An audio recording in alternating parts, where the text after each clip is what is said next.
back to Métropole Grid. My name is Andre.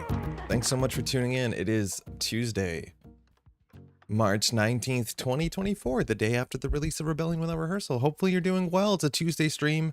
We're a fair bit earlier than normal. That's okay. That's how this week is going to be, really. Because we have a lot of ground to catch up on. There's a lot of new cards to play. Mind you, shout out to the JNet devs. I believe JNet went up yesterday around, it was like 9 p.m. I was watching some Neon Static. It's up. Looks like there's also was a bug update. Bug fixes dropped at like 2 in the morning. So, hey, JNet devs, really good stuff. Excited to see what that's looking like real soon. How's everyone doing? How's everyone's set release been so far? I've seen some Americans actually have like cards in hands. That's so wild. Yo, Yutani, it's a Gridler. How's it going? How you been? Good morning from Canada. David McKay. Good morning from Canada. Neon Static, hiyo. How's it going? I enjoyed the stream last night. It auto-played into the Jeff stream after that. I just let it roll. Played some Marvel Champions. Mine should arrive tomorrow. Yo, Alec, how's it going? Okay, so my tracking is... How soon did you order, by the way? Because I only put in my pre-order. I was like, oh, I should pre-order this. And I put it in on Saturday night. And so I got the shipping notification on Sunday. And now, because I think it comes from Calgary, it says expected Monday. I wonder if they would have shipped out earlier if I pre-ordered it earlier. I was talking to someone from distro, so I think help me. Hey, can you send my stuff out immediately? Thank you. My cards are supposed to get here on Saturday. I pre-ordered like a month ago or a few weeks before Scoops at least. Okay, so maybe how soon you did it didn't matter. There was just a launch date. I got my RWR yesterday. I was quite surprised. Yo, that's really fast. Mango, you don't need to dox yourself if you don't want to. Is it American, I take it? Aventers, hope everyone you're having a good unrehearsed Rebellion. We've done no rehearsals so far. I don't know if we're going to rehearse at all. Let me catch up on chat. Also, Brendan, I have to go to work. No, well, yeah, but like, we're not going to tell. Good afternoon for the UK. Carrie, how's it going? Oh, Jen, perfect for lunch break. Looking at her collar, that must be one windy club. It is. It used to be more subtle, and then I was like, I put a lot of work into this. I'm going to make it less subtle, and I arguably think it should be more subtle, Charlotte's collar. So, no, I know you mean well. Deforestation hype. Sunny, how's it going? Also, Cactus. Morning, friends. Nice emote. Sophie, how you doing? How you been? Mind you, I dropped into Vermont on the last minute. It was like we got the call, was it Friday night, and we showed up Saturday morning. So apologies, I didn't reach out. But we dropped into Burlington for a bit. And let me tell you, as soon as you cross the border, you go into Vermont, you can tell. Everyone suddenly dresses like they're always on the hills, on the slopes, just walking in their blazers. It's quite pleasant, though. Andrea, how's it going? Hey, hey, welcome. Pretty close to where they ship from in the US. Okay, that can't hurt. Cards in the hand sometime in the next few weeks in the UK. That's not too bad. Obviously, proxies are allowed. Of course, you know that. Mind you, there's tournaments coming up in which people are going to be playing the new cards. Shoutouts to NPC. Their first big event is this weekend on Saturday. I've been told that the event won't actually be streamed. I believe there is if you want to watch the stream of the new cards. I'm pretty sure that there is an AMT this weekend. Let me just dig it up if we can find it. There's an AMT, right? We'll find one, but I'm pretty sure there's one this weekend. So that should be streamed on the nullsignal.netrunner, Netrunner Twitch channel, which is sick. Calgary here. Oh, there you go. Few weeks before Scoops. Yo, Cato, the LGS we're doing our meetup at tonight has boxes in stock. Yeah, that's what I saw. It's like, so 401 Games, which is a big retailer in Toronto, in Canada, has boxes, and they're way cheaper than on the NSG website. Now, that being said, if you can afford to, I highly recommend that you purchase from NSG because they obviously make a bigger cut.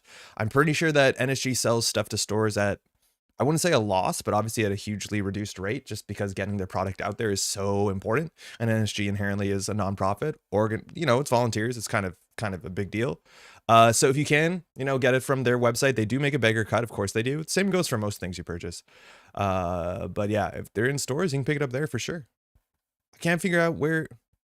There has to be an AMT this tomorrow, right? Happy to catch one of these live. Rural Octopus, welcome to the stream. How you doing? Are we talking about getting stock for an NPC? We'll have new cards in person for the weekend NPC tourney, which is hype. I expected that. I didn't know that, but I expected that. So that if you are going to an NPC and you don't have your cards, you can pick them up there. Okay, there should be a tournament this weekend, right? March 2nd, March 24th. Okay, so Sunday, March 24th at 9 a.m. AWEST. Let's figure out what that is. I think it's like 9 p.m. Yeah, 9 p.m. on Saturday night. So that's not the easiest time, but there is going to be an AMT. Because AMT are casual events, they should be new set legal. Which is pretty sick. So we'll get there. Excuse me. Also in the neglected UK. So spent hours last night printing and sleeping. Got some games planned in for tonight. Can't wait. Oh, got some games planned for tonight. Can't wait. Leon, what are you most excited for? I'm stoked because like yesterday we spent most of the time talking about stuff. I was a bit unhinged, a bit embarrassed, but that's fine. But today we're definitely going to be doing some deck building. We're going to start with Nuvem, which is the Weyland that I honestly don't know what it does in terms of its win condition. I'm not sure. I have some ideas, but I don't know if they're super robust. I see you hate me and Izzy. There's Izzy. Hey, stream. I know. I felt really bad. I just don't. I feel worse like to message y'all at like Friday at 10 to be like, hey, we're gonna be in tomorrow. And it's like, I don't know. It feels like put y'all in an awkward spot. I've only played 3 games with the new set so far, but I gotta say, slaps. Izzy, what have you been playing? I know you're like super Mercury pilled. Are you doing Mercury? We ran into internet issues with the venue. Yeah, so I heard from Eric, which is a bummer. But on that note, Eric says that this stuff will still be filmed. So while you won't be able to watch an NPC live, I can't confirm when this will happen exactly because there's a lot of stuff and I have to pop out for a bit on holiday. But the videos from the NPC being filmed, at least the finals, will be sent over to me, and then I'll probably edit them together to get video content not dissimilar to Canadian Nationals. So look for that. Because it's not going to be streamed. It will be recorded, and if it is recorded, something's going to be done with the footage. Can't say to what extreme it's going to be, if it's going to be like the really, heavily edited stuff, but you'll definitely be able to watch an NPC after the fact, which is sick. Hey, actually, how's it going? Real games today? Man, I really enjoyed. So on Bahram Woo's channel last night, a bunch of the tiebreakers, including Axu, came together and did like their tier list on the runner side. I believe Axu's doing the corp side of the tier list on Thursday. Actually, you can say when the timing is. Y'all have way different ways of looking at stuff than I do, and I think that's absolutely fantastic. I had a really good time watching this. I wasn't in chat because I had to do other stuff, but there's a tier list of all the cards, which is it's good. It's really, really quite good. I've been playing NBN and Arsana. I'm crafting Mercury, but I'm not happy with the list yet. Okay, I think if anyone can crack Mercury, Izzy, I can vote pretty heavily on you. I'm excited to get crude through all of the ice. Excited for so many things, but yeah, both new corps are pretty hype, and I want to try out some of the new toys in Analytica and Atea. Yeah, so Atea is like one of the first things we built for. We have way more better cards for Atea now, for sure. I think we're gonna start with Nuvem. We'll get to that in a second. On that note, I'm gonna ask y'all. We didn't talk about all the corp cards. Do we want to go and talk about all the corp cards before we go to deck building, or do we want to just go to games? I'm kind of feeling like games. I feel like we talked too much yesterday. I want to make Mercury work. Will you be sharing, Izzy? I can't deck build my way out of the paper bag. Been playing Startup myself in the pool. It's weird to say the least. Yeah, what's Startup like? Startup is, I have no idea what Startup looks like. Mind you, Startup has a big rotation. So all of Borealis left. So Startup actually did get smaller, which that's sometimes really good for a format that's meant to be, introductional, for an audience that, is getting to the game. That's really good. Even if you're into the game, Startup might have some value there. Rose Apothecary Heart. Yo, Maverick, how's it going? I'm not too big on the show. I don't know the show that well. I got the sweater, but yeah, the Rose Apothecary is from a Canadian television show that some of y'all might be familiar with. No one's ever called it out before, which is really interesting. I wear the sweater all the time. Wednesday. Okay, Aksu. 8 p.m. UK time. So that's like 3 p.m. here. I'm just giving you a hard time. We were down at Neon Static CO Saturday anyways. Got third, which is pretty exciting. Yo, Sophie, well done. What are you playing? Well done. Aris, how's it going? I vote deck building games. Yep, corp cards, go to games. Sorry, Aris. I think we're going to go to games. I meant to ask before, but do you need a video editor? I know some folks like me retain full control of their stuff, but I'm a freelance editor and allow for my more projects. Alice, how's it going? I don't really need a video editor. I appreciate the offer a fair bit, and I know looking for work, maybe it can be pretty tough out there. My background is mostly in video, so I generally do edit all my own stuff. Let me think about that. But right now, I think I'm in a pretty good spot. I appreciate it though. Hopefully that hunt goes well. What are you gonna try with Nuvem? Okay, let's talk about that. I'd like to see some games. Yeah, me too. Okay. Good morning. Yo, Phil, how's it going? Good morning. My vote for corp cards. Let's talk more rock. Hey, Gilhar as well. Good morning. Let's play the new cards. Ça va? We're making a tier list of handsome Netrunner streamers. Oh, well, they did a good job of handsome Netrunner streamers. Oh, look at, oh boy, oh boy, look at me. Oh, do you want to try on Punitive Nuvem or other builds? I think we're gonna try on Punitive Nuvem. Now, this is an early stream. Lucille, good morning. How's it going? All right, let's talk about Nuvem really quick because I don't want to. I honestly I don't know much about Nuvem, how it's gonna work. So Nuvem is a 50 card minimum deck. We haven't seen that before. I've showed the numbers before. I can show them again. But when it comes to big deck size, 54 and 59, it's obviously not good for the corporation because you're pretty inconsistent. A lot of times when you look at your deck in any card game, and there's some card games where bigger deck sizes make sense, but generally you want to make your deck as thin as possible so that you're closer on average to always be drawing your best cards, because inherently some of your cards in your deck are your worst cards, and the bigger your deck gets, on average, the worse cards you're adding to your deck. So that's not great.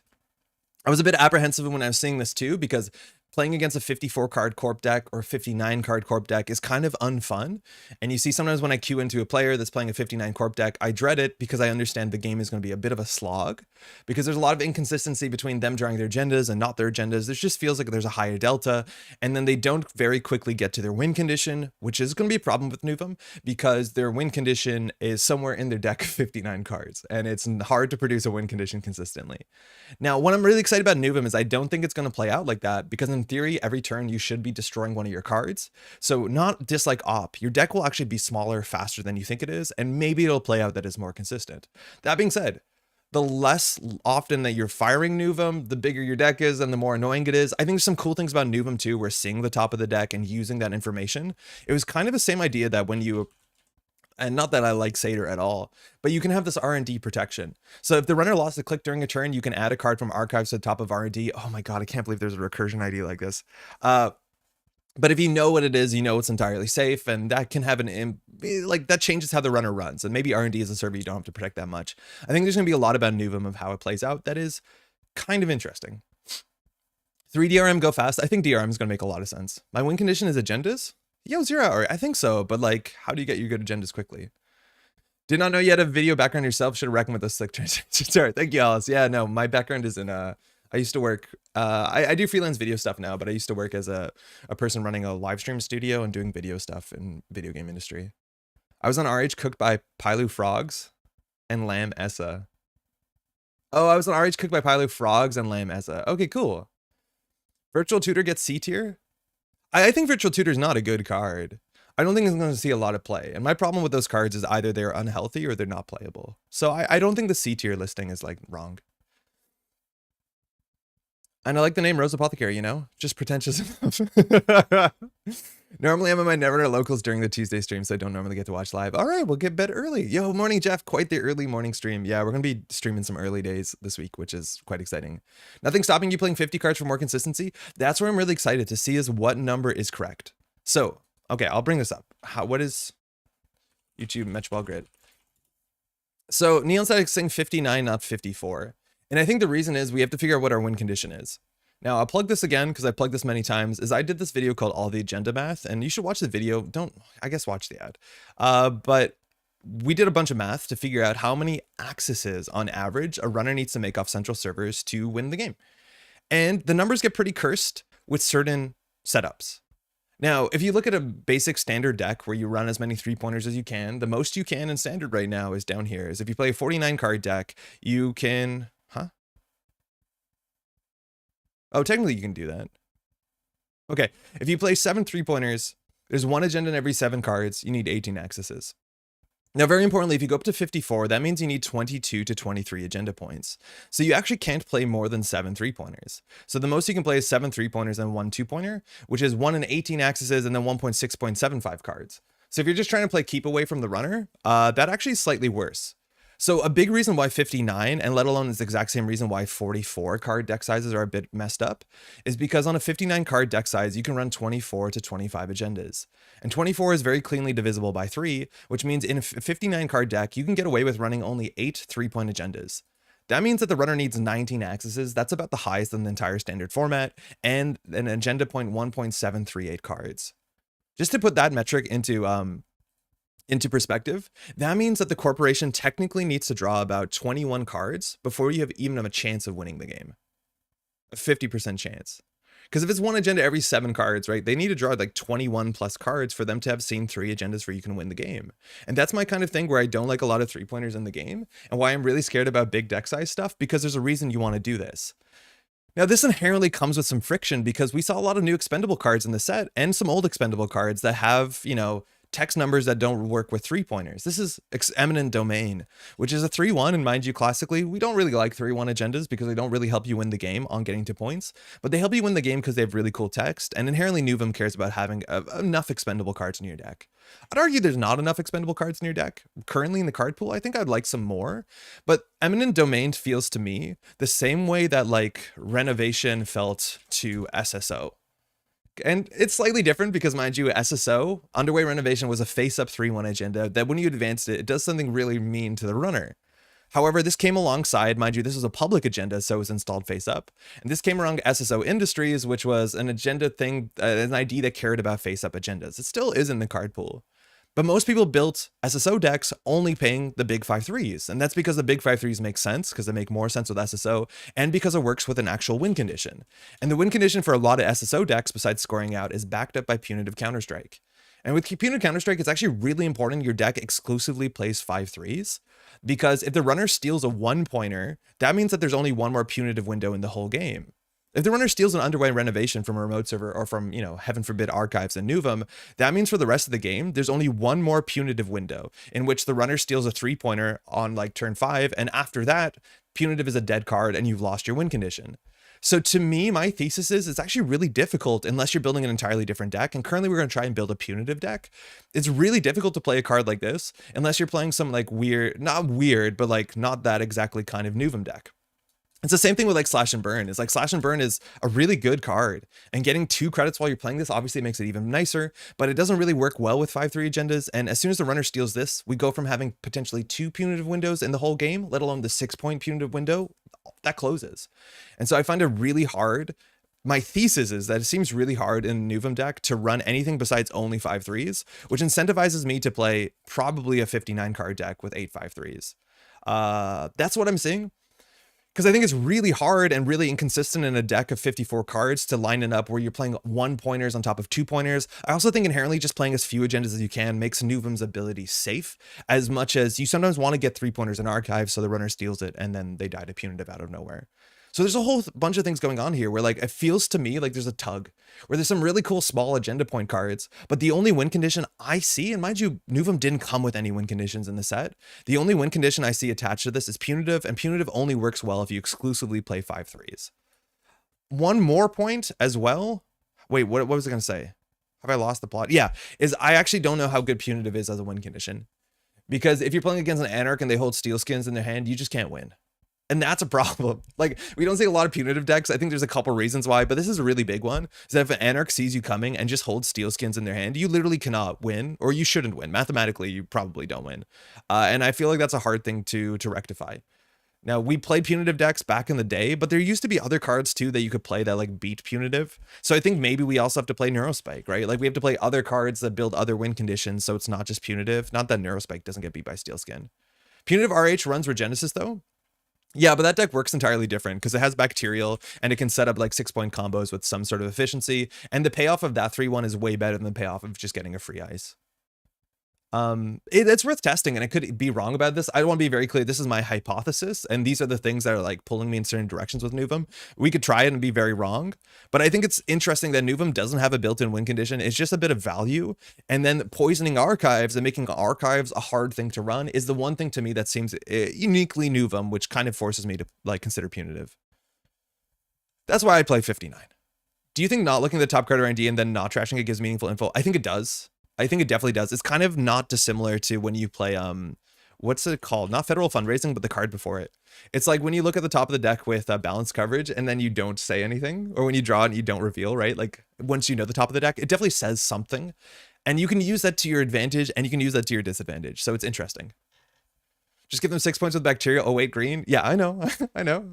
I think 59 is a consideration if you want 8x 3-pointers, but otherwise stick to 54. Yeah, exactly. Safer. And I don't know how you can build a Nuvem deck.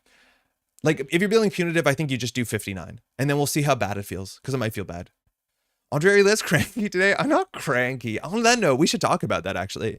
So we talked about a whole bunch of things yesterday. We got into the lore, we got into like the set and some stuff about some of the design of the cards. And I have feelings about this set. Obviously, I've made that clear. But one thing I do want to point out, because I think it's really important, is we talked a fair bit about Manuel Lattes de Moura and specifically the flavor text, which we thought was kind of character assassination for Sunny. We read this and we thought it seemed like Sunny was buying grades. Just want to report back because I think this is sick. Shout out to Morgan for responding. But Morgan, the narrative director at NSG, responded and they say it's Sunny taking the opportunity to be a little nosy about her daughter's university results. Given the established character of Sunny and that Manuel is an ethics and philosophy professor, which is a really funny twist for our reading, I'm honestly surprised that folks would read it in such an uncharitable light by default. I know that's how I read it. I've showed it to other people. That's how they read it. That's okay. That's fine. If Morgan's saying that that was not the intention of it and that's not how it's meant to be read, that's totally fine. And so that actually helps a lot. That's, I think, a really big deal. I'd be interested to know if people did or didn't read it like that. Not that it's a contest of some sort, but that's very good to know that's not the intention, because I think the intention is probably what colored people a bit wrong. But just so that's out there, that's really good to know. That's not intention. 3 bird barbecues. FA Nuvem, let's go. It's really hard. Playing a 54 card fast events deck seems really, really difficult. I think the other cool thing about Nuvem specifically is we can use like our bin as a resource, which, mind you, there's a lot of recursion cards in the set, for better for worse. So we can use that to our advantage for sure. At least they got a good barrier with their name on it. I wouldn't say good. Mind you, Tapestry was a really good card, but didn't really see play outside of the thing. I said 59 because you were saying you see 59 card corp deck and can be a bit of a slog. I thought you meant 54. Oh no, I mean 54 and 59. They're both a slog. As long as it doesn't turn into something tier 1, I'll be sharing it. Yeah. Let's just say I don't expect Mercury to be tier 1. Yeah, cool. What's this spreadsheet about? Strawberry pudding. How it works is a bit hard to explain. But in short, this is meant to be the mathematical number of the amount of random accesses. So like just rip cards off the top of R&D over and over again without replacement, of how many cards somebody has to see to win the game, or at least have a 50% chance to win the game. I have a whole video that talks about it and explains it and shows like the math, and there's a program you can download to add in your own variables. But in short, this sheet is to go through to have a simulation of how defensible certain agenda densities and deck sizes are compared to certain amounts of random accesses. Very notably too, when it comes to standard 59, this sheet here, this column here is called accesses with Mad Dash. For those who don't know, and I think there's some cards in the set that actually do make Mad Dash seem a fair bit better. Mad Dash is a card that says make a run. If you steal an agenda, get an additional agenda point. And very, very importantly, decks like this that are running only 5/3s get Mad Dash to bits.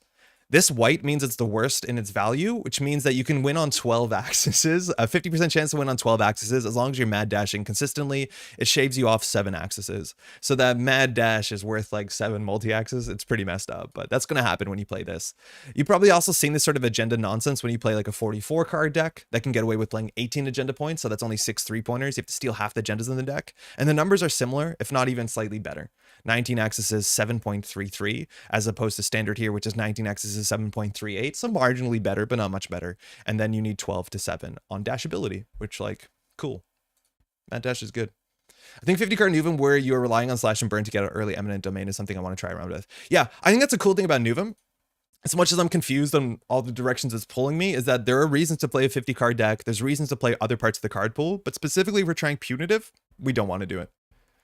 Big Deal's another win con for Nuvem. I really don't like Big Deal. I think the sit back and hold money and not build a remote server and then just win from hand is not the kind of Netrunner I enjoy. It's definitely potent, and we saw them in like the outfit list, but it's like, I don't think it's interesting. I don't think it makes good Netrunner. It's just like this sort of fast events waiting room. You want to do that while also pushing out. I want to RH once with a triple punit off of a Regenesis steal. Hey, Mushin. Yeah, it happens. This is a very important lesson for me to now understand about this newly constructed Punitive deck. I built filled with 3-1s, 3-2s, and 4-2s. Yeah, it's really, really hard, Jeff. Sorry, Eric, excuse me. It's really, really hard. Because as soon as they steal a 1-pointer, right? Like, you can only Punitive one more time in the whole game. The game's over. Bring them home to shuffle Steelskins back into their stack. You could, it's random though, and it ends your turn, so you can't really do it. Right, like, Bring Them Home is notable that it does play around Steelskin, but if you can't Punitive after Bring Them Home, so they just do draw. And so you've done nothing, they've done nothing. Are you doing first impression reviews, corp cards? D&D, we might later. I think we asked the chat and we asked myself. I want to get into the games sooner than that, but we will. We're also going to do a tier list later. Does Nuvem like the new HB clearance? 100% Nuvem likes the HB clearance.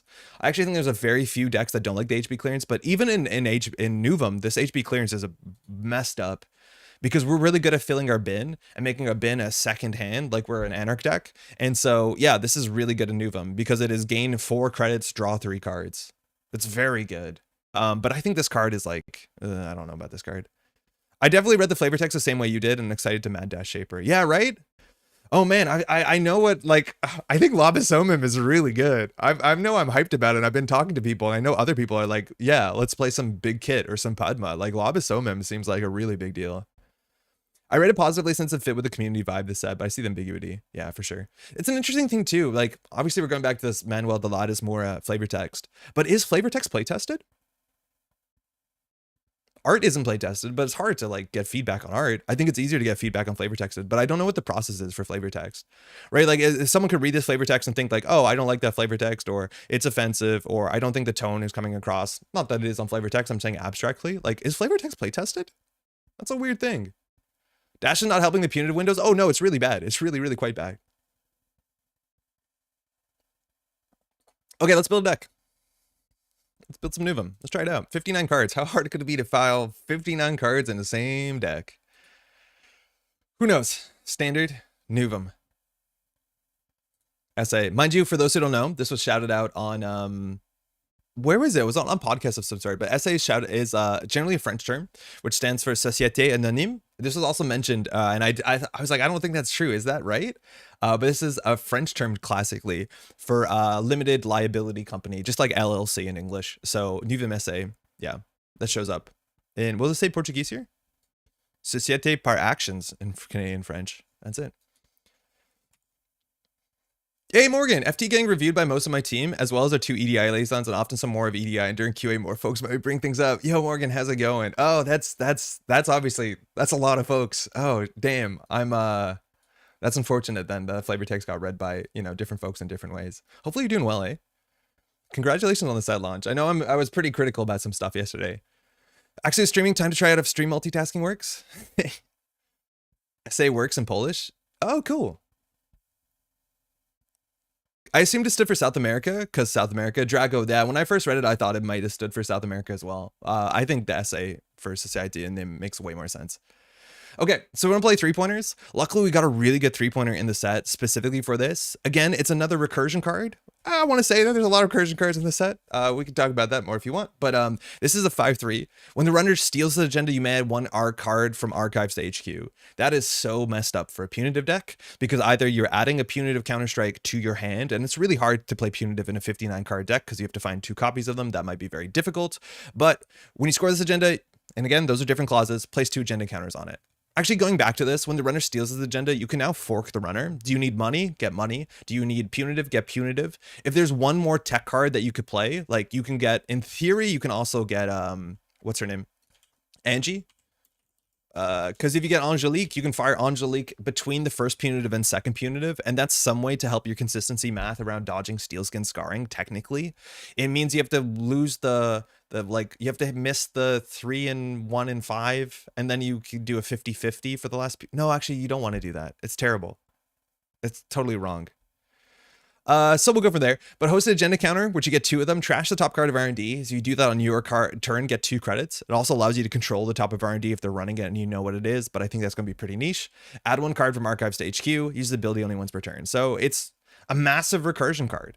Again, there's like 8 recursion cards in the set. I'm surprised that they all showed up in one package, but this card seems really, really good no matter how we slice it. If it's stolen, we can set up a win condition. If we score it, it's really easy for us to set up a win condition. The 1 per turn clause is like not that big of a deal, because if you need to set up punitive, you just pull 1 punitive at the end of their turn and 1 punitive at the start of your turn, because you can use this at any window. So it is nice that it's gated to once per turn, but functionally, if you're starting your turn and you know what you need, you can just force 2 out in the same turn functionally. I've heard that some folks read it how I did in some other ways, but no one actually thought anything wrong about it. Yeah, that's probably frustrating for sure. Works really well with expendable cards too in a pinch. What does Morgan? Other things we can play in terms of 3-pointers. What else do we have? CityWorks Project is an option. If you're playing punitive, getting this on the table is really strong. It's pretty rough when it gets stolen from centrals because it doesn't do anything. FT? Oh, FT flavor text strawberry pudding. How do you score this 5/3? By doing install advanced in a remote server. That's it. If they run it, we kill them. That's the idea. But Basalt Spiles on Steel Trigger? Yes, but it also has on score. I see. Oh, it works well with expendable cards. Oh, so if they steal this, you get back an expendable? Yeah, I guess so. In this deck, we don't care so much, but I can see that being a bit more flexible. So we could play CityWorks. The other ones that I would consider is SDS drone deployment, which we don't care about rig destruction. This card is like, has good matchups into certain factions. Like Criminal is really good. Anarchs is not that great. They have a lot of cards that they can also expend, let alone they have simul chips. So I'm not sure how that's going to work out. The other one is Send a Message, which I'm reckoning we actually have a lot of fairly big ice. So I wonder if we want to do 3 of these and 2 of the CityWorks projects. And then the CityWorks projects are just the cards we get from our deck, specifically using things like digital rights management or pivot. Because CityWorks project only makes sense on the table, while the other ones we want to keep safe in centrals. Probably shouldn't be SDS so they can't decline to steal. Oh, that's a really big point too. SDS is really a problem for punitive decks because it has an additional cost, and so the runner can refuse it. Yeah, that's a really, really big deal. That's a good shout out. And I think that's our agenda deck. And now there's only 8 agendas in 59 cards, and the corporation has to steal nearly half of them. They have to steal 3 of the 8 agendas in 59 card deck. So that might be kind of difficult. 2x Subliminal? I'm not sure, maybe. Declined to steal lost me a Game of Worlds 2022. Oh, I know you were playing Punitive. Yeah, Punitive RH, right? With Isabel in it too, if I'm not mistaken. Okay, we're going to go through and we can be pretty selective and unselective about what we add to the deck. The thing that worries me is that this whole expendability clause, I don't think it's going to fire in our deck ever. I just don't think we're going to be playing a lot of expendable cards because expendable cards are, they're not very flexible because you have to use the action on the expendable card. So the only expendable cards that I feel like we're really going to be using are like Treeline. And I don't know what else we're going to be using. Like Angelique makes some amount of sense. We probably play some amount of Angelique. Treeline is good, but I like Treeline as an ice. Descent, is Descent an expendable card?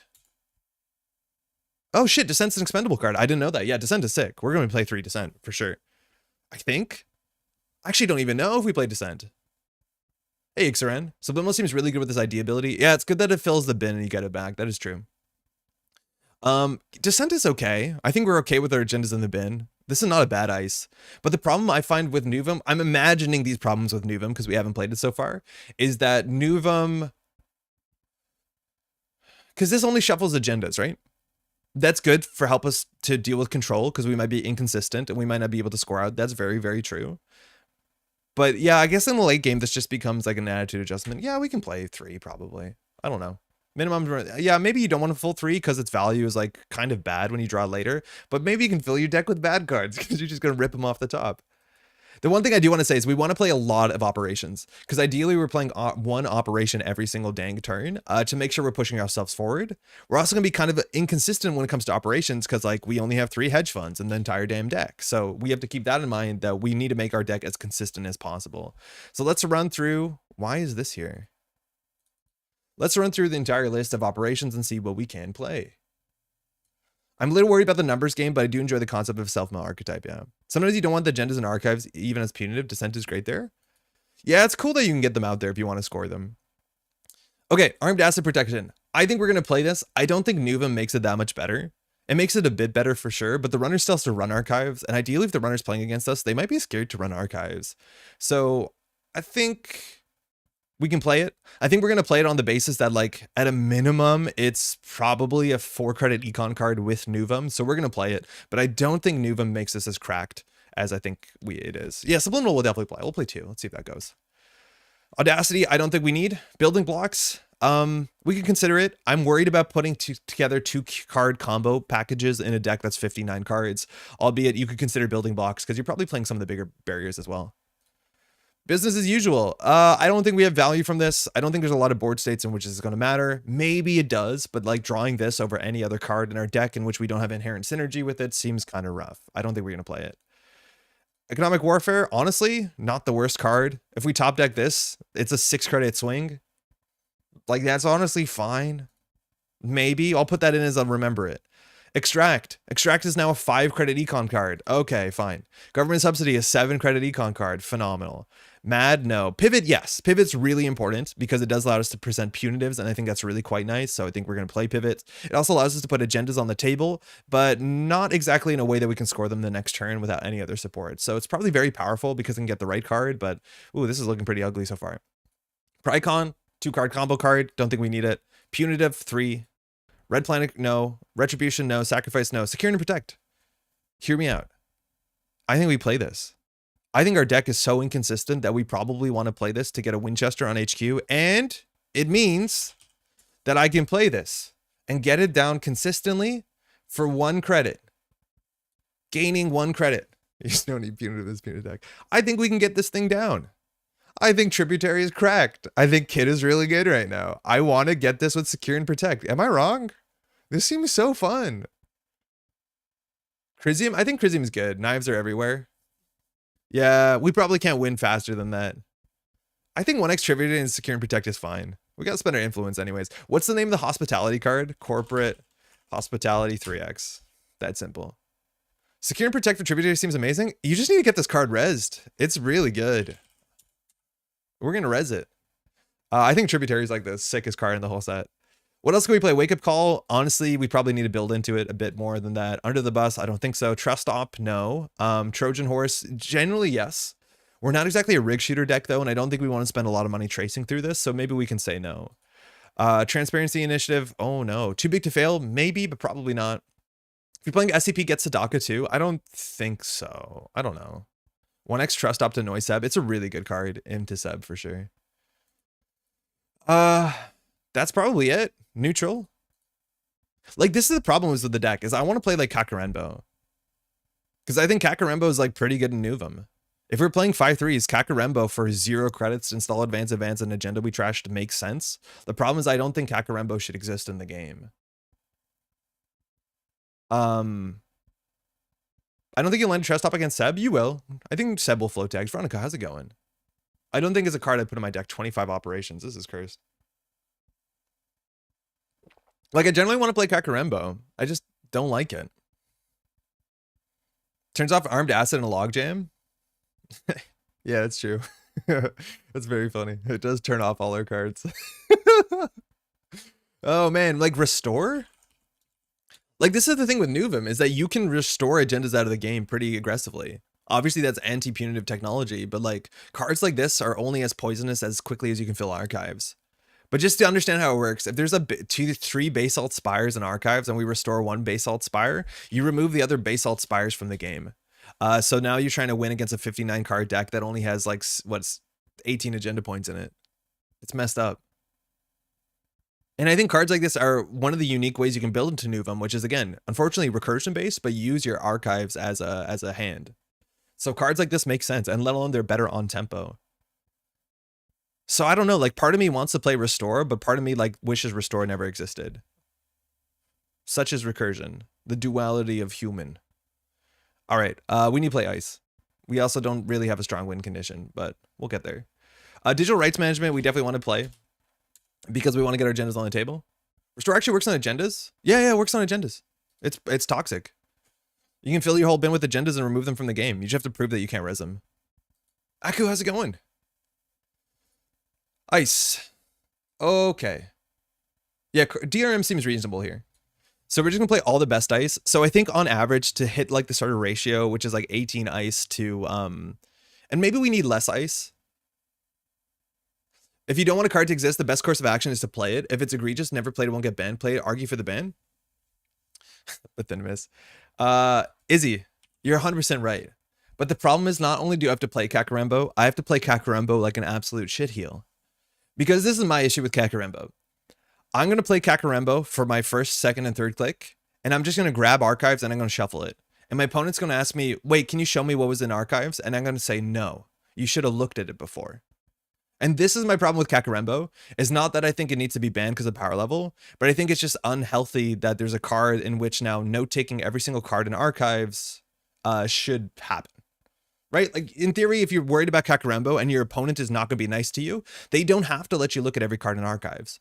Now, luckily, Netrunner is a really lovely spot, and most people would be like, yeah, you can look at all the face-ups in archives, take a pen and paper, write it down. You'd be game lost if you did that. Why, Jeff? I played an operation. I'm resolving the operation. How's it against the rules? I hope it is. I genuinely hope it is. But, like, the problem with the Kakarembo is how it works out. I should disclaim my personal bad takes. They're not NSG takes. Oh, man. Can you please tell me if they're good HB cards in RWR? I think there are. But a lot of the HB cards are like Thunderbolt cards, and a lot of the Thunderbolt cards I don't think make it outside of Thunderbolt. Which, for better or for worse. Jeff, why is this not allowed? You have a requirement to keep a clear board state? But I do. I'm going to keep a clear board state. If my opponent asks me to see archives before Kakarembo, but while I'm resolving Kakarembo, can my opponent interrupt me and ask me for the contents of archives while I'm in the middle of resolving a card?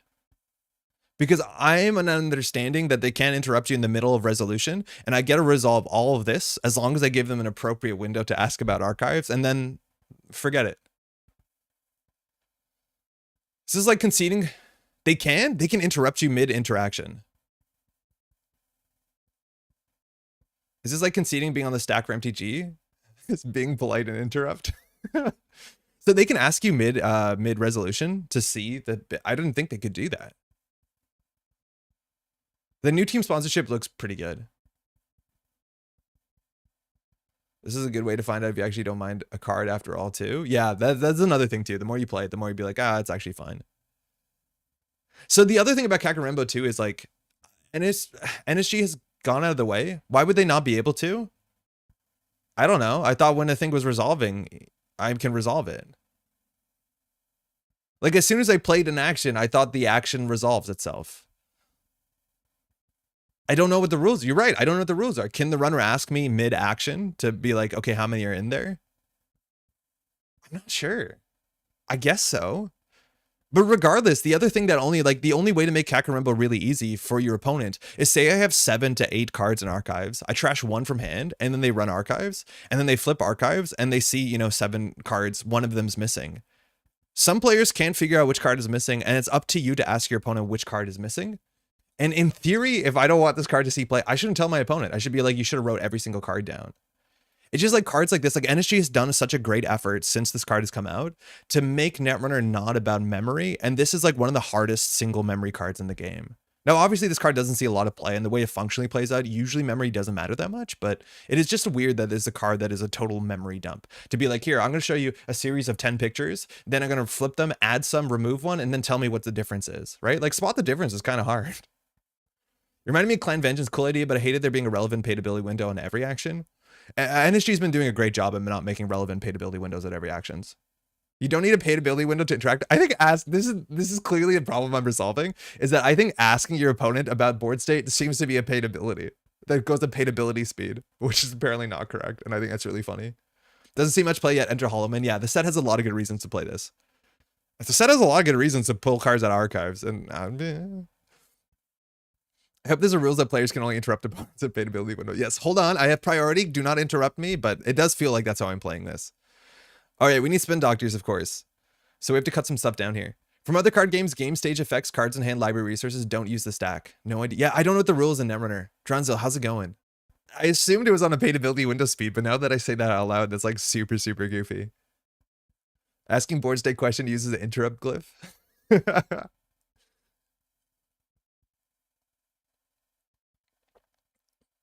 You might want some ice? Yeah, we'll get there. Oh, we have another like 17 cards. I was going to say that to hit the sort of ratio, we need about, what is it? We need about 21, 22 ice, I think. FFG mistake for a paidability card, political operative. I agree, but I think political operative is a cool card. But I agree. It's just a cool card. I think Councilman is a much worse design for that. Being polite is tempo negative. Canada's been struggling economically. No idea why. How big are we going with this deck? 59. We're going to do 59. We definitely have to cut a lot of chaff out of this. I think it's going to be super inconsistent. So we want cards, mind you, we can kind of shoot the moon a bit with secure and protect, so we can go out of the way to get some bigger stuff. So like, obviously we need to build a remote server, but Winchester makes sense. It's a good card. Put it on HQ. We can get it aggressively on HQ. I don't know how many we're playing. Let's talk about some of the new cards. Treeline is expendable. I worry that we probably don't have the card fluidity to expend this and feel good about it, because we're not that dirtily. I hope not, but we'll see how it is. On its own, this card is not terrible. We've seen some other scaling barriers that might scale better than what we have. It's hard to tell what's better between Treeline, Logjam, and Pharaohs. I'm not super Logjam pilled, but I do think that there's a chance that it's an issue just on the basis. So this is Logjam, right? Shout out to QTM that spoiled this in a podcast. Mind you, QTM also, I kind of said this on stream before, but Basalt Spire was meant to come out originally in the article about Nuvem, and it didn't. It was moved around, I think, to line up better with Patrick's piece. And so this card was given to a lot of content creators to be like, just so you know, this card will exist. So if you want to reference this card in your spoiler video during Spoilers Week, you can talk about it. And I think it's sick. NSG has been doing that for a while. It's a really, really good thing. So that like I understood Thunderbolt existed and Lightning Laboratory existed, so that I can mention it when talking about the big old snake. Fantastic. Unfortunately, this thing got pushed, and I don't know if people were updated. So like I don't know when QTM recorded the podcast, but technically they spoiled this card, which it was spoiled slightly before the podcast, I think.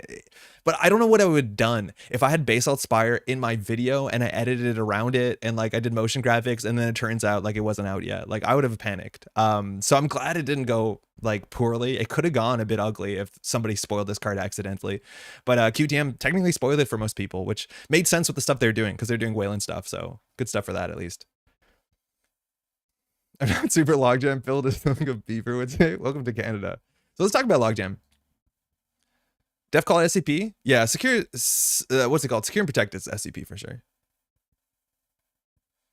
Technically, StimHack forums spoiled Basalt Spall, but we kind of accidentally had 4. Yeah, Izzy, they spoiled it, but StimHack spoiled it like, I don't know, it felt like an hour before. So technically, yes. But for a lot of people, I don't know. But did you all know that when you recorded it? Like, after you recorded it, did you ask NSG and be like, hey, we technically have this card. Can you spoil it before? How did it happen? Beer back shopping, Andre Hunter Beaver. But like, if they took lightning, well, it wasn't so bad for me because I didn't, those cards were in the part that is easily editable. But if that card showed up in my motion graphics, like I don't know what I would have done. It would have been hard. Okay, so you can advance this ice. It gets +1 strength for each hosted advancement counter. So scaling, infinite scaling is frightening. Notably, this is infinite scaling on a card with 3 subroutines. And 3 subroutines means it's hard to cheat around. While it's true, you can hush this, and if you hush this, it's pretty bad. I think you're mostly going to see it in a deck where there's enough hush targets that hush gets spread out a bit too thin. So infinite scaling is honestly frightening. We haven't seen that many ways to infinite scale ice anymore. We got a new card that is kind of like Kayambe Grid, but is not exactly Kayambe Grid. So the only infinite scaling cards really that we have realistically are the basic action card and wall to wall. But this card, when he gets to infinite scaling, you can't beat it with Boomerang.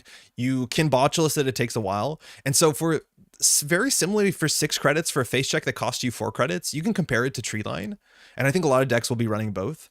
But if you want to pay 1 more credit, you get to Pharaohs. But I think genuinely the fact that you can Boomerang through Pharaohs and there's other ways to cheat through Pharaohs, maybe Logjam does make sense. But when I saw Logjam, I wasn't that excited about it. But I think if you do scale this to the point, it's actually pretty robust against a lot of ways to cheat around it. We found it relatively early, but not early enough to re-record and give it more oomph. Yeah, that's okay. I was excited to see the card because I was like, I'm pretty sure there's meant to be a different card here. An Overenhanced Fire Ice Wall were easily solved by David. Yes, and 3 subroutines is really important. Like, mind you, there was a point in the meta where people were more upset about Boomerang, and we used to have this card, which is such an unassuming, boring card, modernly broken for Cleaver for 2 credits. But back in the day, it was one of the safest things Weyland had to Boomerang because 3 and the run subroutines is incredibly powerful. You just couldn't Boomerang it. You actually had to figure out how to break it. And back then it was a bit harder. I love Spiderweb. Yeah, I remember Spiderweb. Spiderweb was cool. Like people were actually lamenting the loss of Spiderweb. It was in System Core 2019. Like this card was seen to be critical enough to be like printed in the core set. Laura Wilson art is on this is like pretty great. It's like pretty simple, but pretty good. And so, oops, on the other side, we have this, which like does mimic a Spiderweb. As much as it is very close on both sides to either Pharaohs, which sees competitive play, and Treeline, which sees competitive play. So will this see in the middle? Spider would have been fun in the Endurance meta. Yeah, exactly. Cards like this would really matter against things like Endurance. That's a really, really good point. I swear I had Spiderweb in my original system update Willis too. Are we advancing Logjam with wall to wall? We're definitely not, because I don't think we can afford to. But it's just the sort of card that we're going to play to try it out. But my gut reaction to this was like, I'll play Pharaohs, thank you. But I honestly think that as long as you're scaling it infinitely, this does make more sense than I thought. I would have been with Spiderweb, surely. It would have been with Spiderweb. D, how's it going, by the way? Spiderweb's ubiquitous Faust Tech. Yeah, Faust Tech was really good against that too. Okay, what ice do we have? So Expendable, there's just not a lot that we want to do. Like Treeline's fine. Winchester's okay, obviously. What else do we want to play? Like Treeline, we can play some. I don't think we want to play Bad Publicity because their money's going to matter. The Endurance meta would have been fun, surely. Sandstone, we're not really a rushy deck, so I think that's going to get rushed down. Tempo Rhyme, I don't think we need this. We have Tributaries, so we have like Banhar support and that sort of like nonsense. I don't know how much ice we can afford. Like this is the sort of deck that might slow down to play a Doodadwa. Like a Doodadwa is one of the infinite scaling cards. Okay, we can SCP a Doodadwa. Is SCP for free or no, just 3 less? Huh. Same text as Tucana. That's kind of cool. I think Hortum's really good. We have to build a remote server Hammer. I just want to play Hammer. I think Hammer's fun. I like Hammer more than most people. Gonna play Hammer. Install for 3 less, no res. Oh my. Oh my, no res. Yes, yes, that is true. They're just not gonna run our tributary. We've been found. Hortum is good. Border control is good. I'd argue that maybe we want to play around Kurapir a bit and like play 1 or 2 border controls. Oh, we'll see. And then we can play an Afshar, I guess. How many ice is this? 3-stop battles. I might joke to you. We're at, wow, that's a lot of code gates for a Weyland deck. We're at 11 plus 19. We should have slightly more ice than this, I think. We're at 64 cards. We're doing great. We're just sailing through here. So we have to start cutting the bad cards. I think we don't need an Avshari. I think we'll play 3 Winchesters, 2 Hammer. 3 Winchesters might be a lot. Was Sokka playing 3 Winchesters? I don't think so. Dude was a very interesting with any card that plays advancements on unadvanceable cards, which makes it a seal of second approval. I think you can only advance ice, though. Yeah, it's only ice, so it doesn't really matter. If you could advance like a Rikoko, that's something. 3 Winchesters a lot? Yeah, but like the chance of you drawing a Winchester is pretty low. Sokka played 3. Yeah, I think Winchester's good. So we're at 12, 18, so we should be playing more ice. Okay, let's cut out the nonsense. And this is still worrying because this does not look like a deck. Hey, Flip. Had Kit run into Hammer while wielding a Lobosomin was very cute. Oh, that's so good. Oh, that's so good. I think Kit's really good right now. I think that's sick. Also, Flip, you were making some really funny comments, I think, yesterday in Neon Static, and you got some good laughs out of me. Okay, so what are we cutting? Is this a marginal economy card? It's gained 5 credits for a click. That honestly seems fine. We'll get rid of the economic warfare. Although economic warfare seems good, it's just like not a great draw. Corporate hospitality, what are we reinstalling with it? Ideally, we install advanced like a Rashida or something like that. Like, I don't know if we can play a Charlotte, but like Charlotte. Also, like cohort kind of makes sense if we want to fill your bin slightly. Cut econ, good stuff. Do I do when I'm more than 46 cards? But we want 59 cards. You can advance a Dudawa with the other card? Wait, sorry, Spark? So 62, we're not that far off. We're honestly not that far off. The thing is, like, we need more ice. So SCP is going to be fine. Restore is... It's good. We're over influence, so we can cut a Restore and we can play, like, I don't know. Like, playing 1 Magnet seems really weird. Is there, like, a 1 influence card that we'd be really happy to put in our deck? We have no defensive upgrades. There are punitive safety upgrades. We're not playing them. DRM? To get the agendas on the table. Because we're not consistently drawing agendas, gaining a credit and installing a City Works on the table is exactly what we want. Oh, Mavirus is really important, yeah. Mavirus is a huge shot. I'd probably play 2, honestly, in this deck. Which means we probably should cut... I don't know, DRM seems important. DRM seems really important. So let's cut some of the bad economy. I want to play SCP. It's not good, but we do. Lotus Field? Oh, no. I'm saying you put 3 or so advancements on a Dudawa using cards. Oh, like we can tree line it a Dudawa. Yeah, I could see that. But you have pivot? Yeah, but pivot's 2 clicks. Like the thing with DRM is that you can install advance an agenda and threaten to score the next turn. You cannot do that with pivot. It's a really, really big deal. Cut extract? I think I like extract a bit. I actually think armed acid protection is probably worse than extract. Let's hope it's not. All right, we need to add a bit more ice. We're on 12, 18 ice. We need to add about 4 ice. Yeah, DRM's really good at pushing 5/3s. It uniquely pushes 5/3s. Pivot doesn't do that. And you need pivots, mind you, to threaten punitives. There's a chance we need 3 punitives, or 3 pivots.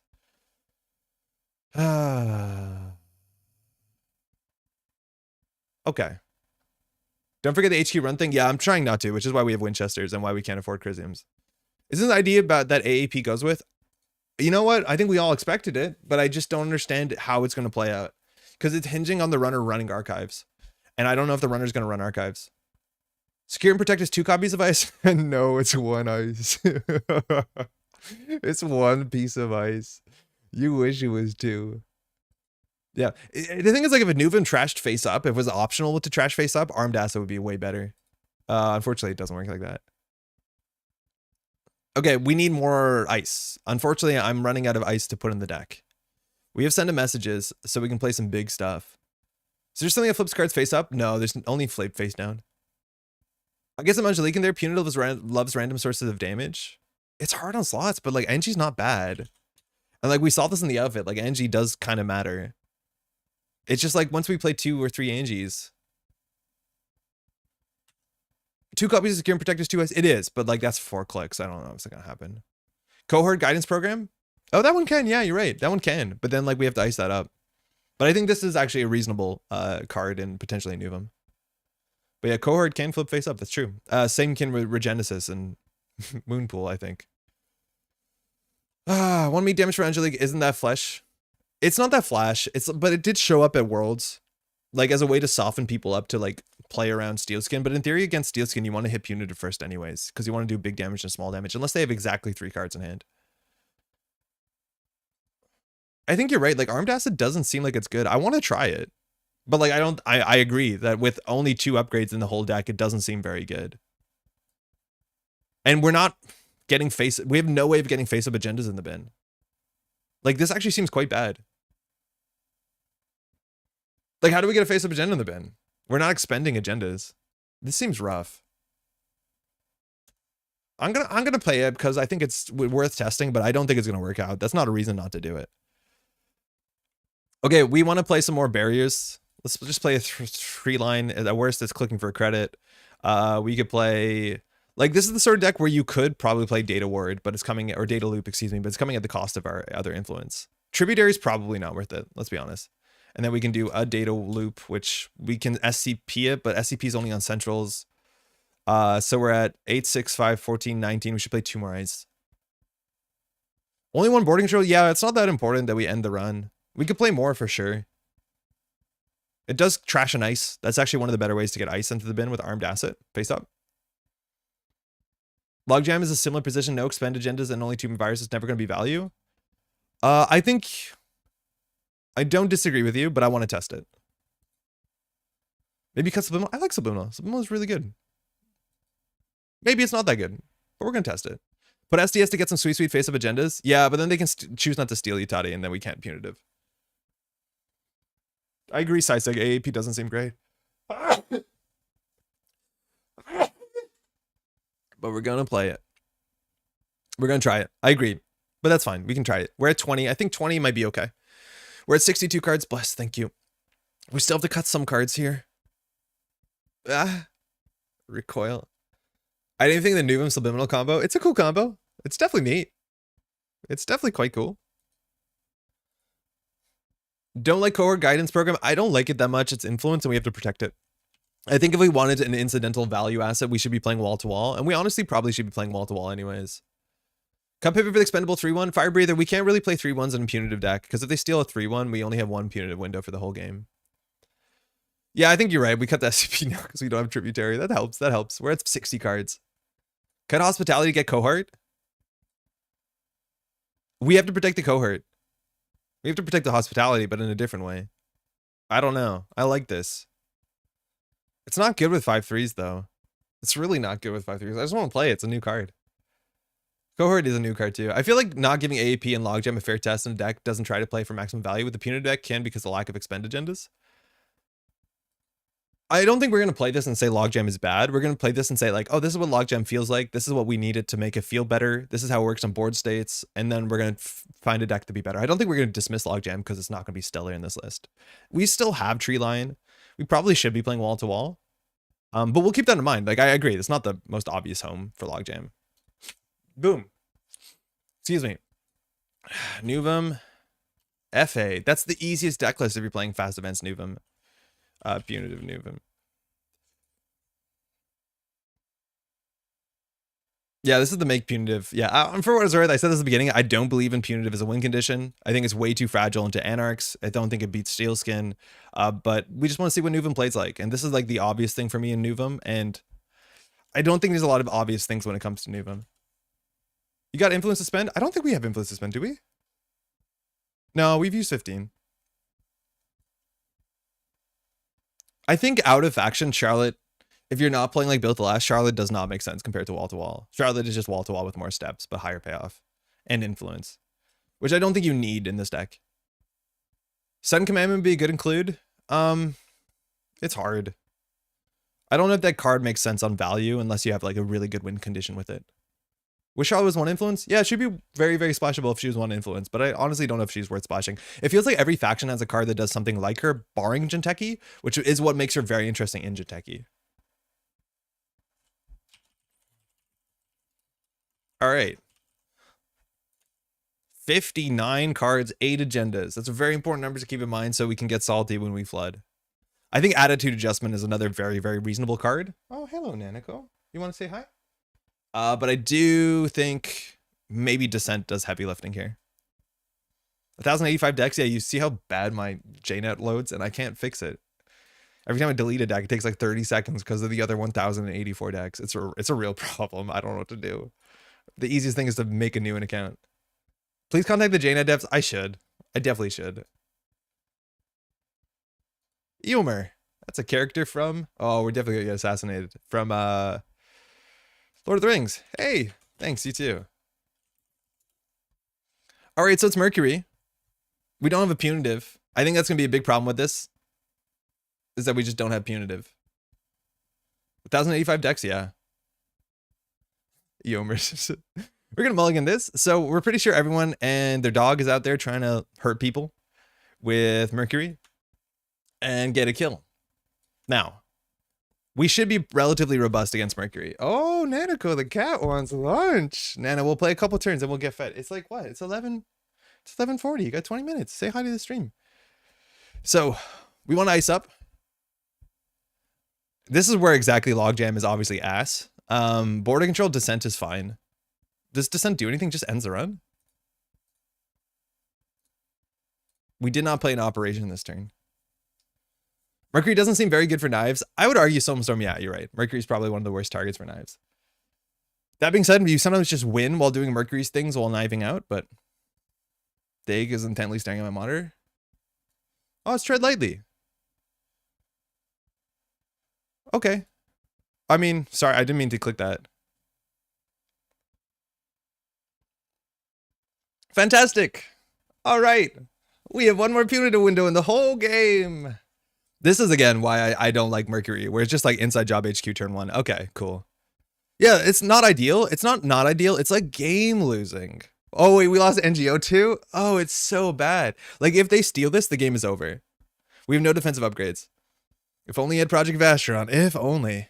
So we can corporate hospitality here. I'm going to because it's fun. Choose a card to add to HQ. Top card is Subsidy. Well, we just played Subsidy clicklessly for 2 credits. And then we'll probably not government this turn. I think this is a cool thing about Nuvem is it's only once per turn, so you should plan your turn. So I'm just going to ice up HQ with the second ice. Is it going to be the boarding control or the tree line? It's going to be the logjam. Yo, Jai, how's it going?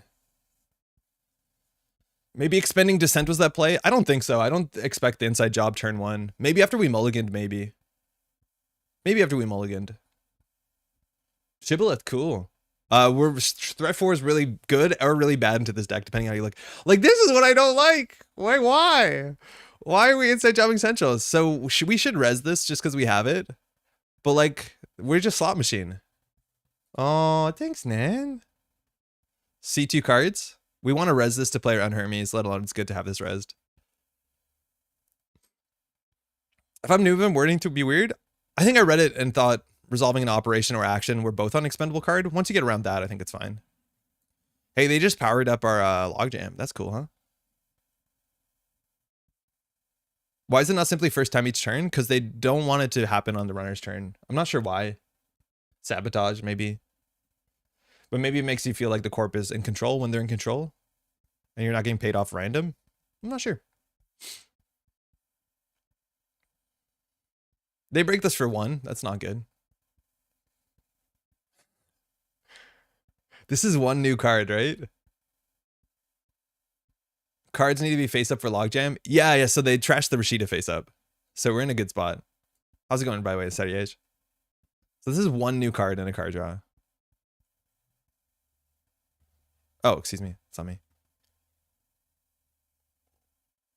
Maybe 4 credits. Well, the game's over, my friends. It is turn 2. We have lost 6 points out of 8 agendas and 59. That was 1 random access. They saw 1 new card there. We no longer can win. There's some bad stuff coming. No, it's a punitive, but I don't think we can kill them. Add Descent to R&D. You may add this card to HQ. I think we should. Yeah, game's over, man. They're broke, just score out. We can't. The deck has like 3 inside jobs and then 6 tread lightly. It's like, you just can't. Draw punitive. We have to draw 2 punitives. So we have 1 top deck punitive. Okay. Whatever. We'll do it for value. Yeah, it's over. Legwork. Marjana, that's a nice hit. Mutual favorite. This is like a core set deck. This looks like a startup deck. That's cool. Shibboleth now sucks. It's a Hordem. We want to keep the Hordem into the Shibboleth, which is a bummer. Trash Hordem? I don't know. It's free money. Let's really get into Shibboleth.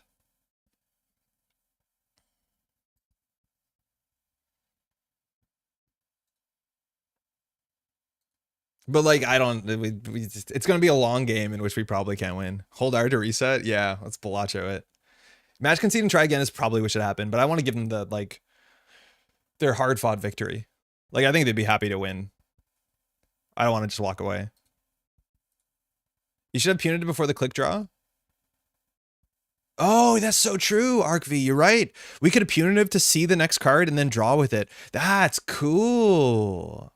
What are the odds to get 2 agendas and 5 accesses? The HQ runs are slightly different because we installed cards. So HQ runs, especially after Mulligan, are a bit more hot. R&D is full random. So I wouldn't bet on it, but it still happens. So we have 2 kinds face up. I'm still going to do it. Top card of his tree line. Trash tree line. Okay. So we want this on the innermost. They know we have an NGO in hand. I'm just going to put this on R&D so that we don't get inside job cheesed. Hard fought? Well, like, they feel good about it. Mercury did a Mercury's text mattered, right? Oh, fuck. All right, we had a good run, y'all. Ooh, good game. Oh, base alt spy fires. Oh, good game. Thanks for the game. I'm glad that happened because, like, that's genuinely why I don't like Mercury and I don't like bypass support. Just like Send Essentials, it wins games. It just feels like we don't have a game to play. Sneak Door was sick. Maybe we should have played around it. We should have maybe iced up archives. But yeah, you just don't play a lot of a game when the right play on turn 1 can be inside job HQ. Yeah, they got the charcuterie. That's really rare. Again, there's 5 agendas and 43 cards. Oh, that's dope. That's dope. How's it been? How's it been today? How do you feel about Leela back in the day? Leela was a bit more interesting. She was more catastrophic when she hit. I like Hermes more than I do like Leela. But like, you play differently against Leela. It's hard to play against Mercury. The thing is, like, Leela did not inside job HQ turn 1 to see 2 cards. Hear me out, snares. Yeah, that's a solution always. You be happy you dodged a knife? I'd rather play against the knife.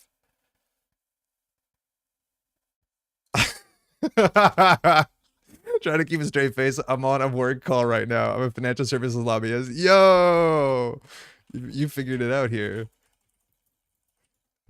That's sick. Isn't this ABR Adam? Yes, I also don't like ABR Adam. I don't know. It's just the beginning game becomes so volatile. Yeah, Flesh and Blood, how's it going? Yeah, this is our first Nuvem game. It's over on turn 6. And like, genuinely how it's working so far, like, I don't know what our game plan was besides ice up everything. Because like, minimally we drew a Punitive, but how long do we go? Our deck is basically just money and ice. Like, this seems very fundamentally flawed. We'll play a couple more games with it, but I don't think this works. Hey, you too. You too. Maybe we need more of those. Hey, that's a whole way. There's a whole HB card pool now to explore. As Peanut Lover, I missed archive memories. Yeah. Let's run that back.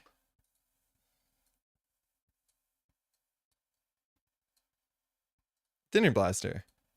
Curious to see how the new stuff interacts. Yeah, me too. This is our first time playing. Okay, not having the tributary here is pretty rough. I think Kit's in a really good spot right now. I think Hammer is really sick into Kit. Hey, I'm not mom. How's it going? Best of luck, have fun. So we've drawn 2 agendas again in our opening hand. That seems above curve. I'm on TV. We're gonna mulligan this. So Kit, I think, got really good in the set. But I think the kit that got really good in the set is like Levy AR Lab Access Kit. Just play events and then just like Hammer Centrals. Hammer will make Kit sad, but we can't keep this hand. I feel like having an agenda in every opening hand is really unlikely. Winchester's good. I think Winchester's still taxing for Lobisomim and for Orca. For Orca, it's 4. That's like not bad. So in theory, we should hedge fund first. It's an NGO front on the top. I don't want NGO front. Now we draw. Now we have a punitive. Okay. We're getting towards a win condition.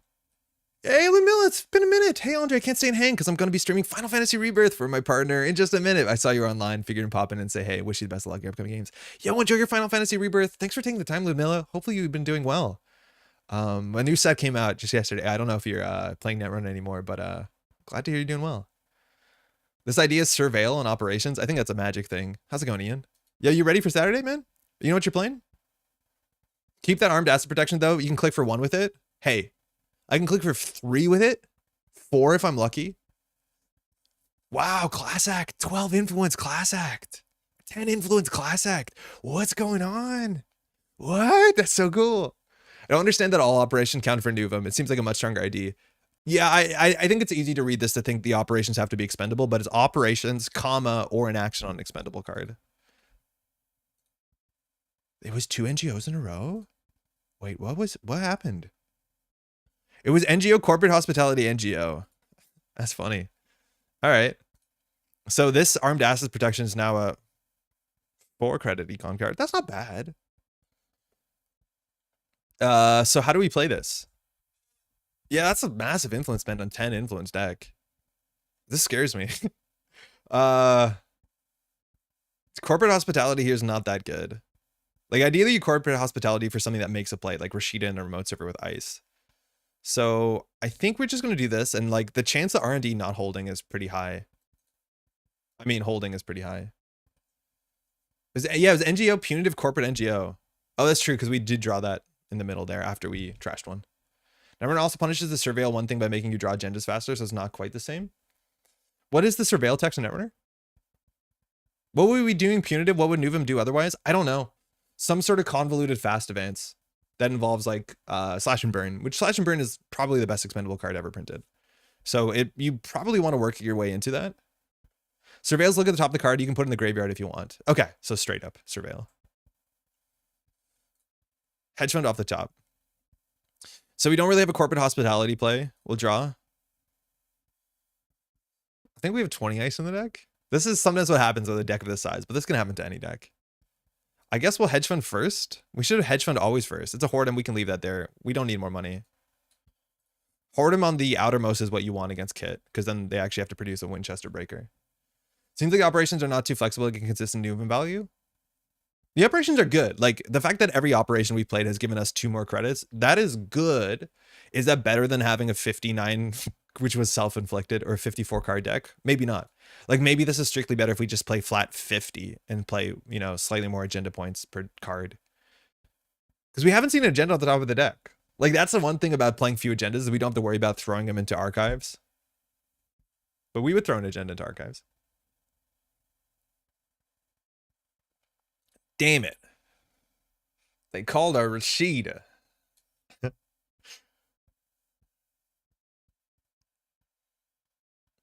They also have 2 stone ship, which, like, I'm glad they popped them, because if they put a stone ship on the table, punitive is also just unwinnable.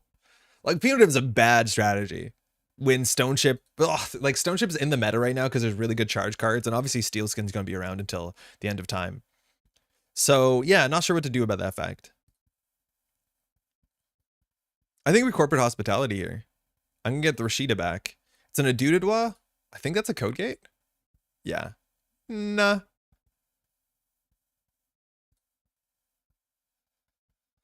Oh, we have too many cards in hand. Kind of excited to see the charge resurgence. Charge looks really good. Or like the charge cards look really good. I think they can see play without Padma. I'm scared of Amelia Earhart.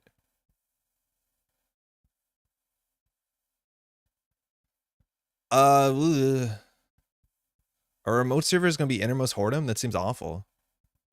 What was the game plan behind this? Yeah, I think we're going to... Self-plot has it going. We're definitely going to try and score out. Maybe Winchester was worse. Playing a Fat 50 seems good for more fast events oriented build with Splash and Burn. Yeah, I agree. I think we'll try that after this. Okay, they cracked our last stone ship until they, mind you, play Ashen Epilogue. I think they're probably playing Ashen Epilogue if they're playing Class Act. I can finally use my acrylic Padma that I won. Oh, hell yeah. I don't think any card is worth drawing a card and then spending a click to install the card for 1 charge currently. Yeah, okay, so Lob of Summons coming down. Yeah, there you go. I think it is. Are we excited for all the new decks? Elwin, we just started. We've had a rough time with Nuvem, and Nuvem's not doing a thing. Enjoy my deck list. I think this is a tier 1 deck list. I don't know about the class tag, but I think Lob of Summon is not jank. I think Lob of Summon is incredibly good. I think if they don't play Orca, that's weird. Amelia has the APOC thing if you're probably going to win trying to do it, but possibly with Charge is scary. I think with Charge, you can fire it in the same turn. It's weird because it's like the sort of card that might not be powerful, and in that case, why does it exist? But if it is powerful enough to see consistent play, it's the sort of card that I don't want to do upon someone. Like, it's the sort of card that I really feel bad. Like, if you're in Jaina casual and you make someone lose 10 credits, like, it doesn't feel good. It's kind of like account sniping spamming people. Like, sometimes it's the right thing to do. Usually it was the right thing to do. But more often than not, oh, Jesus. This is the first burner. Let me tell you, burner's very good. Burner is going to mess us up really bad here. You're playing Punitive. There's so many ways to be Punitive. It's interaction based. I cannot interact with Amelia Earhart. This is so bad for us. Burner is so messed up. We just lost potentially 6 points this turn, depending on how the burner lands. Like, for those who don't think burner's cracked, burner is so absurd. This is the best HQ run card in a long, long, long time. I'm not going to fire this over. I don't care. CityWorks. Rashida Punitive. So they just put CityWorks on the bottom of the deck. Oh, Punitive on the bottom deck. CityWorks on top of RD. Yeah, that's even better. Game over, man. Game over. Burner's so messed up. We lost our win condition. Amelia plus Meeting of Minds makes me actually consider Daeg. Like, that's consistent. I don't know if, yeah, I think Daeg is really cool as a virtual, and Daeg coming down after you charge once is scary because the corpse scores out, they lose 10. Like, it's a problem. I burnered someone this morning after forcing an expensive res and saw some cheap econ recovery. On the bottom, they go, burner is so absurdly flexible.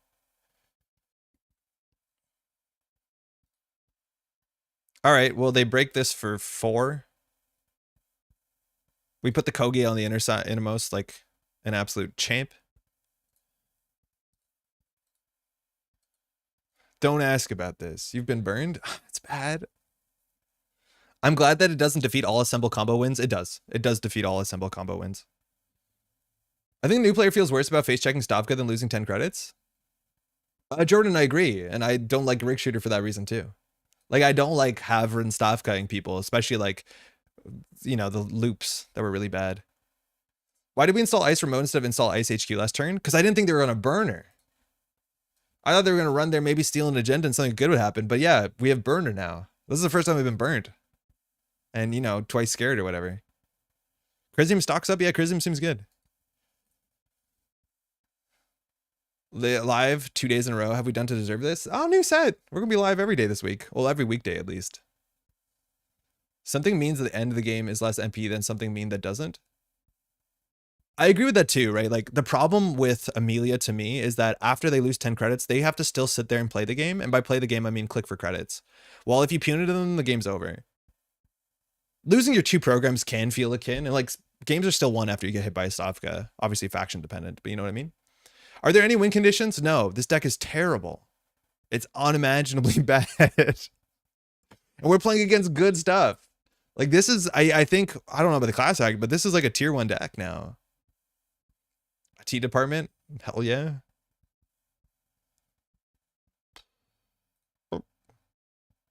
That's fun. That's a fun card. Why would they not run every turn? I don't know. Draw. That's fun. Like, step 1 feed is to the runner is going good.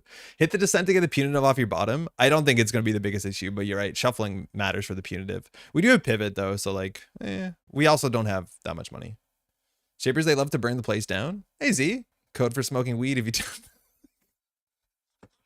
This card you also just lose to. Like, I hope they're playing Mad Dash, but like, being on game point against Cataloger is basically a death sentence.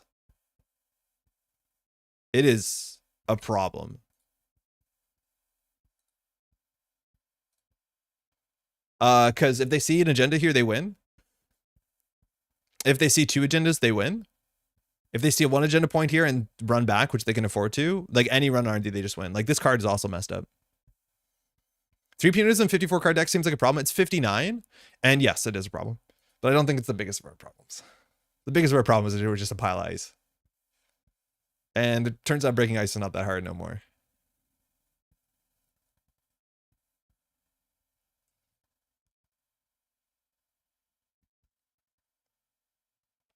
Woof. We're going to destroy this deck.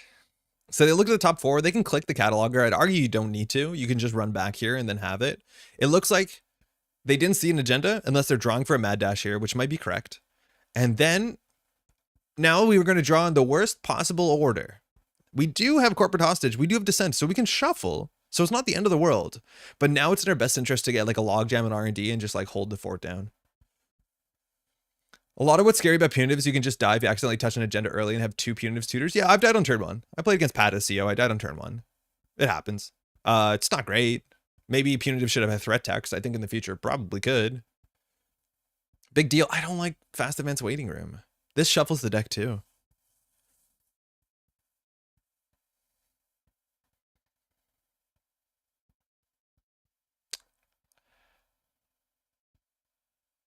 Corp hostage shuffles? No, corporate hospitality just draws.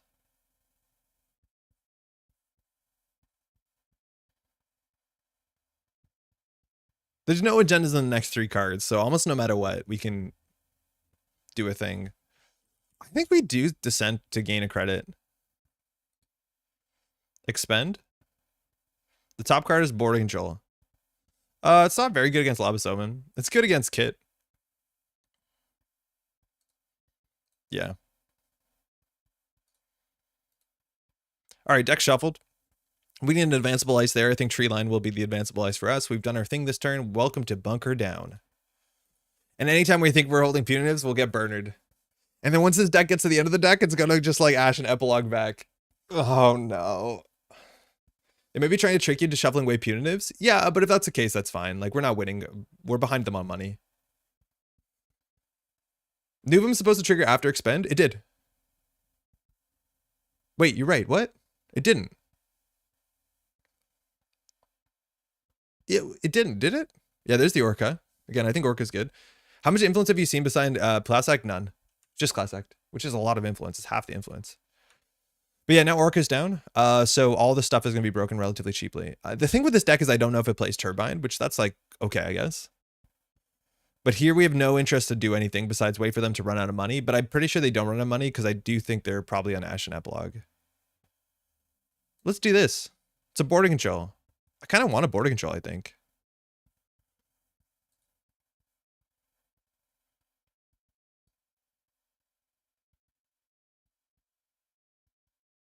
Having this on the outermost is like, it's not good. Like, we don't have a play here. But again, we built our deck. We will live with our deck. It's going to be 1 class act, 1 epilogue, or 2 class acts. Maybe 2 class acts. They're running here to turn off Subliminal. Hey, we just turned on our armed acid protection. Oh my God. We get so much money from armed acid protection. We don't have an agenda in there, but we have everything else. Feels like the set is designed by TCG player. I think the set feels very different than other sets. I'm not sure exactly why it is, but like the concentration of certain things in this set versus other sets. I know we talked about this yesterday. It's like very, very notably very different. Looks like Nuvem triggered after taking the action, but it should have been after resolving the action. It might have been a pending trigger, and so what's going to happen is going to happen, but I don't know. You're right. Yeah, we don't have anything here to do. Rashida. We're not going to trash Rashida. So top of R&D is safe. We know that. The problem is like against Cataloger, we just need to keep a Spin Doctor on the table. They should catalog here. Maybe they're just waiting for a Mad Dash, which is, and they're right. Like they don't have to do anything fast because we're not going to do anything fast. Surely there's no way the 10 influence kid's playing Ash and Epilogue with the class act. I think she is. I think there's a big chance that kid is. I think Ash and Epilogue makes a lot of sense with these sort of decks. That being said, this doesn't look like a prepaid deck that's running like events. It looks like a lot of the value is coming off of maybe a mix. But like, I'm pretty sure the influence package can be like 1 legwork, 1 pinhole threading, and then an Ash and Epilogue. I wouldn't be surprised. Legwork, mind you, is just a really good inclusion alongside Burner because you can just burn out non the agendas, and then there's always 3 cards in HQ. Like Burner's messed up. Burner's really good. Ooh, Descent. We don't want Descent.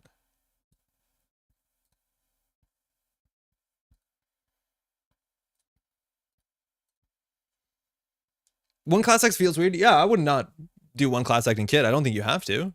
The fact that you get down on turn 1, it looks pretty good. But I agree. It's not what I'd go for. I'd go for Julie over Pinhole, but I'm greedy. Do we know what the top with deck is? No, we don't. We actually can outscale Lobasoman. This is even a ready-made name, prepaid kit. You can bottom Ash and Epilogue with class act, makes sense. Yeah, it kind of does. That you don't draw it until you need it. It is a cool synergy. It also means that you can bottom your ice. I think that's a really big thing, is you can bottom your ice breakers so that you never draw them, so you can spark them. Like, there's some really cool synergies with class act in a lot of Shaper decks, more than it seems. You get class act plus meeting plus Ashen. I don't know if you need a meeting in this deck. Like, meeting for class act is really expensive. Let's go tree line. I mean, what's the difference between TCG and ECG LCG other than predatory business practices? It depends. Like, there's certain mechanics that just feel like more right at certain games than others, right? Like, I've argued that Meeting of the Minds feels closer to the way a lot of Magic the Gathering and Yu-Gi-Oh! Is designed compared to Netrunner. Oh, mind you, this is a cataloger run. Yeah, right. Right, like drawing cards directly from your deck is not something that shows up a lot in Netrunner, especially on pieces that are not mandatory like Icebreakers. It's something, there's certain design things you see in other games more than others. It'd just be your second class act. We made no decisions this game. Oh, man. Do you guys after playing TCA and other factions that begin to understand why it's 5 influence? Yeah, it's really good on 5 influence.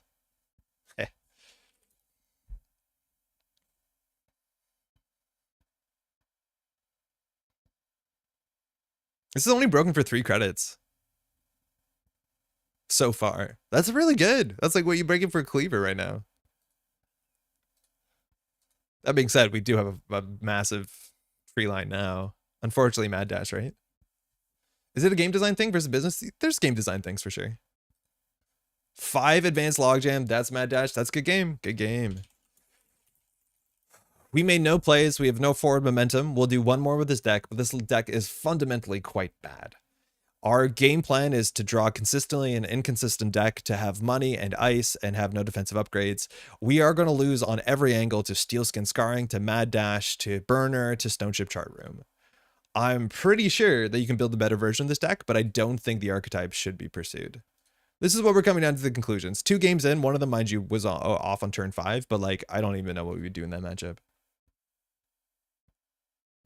Nuvem probably works better with expendable agendas. Yeah, but then you have a really inconsistent deck. Like, having a deck that plays 1-pointers and 2-pointers. Oh, we're going to get lewd, right? Oh, we're going to get lewd. Oh, we should concede before the game starts. Hey, thanks. You too. So this is going to be Lou. The Lou matchup is, I would argue, unless there's a huge mistake in the early game, unwinnable. Because unless an agenda is stolen from archives, Lou's going to eat all our combo pieces. We're probably going to see Alarm Clock. I think a lot of folks are hot on Alarm Clock in Lou, but this is the sort of matchup where, like, if you don't have an aggressive game plan, it's over. Not yet. Yeah, this is bad. I'm going to keep that hand, I guess. Why does Nuvem, the larger deck, simply eat Lou, the smaller deck? It's 20 cards between us. It's really funny. It's a Hordem. Hordem's really good into the Lou matchup. I don't think we need another 2 credits here. Why will we trash it? Okay, look. Either I trash it or you trash it. We're kind of the same, right? This has been fun by realizing midnight. Good night, Andre. Hey, Morgan, thanks for dropping in. Get some good sleep. Poor man can't even afford a shirt. Yeah, but that's because he bought 2 belts. We both get paid to trash your stuff. The claim that rare cards mean the draft limited environment will be curated a certain way. Games should not be whomever has the most rare wins. Granted, game design can be played. There's something... We should have trashed it. Yeah, rarity on cards makes sense in a limited format. Where like draft or booster stuff. Like, boosting is really fun. Boom, 2 advancement counters. Okay, Nana, I will feed you after this game. You're very cute. 2 belts in this economy? Do you think this is going to get Araceris crewed? I think this is going to get Araceris crewed. We probably should have iced both centrals, let's be honest. Because now we have to purge out. Do we corporate hospitality to get the Whoredom on R&D? I think we do. It's a hedge fund. Hedge fund seems good. F it. If we're not trashing, what are we doing? We don't need a DRM in the next year. Gotta spend money on belts to make money to buy belts. Help, I need someone who's good at this economy thing. Owl Crew, so dope. The owl was like such a weird inclusion in there that I refuse to believe it's not a Netrunner card upcoming. Fermenter. Audrey. Imp. A deck of 2 Maviri and 48. We're down to a 48 card deck. Like, we are doing our thing. No ethical ornamentation in capitalism. Oh, man. We should purge sooner than later.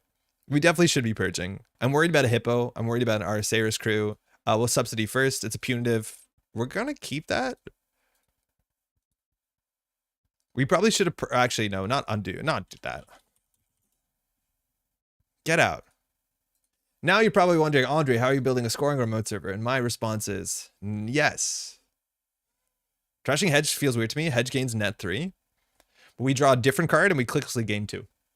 Would you rather have a hedge that says gain 2 clicklessly or pay to click to gain 4 after drawing it? Gain 2 clicklessly is not that bad. Yeah. It's lose a card draw to click to gain 4. We gained a card draw to click to gain, clicklessly gain 2. I'm so sorry, little friend. I'm just going to finish this game. We're playing against Ion Fox. Oh, hold on.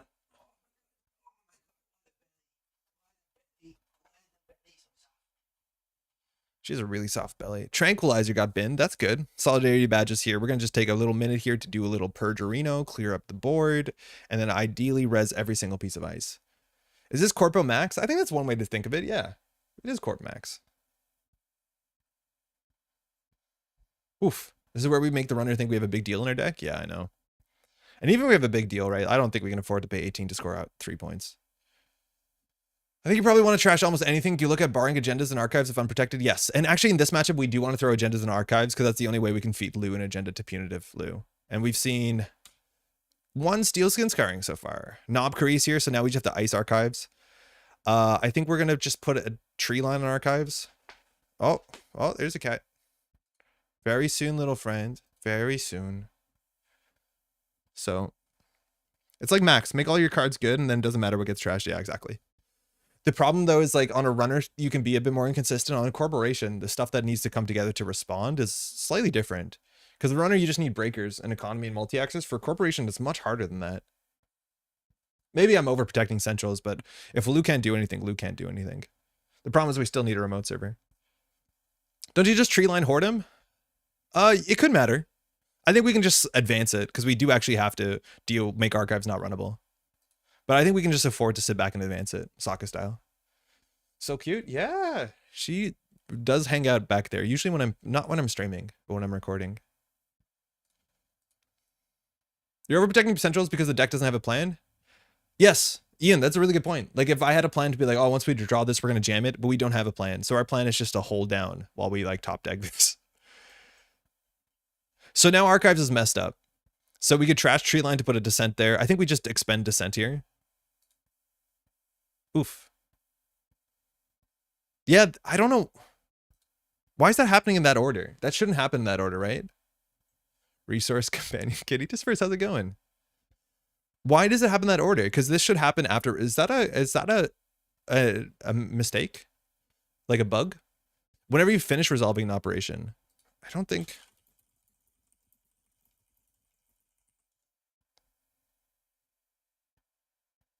Yeah, Y is probably bug, yeah. Okay, it's good to know. So we have Sam and Basalt. I'm going to do Basalt because it seems fun. Yeah, it's too late. Saw it. Yeah, it's just not implemented correctly. That's okay. Draw here feels pretty bad. We need another ice here, though. Draw. Oh, okay. Stream will keep you honest. Oh no. I think this deck got better by a huge margin. I think the only thing you can do to beat this deck really is like, what did we get in the set that beats this? Hammer? Netrunner doesn't have a first in last out stack like MTG, so yeah, weird. It's not so much first and last out, it just should trigger after resolving, not while you're resolving. Would have won there if we trashed the points? But we can't just discard them, right? You're right though, our job is to discard 2 agenda points. I think that's a good look at it. But if that's the case, Iron Fox is going to be on a lot of credits. That being said, we only have 1 punitive, so we have to feed 2. Yeah, maybe you're onto something there. Yeah, that's actually really good. Yeah, we'll do it now, though. Oh, that's even better. So hedge fund, trash subliminal, 100%. Wait a second. Is this sick? Is this sick? They have like 13 credits. It's okay, we have 19. And when they steal this, we get a recursion. So we just want to make sure there's 1 good economy card in there. So we'll keep the subsidy in it. So we'll return Descent and Corporate Hoss. Still in Punitive? Yeah, 3rd game, it's bad. They might have Audrey Steelskin. They might. It's a 59 card deck.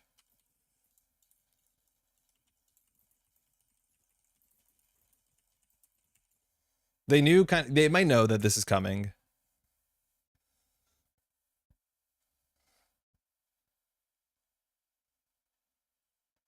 I think you're right. Recurring a face down card would be interesting, but it was a subliminal. All right, let's go. We've seen 1 Steelskin so far. They probably have another. But yeah, if they have Audrey Steelskin, it's a problem. This is their best line, though. It still is their best line by like a mile.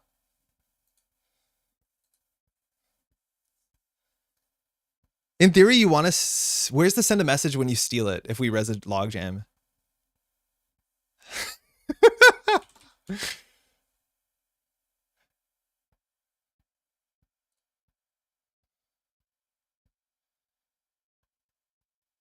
Add 1 card to HQ. We're going to add the Gov sub.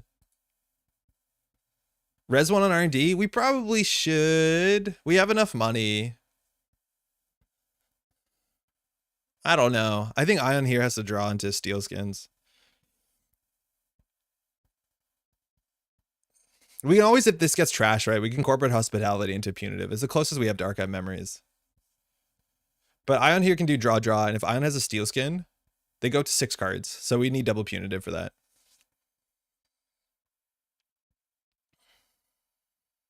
Mm-hmm.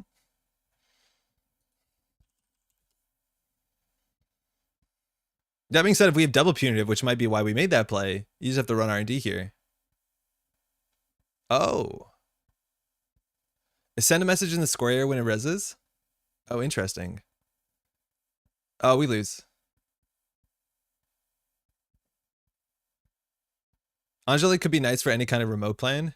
What remote plan? You see a remote plan? I don't see a remote plan. Yeah, I think that's a really good play. Is buffer drive to get a Steelskin into hand. You can undo it.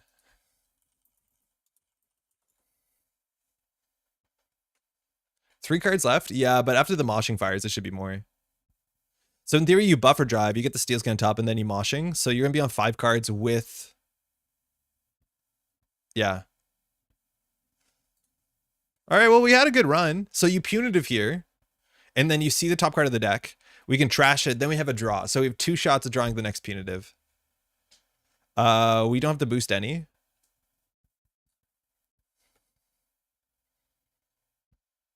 Hit a Steelskin. Oh. No. Draw. Oh, let's go. Let's go. Good game. Saw that on the top of the deck. Oh, man. Pure skill. I should put the new cards in here. I'm surprised you're not on any. Thought we'd see some new mean stuff. Whew, that was unlikely. We had 2 draws. So the idea is if we didn't see a Punitive there, we would have trashed the card to see 1 deeper. But like, yeah, there was 2 Punitives in the whole dang deck as much as we had 2 shots at it. Wow, okay. Yeah, we won. The deck is retired. It's a terrible deck. Please don't play this. Does completely diffuse archives. Oh, yeah, it does. Yeah, yep. If the Punitive needs another reason to be bad. Yeah, that's a really big deal. Is Helium Fora, which I don't know if you run into all these virus matchups. It depends on how much you don't like running archives to a virus, which is not zero. But yeah, the deck just loses to Helium Fora. Anyways, I think we should retire Punitive and try to build a more ambitious, stranger Nuvem deck. Okay, thanks for the game. On that note, though, yeah, sure. I'm gonna go feed the cat. So what we're gonna do, ciao. I'm gonna go feed the cat. I'm gonna put music on. It should take like less than 30 seconds. After that, well, no, it'll probably take about 45 seconds. We'll be back with the second part of the stream, which let me tell you, oh my God, if you were excited about the first part, the second part, I'll be right back.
All right, let's give this another shot. She did not like the food.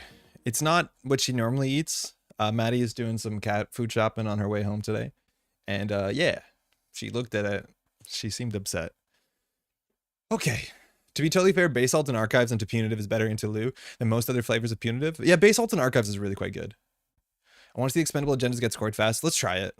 Let's try it. The problem is, like, as soon as you play a rush deck, you are directly comparing yourself with Op. And that's not a fight I think you want to take. I don't think you want to take that fight. Atea, let's go. Let's do a couple more Nuvems because we haven't played with like a lot of the straight up Nuvem cards from the set. Make them eat cards? What? What's hello SPCA? Yeah, he's doing it again.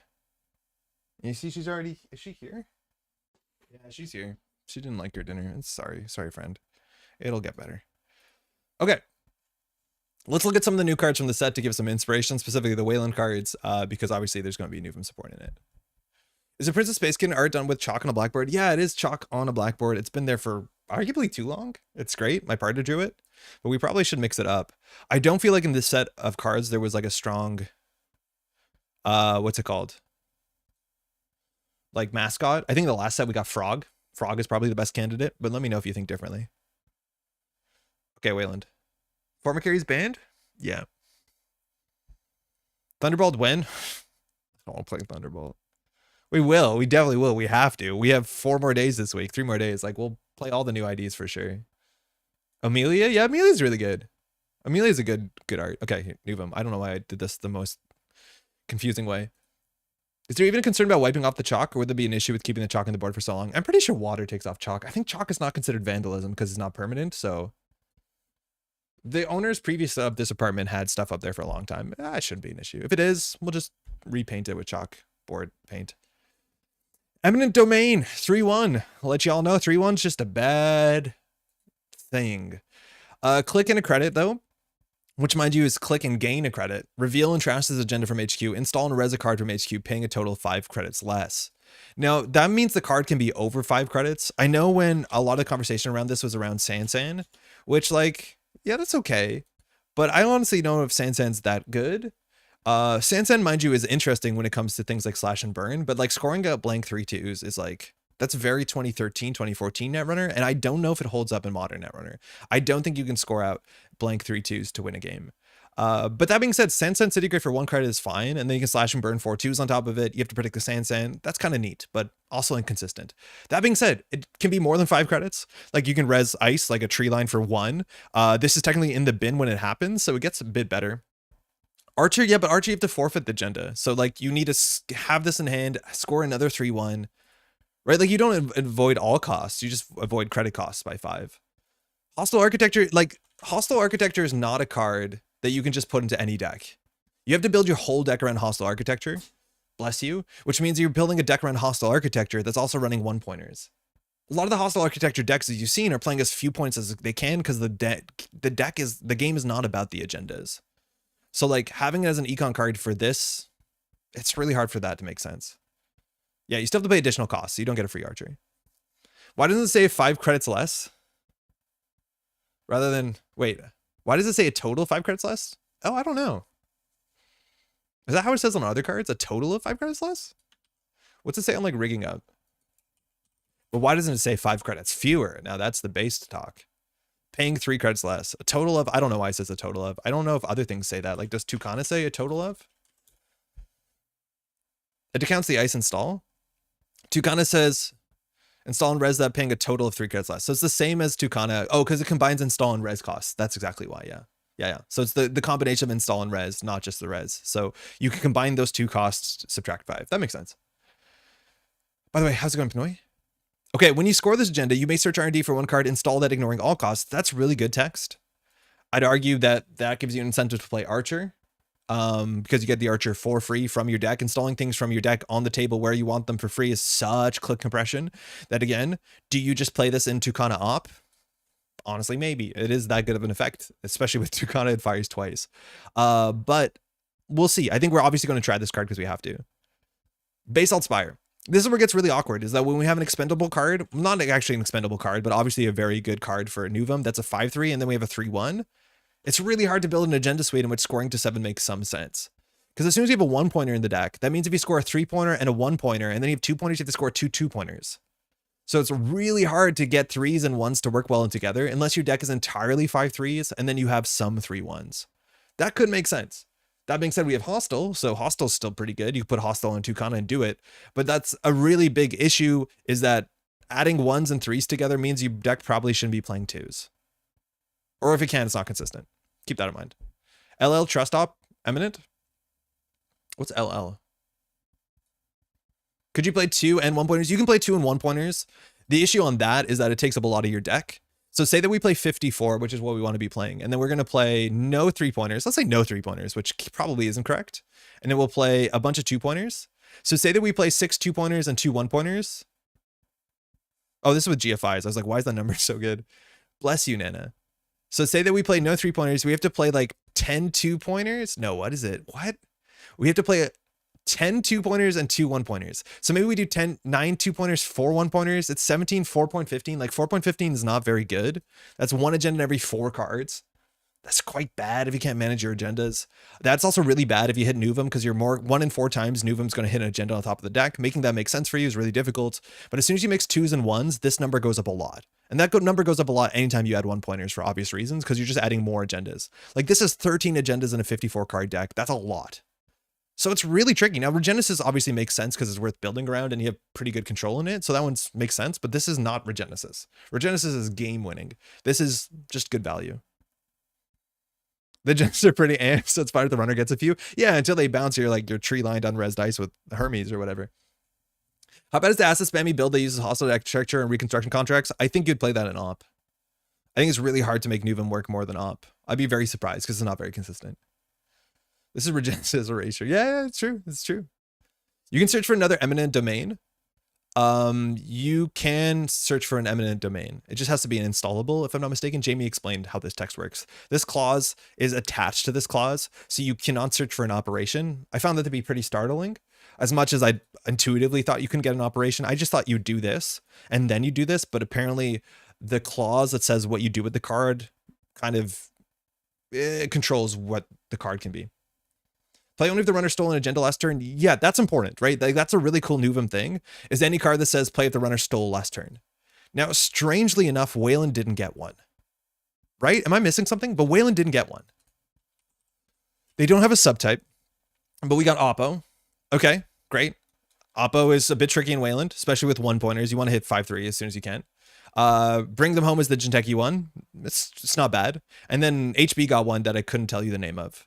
Weyland is the one faction that did not get one, which is super, super surprising. The search card doesn't go to hand, so the searching card that can't be installed leaves it in R&D. Oh, neat. Yeah. Active policing is the Weyland one. Sorry, the HB one. But yeah, Weyland just didn't get one. And I know I called out when we were talking about Nuvem, is like, that is the one ID that more than anything needs a reason to punish you from running archives. Currently, the ones that we have are like distributed tracing, which is a lot of influence. And mind you, end the line is just not a kill condition that you can work with in the modern format. So they're not being reprisals is a missed opportunity pun. It doesn't make sense because reprisals trigger only if the runner trashed. This triggers off stole or trashed. So it's confusing to use the same subtype for multiple cards. Well, these cards could have their own subtype. I don't know if it's necessary, but yeah, just keep that in mind. Reprisals have slightly different text because things like threat assessment and all the reprisals say the runner trashed or a corp card. The other ones say trashed or stole. Yeah, I don't know. It's really hard. It's really hard. Hearts and Minds, again, you have to play with advanceable cards and then you have to protect this, but you don't want to protect it. So that doesn't make a lot of sense. Descent is really, really good. I think Hammer is underrated. We need to play 3x Hammer. It's been really good in every matchup we played so far. Grey Ops is not a subtype that's unique to those. We've seen Grey Ops cards back in the day. Same with Black Ops cards. Logjam has been okay. Business as usual, like, only makes sense advanceable cards. Isaac is like, you don't need advanceable cards for Isaac, but I'd argue that the deck doesn't need a defensible upgrade. It needs a win condition. And that's it. Like, I don't know what to do with Nuvem. I don't know what to do with Nuvem. Like, just Nuvem doesn't have a win condition. When does the lockdown finish resolving? It should say on them, actually. That was not the card I wanted. So you start a turn trigger on the following turn. Super Modernism is kind of bad. Itadi, I'd like Super Modernism to be good, but the end of the day is like C-Source into Scorched Earth was its own thing. But right now in a 50 card deck, let alone a 54 card deck, doing a public trail into end line doesn't work. Because the runners should have more than 4 cards in hand unless you cheese them on early turns. I think that's an active way that we could try it, is we can jam out like small agendas and go as fast as possible. And then we could try public trail into end of line. But I don't think it's going to work because 4 damage kills very few to no runners. In Liberation Cycle, there's only Grey Ops cards per corp. I think there's 1 Black Ops card. There's definitely 1 Black Ops card. Zed standard. I remember saying Call of Duty. Yeah, Bring Them Home is Black Ops. Call of Duty Black Ops. And there's more Grey Ops though, but this one's like strictly illegal, while the Grey Ops are like muddy illegal. End of line, Hypoxia, and High HPT were some of the older ones. Punitive's Black Ops too. I don't know. I don't know what to do with this ID. It seems flexible, but inflexible. In case for rig destruction Nuvem, I don't know why we would do it sooner than like Hafran Stavka Ob, right? Like, you're right, you could play it in any Weyland, but like if you play Outfit, you have Trebuchet. If you play Op, you have really, really mean stuff consistently that fires. So Nuvem to me is like the third option. And I don't even know what the other Weyland IDs are. Lockdown can trigger Nuvem at the start of the turn. Oh, that's the idea, right? Is that technically finished resolving? I wonder what JNet's going to do. Yeah. When the lockdown ends. That's really funny. Is this a better BTL Pharaoh deck? Pharaohs? It might be. Like this also, if we were building like Glacier and Punitive, it probably is better in BTL. Well, let's try and build something that's a bit of a like, we're just going to put all the pieces together and see what we can learn. Because I honestly don't know what's going on. So we'll do an above the law. We'll do all the slash and burns. We can fast advance with this. What about score a single spire, econ warrior for oppo, then a single end of line, spire counter, end of line? Again, you can't. Because end of line removes the tag. Like, this is the problem why super modernism is so much worse than it used to be, is that this removes the tag. So you need to figure out how to give them 2 tags. You're right, mutually assured destruction I think is actually pretty reasonable in this set, but it's largely attached to, what's it called? The mandate card, what's the mandate card called? Sudden commandment? Like, you can do sudden commandment mad stuff, but then I don't know why we do this in this ID where it's just more inconsistent to draw. I know it removes the tag. Hold on. Score Aspire. Econ Warfare Oppo. Oh, because you said Oppo. Can we get them to have 2 tags? I don't think we can.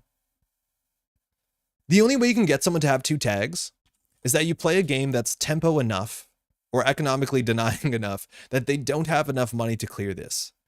For what it's worth, I haven't seen Sebastio at all on JNet, but Oppo research here, right? Like, you can just clear 2 tags and leave us to do whatever we're doing. Force connection, you can play traps. Yeah, you sure can. I don't know why we'd play this ID over like any of the other ones. If you're playing mad, that's an op deck. It's probably an op deck, yeah. Right? Like, if our game plan is to have the runner hit a force connection and then have more money than them, it's definitely an ambitious game plan, right? So let's start with 3 basalt spire. Let's try 3 eminent domain. That's 20 agenda points. Okay. So mind you, trying to add to 7 on this is really, really difficult. Let's not worry about that. Why is nobody playing biotic, mad, end of line, end of line? It's really weak to tech. Also, that's a hand of 5 cards. And there's burner, there's imp, there's so many reasons. It's weak to stone ship, it's weak to steel skin, it's weak to imp, it's weak to burner, it's weak to eye for an eye. It's really, really hard. Are my messages not going through, Veronica? I feel like this is the first message in a while. Have you been exclusively posting links? Let me check. I don't think your message has come. Okay, question. Does Thunderbolt... Oh, I missed one. Does Thunderbolt have the same problem as Nuvem? No WinCon? Or is it just a me thing? Oh, I saw that one. I don't know. It's hard to say for Thunderbolt because we haven't played it enough. It's hard. But I think economically, like at the end of the day, it's still just score in a remote server, which... probably consistently other HB decks do better. Yeah, sorry, Veronica. I really hate this when like people have nice messages, wish well, and then you miss it in chat. Like, just say the same question again if I don't respond to it. It's obviously no one's ignoring anyone. It's just there's a lot of things going on. It feels really bad when it happens. When I know I'm in chat, I'm like, hey y'all, and you don't get the hey back. Like, feels bad. Getting 2 cards a turn and churning through your deck can make for a good big deal shell. Yeah, big deal removes from game.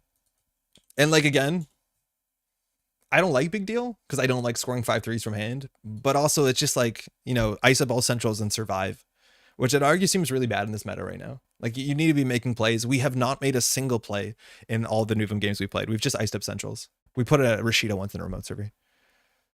Okay, let's just play an Alice. Maybe the Alice does something good for us. No worries, but I did. I asked it twice and I was like, does Andre know how to talk Thunderbolts? With respect, if you don't, but also I feel unusual for you. No, I definitely would talk Thunderbolt. I think Thunderbolt is tricky. I think it's trying to make the ice expensive and hard to break and scary to face check, and then wants to score out behind it. I think there's some like good scaling options when it comes to harmonics, which are soft to a subsection of the card pool. But like classically making your ice good is a really dodgy win condition for most decks. A lot of times you have to do other stuff, like PD is efficient and has good ice, but also plays defensive upgrades and has some really good on-tempo agendas. So I don't know. But that being said, I've not played Thunderbolt. Understanding how to build a Thunderbolt deck too is like super volatile because the face checks can be disastrous.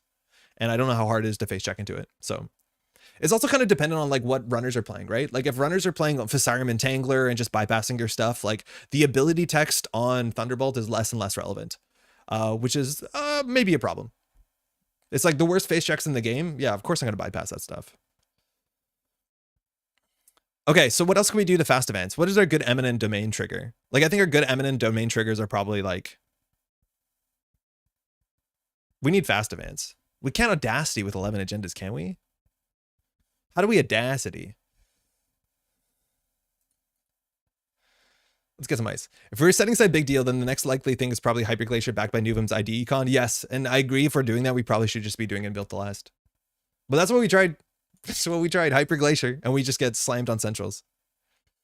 I've got big, I'm not mad, just disappointed about the direction for HB. I get it. They don't want to make HB PD the only valid HB direction, but between Borealis and Liberated, HB hasn't had a lot. Yeah, I agree.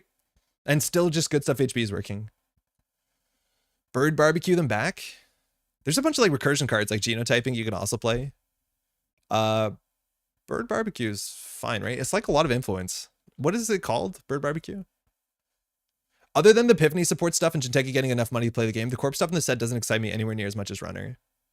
I agree. And I think that's what I've seen. Again, like obviously we've been playing corp side, but I don't think I've seen a lot of conversation that people are super stoked about the corp side of things. I think NBN combo could work out. I think a lot of the corp side is like not obvious where it's going to go, but like, I agree. I kind of agree. It's like, it's not very clear what you should be doing on the corp side. I think Hollow Man is like one of the notable cards because it is a win condition. It is like straight up a win condition of a card. And I don't feel like there's that many in the set. I think the sets for HB seem to kind of really want everyone to play AOT or PD, kind of disappointing, to be honest. Hey, Jake. Yeah, I don't know.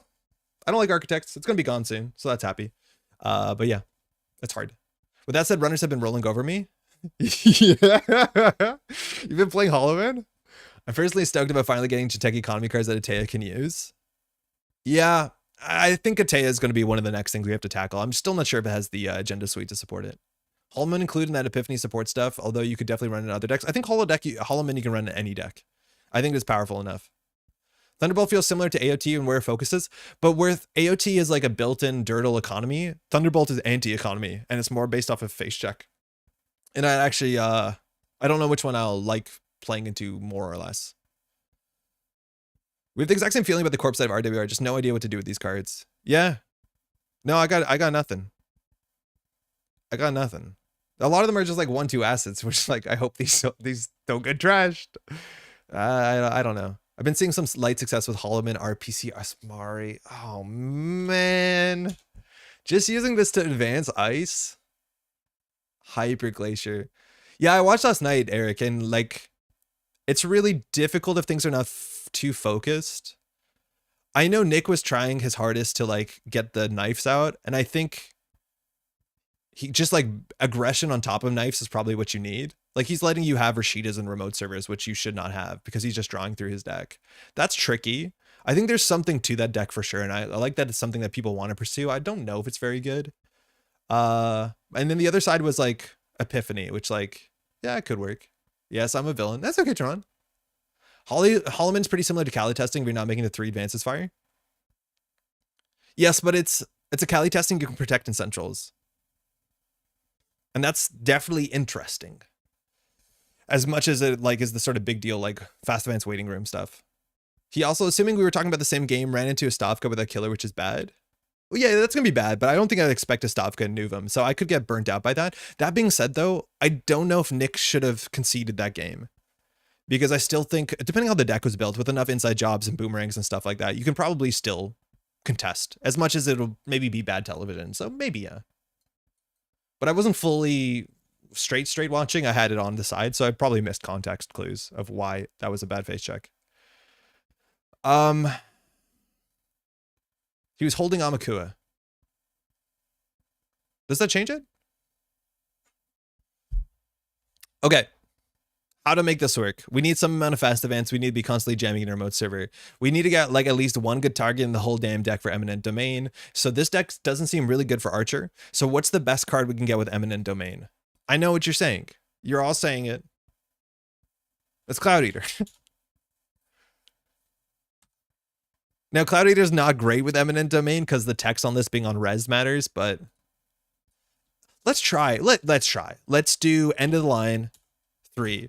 Let's do Angelique. We gotta loosen him up a bit. 3. We'll do obviously what's it called? Public Trail.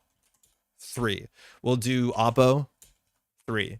Great, that's our deck. Now we'll build some ice and hopefully fast events from this. Seraph. The NBN one might be better because it's in counter text. Yeah, I like Seraph less because it isn't. Yeah. This is good for us. It's just we're full. Pivot, baby. Yeah, Pivot's playable. Pivot's really good. The problem is like Pivot, we just have to have them low cards in hand. Like this is the sort of deck where I want to play Snare, unfortunately. Like I want to play Snare. So we'll do that. We need more money fast. So let's go to the operations.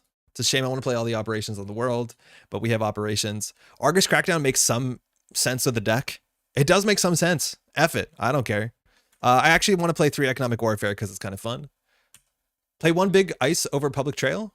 I think we need the Public Trail because it's our win condition. Maybe we should play 1 fewer Oppo. But I think we can just get a Pharaoh's Res for free and feel pretty okay about it. I'm assuming. Let's get the ice in here. Pivot could let you cut down an influence. It's hard because we might need to do Angelique into Public Trail into end of line. We'll see how it works. Tributary works well with Argus. I really wanted to play Tributary. It's, I think, really quite good into what we're seeing.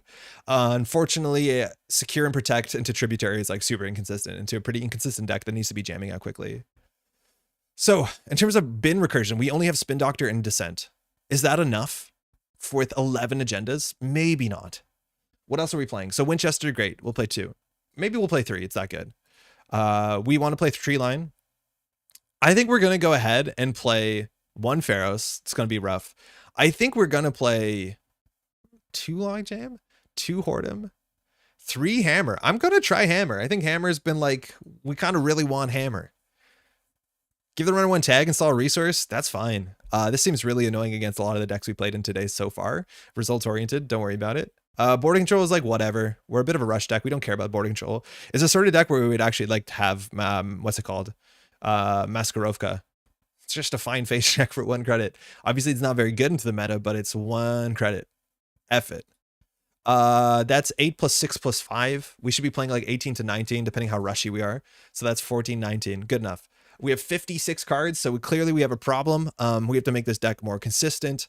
It is very inconsistent. We should drop at least 2 cards. It could just be 2 pivots. Is this deck nonsense? The deck is nonsense. We should play on Audacity or 2. Mind you, with Slash and Burn and Audacity, you can score at 4 2s. It's kind of sick. And so I'll cut 1 Angelique, and we'll cut 1 Ice. Probably the big old Logjam. All right. Modernism. Nuvem. Modernism. Good stuff.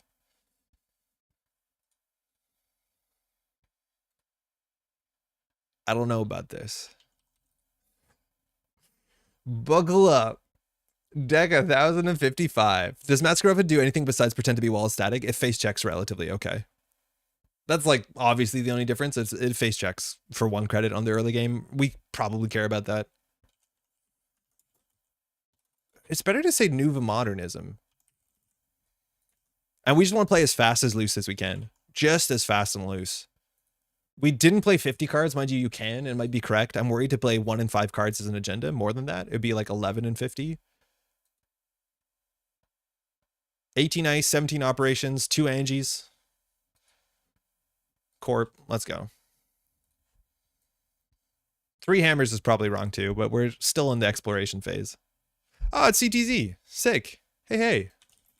Hey, Fuddruckers. Ken, cool. I think Ken might try and assassinate us. It's very nice that we're in a new set with 34 games and there's no lag. Yeah, it's been running really good. This hand is totally fine. The Atlas is the worst card in our hand, but we'll keep it. How's it been? CTZ's alive? Yeah, CTZ's alive. CTZ does a lot of grinding. Value Scorch Time? Yeah, for real though. It's not the best because you can recur cards. Corp seems sorry. Tell me about it. I'm out here with Nuvem. I like it though. Nice. Okay. So I don't love the remote server Rashida. We're going to do it anyways because I'm tired of not making plays. This gets inside job very easily. Even like, what's it called? This card is a lot better into something of opportunity, whatever it's called. Might get a peek at what CTZ is playing this week in NPC. Oh, yeah, right. Well, we had a good run. I think a lot of times in that matchup, people do this a lot. I think you bounce the ice and then run server 1. I don't think you bounce the thing in the server. I think you bounce the ice. I don't want to say the game's over.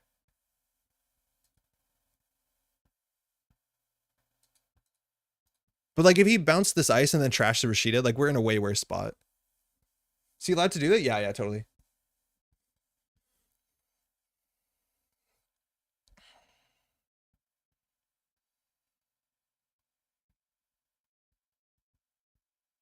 Is Corp bad? Excellent. Hey, just wait till I start ripping him too. Just reframe this as him turning on threat for Angelique. I think she's threat 3. Fazarum. Oh, it's a barrier. Got him. Got him. Yeah, Fazarum doesn't get through barriers. So Masquerade for 1. We finally did it. Fire all. Destroyed. I was really upset about another boomerang. Mind you, boomerang would have been better here, of course. But Fazarum just got eaten. Now the ice is res, so the best thing you can do is Hermes bounce. Do we have 5 points in hand and only 3 spin doctors, 3 descents? Slime mold and shambles? The no barrier subtype on this is like kind of cool. Oh, that's fine. This is good and Ken, right?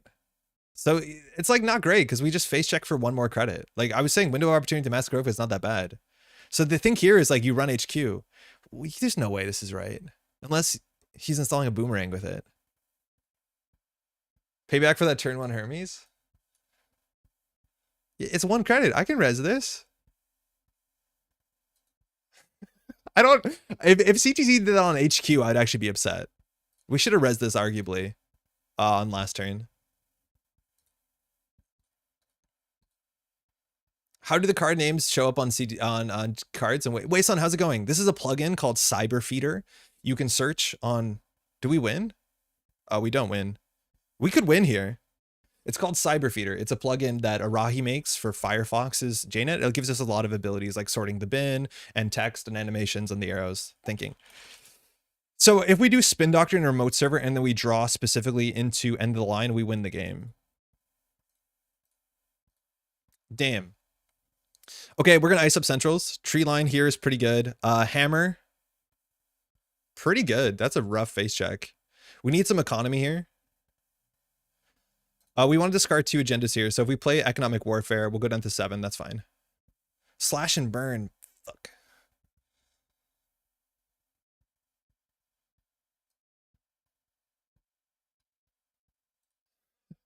Okay. Yeah, whatever, man. I don't think we can afford a log jam. You can shuffle a spin. Yeah, I know, but I didn't want to get rid of 3 agendas. You're taking my money. Nuka, let's go. Agree taking the money would have been good. We did take the money, right? It was a 6 credit swing on a single card. Seems okay.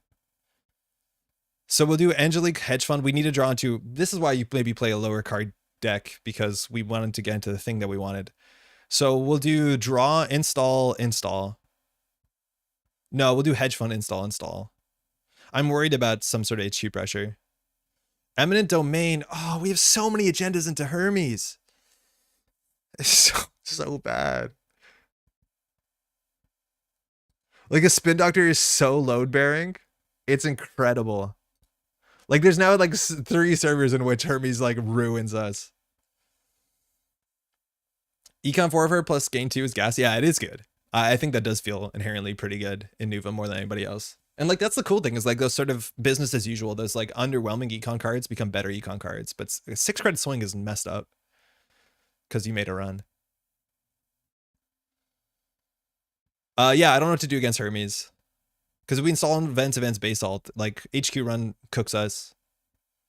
Bioband's archives, right? We have to shuffle this back in. Punitive could have been alive and well in this matchup. But 2 face downs. Now at the top of the deck is not eminent domain. That's a nice thing we got going for us.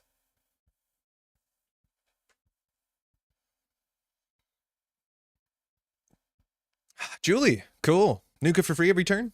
Why not? Pinhole. Oh, what is this? When the runner accesses this upgrade, we could still top deck a win here. We don't have to res it, right? I will. Because we shouldn't, because then the uniqueness clause might come in. We don't actually have to res this. We had another Hermes and an inside job. Feels good. Top deck and a line win. Res it? We don't need to res it. It's still fired. Oh, no. When it's res. Never mind. It's when it's res. We figured it out. We figured it out. Very good. Okay. So we could public trail for fun to trash Nuka and Julie. then we have 2 shots at getting end of the line. Yeah, it does have 3 reds. Very, very true. So if we do that, oh, we have Oppo too. I forgot we have Oppo.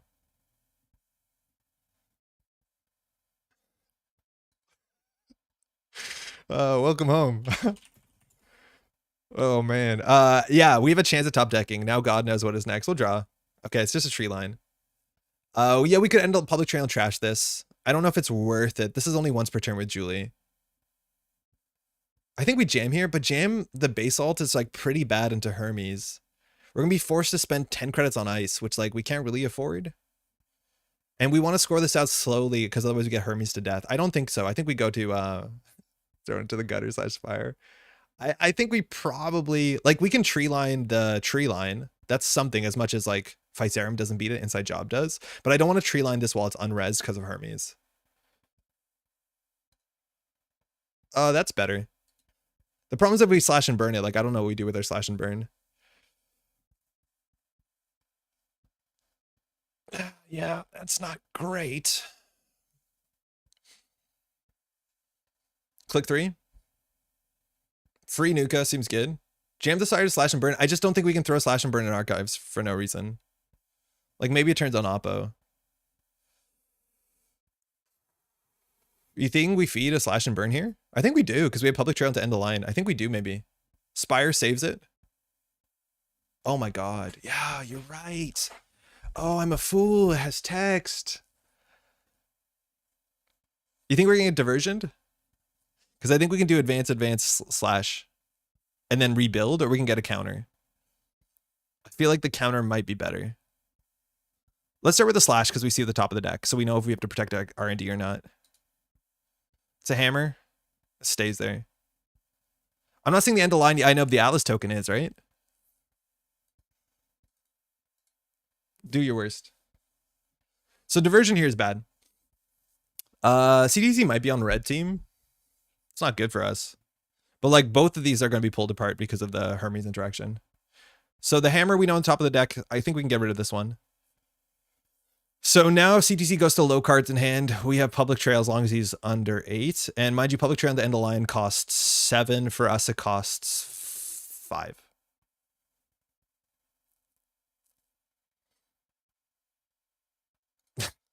Yeah, this is bad. This is bad. I think if we jammed the basalt, we'd be in a better spot. A basalt. So no diversion. Okay, this is a hammer. Is CTZ exploiting? I think CTZ is exploiting us.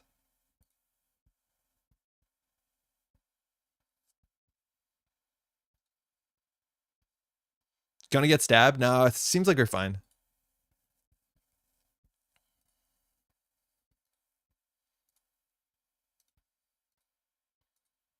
Just keep tempoing forward. Okay. Now this is net running. Yeah.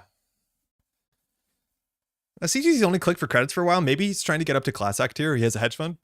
Bravado into tree lines. Fine. We want to get this res so we can get more counters on it. It helps a lot. We've seen one pinhole so far. Hammer, we can't res there. I think CTZ might know this is a hammer, but if we could res it, it's really quite bad. Fuck. Second pinhole. Damn. 7 credits. Okay. Second Angelique. You can stack them. They don't do anything. Not sure what to do here. We have a money issue. Threat 3 is online. Do you want to just do a damage to gain 2? Oppo Bop? Yeah, we could Oppo Bop. We probably do Oppo Bop. I just think it's really bad for economy. Like, we Oppo Bop for 5. We're R+, right? We do credit, Oppo Bop. And then we're down on 2 credits with a hammer on R&D, but everything else protected. Second on league for the third pinhole is Big Brain. It'd be so cool. But it doesn't do anything. We could technically res it to trash the other one. I don't know if we Oppo Bop here. I think we didn't draw on a draw into. Like, it's so hard to play this deck because you're like, I want to draw into something. Like, top decking an economic warfare here would be messed up. Can we not kill? No, we can only do 4 damage. I'm drawing for econ. That's fine. Missing 1 credit? No, it's just, it only does 4 damage, right? You can't play double line the line off of a single public trail. Let's just tempo out an energy for gain 1 credit. Oh, we might want it actually for the kill combo if he has 4 in hand, because we do Angie, public. No, we should keep that. That's for sure. Let's tree line this. Expend. Boof. Descent. Yeah, okay. It's gone. And I think we just take a money here. Expending Angelique does 1. You got 5 on tap. We have 4 on tap. With Angie, it's 5 on tap. You're right. So if CTZ goes down to 4 cards, we can do Angie, Public Trail, Atlas into end of line. As long as CTZ keeps... Yeah, now at 11 credits, we have to force him to spend money. Okay, well, it didn't run, let alone that. Okay, let's get a Rashida here. I don't like this anymore. We can discard this. We probably should. But he's now going to be careful because he's seen Oppo and Public Trail. So we have to like force him in the remote server. Remember you gain 2 credit while you're doing your kill combo? Yeah, it's not money. It was about cards in hand. But yeah, the kill combo is slightly cheaper. Because Angelique gains us 1 credit and then we have to pay 7 more. So we need 8 for the combo, if I'm not mistaken. Because we pay 1, gain 1. And then it's 4, 5, 6, 7. No, we need 6. Excuse me. I think we're just going to Ice Archives, click for credit. I don't think we want to score at the base alts anytime soon. So we'll draw once.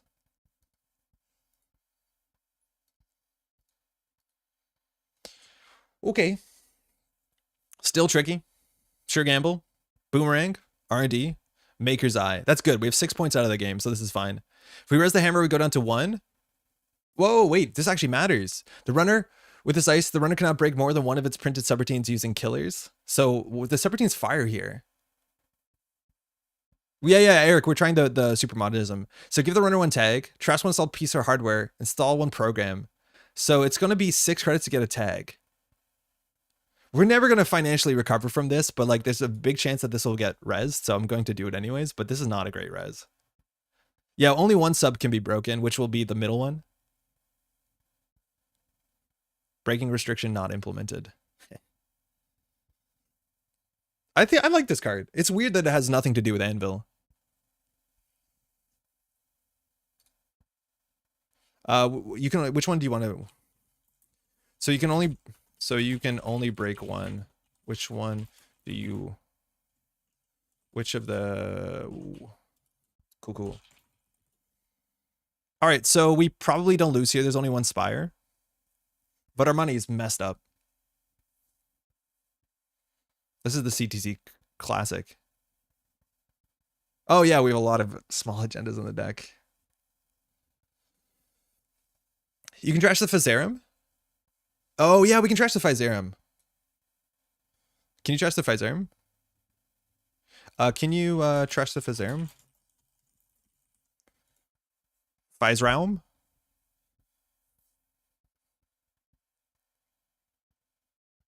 Yeah, hammer will eat the Phaserum. That's cool. Thanks. All right, so we have it, but we don't have cards or credits, and CTZ has cards. So we need to somehow build something. I feel like not that matters. Yeah, not that matters. I totally forgot about it, but not that matters. Like I think here we just click.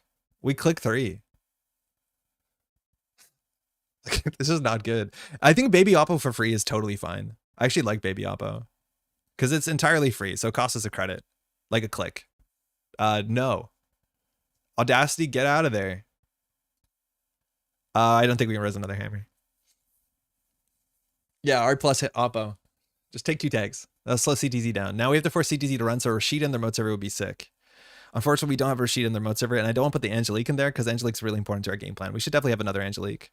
But this is where we're getting to the problem is like, maybe we need more Spin Doctor type effects. Because like, what's this? You know what the coolest play ever is? Is like expend an eminent domain, restore the eminent domain behind the icy res for free, and then advance the eminent domain. Like it's such a sick play pattern, but we need like all the archives recursion cards. Because like the chance of us drawing into a Spin Doctor, it's just kind of hard. Maybe you need more operations you were willing to fire at any time. The other deck we played was way better at that. These Oppos and Trails are just sitting there not triggering your ID. Yeah, I agree. And I think we have too much ice.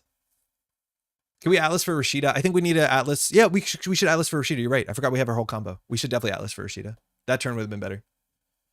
After this game, will you have a number how many credits gained by the ID? I don't think... Well, we can check the log, but I don't know if we will have naturally. Yeah, I think Rashida's fine here.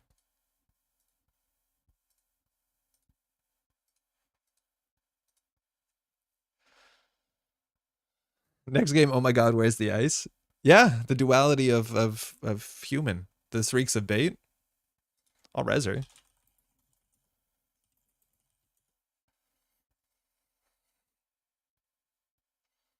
Gonna get pinholed number 3. I would be happy with it. We just want CTZ to run.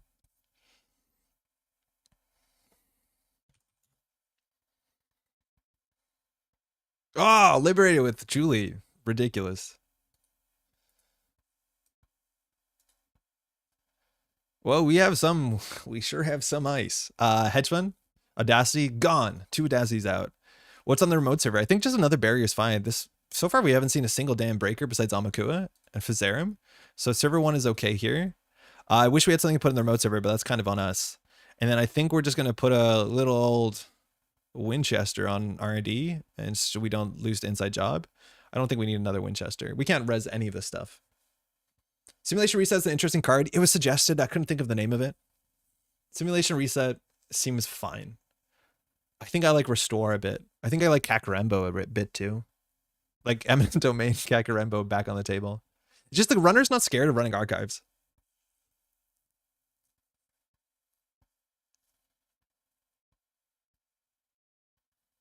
I don't know why they're scared of stealing the Eminent Domains. We're on game point.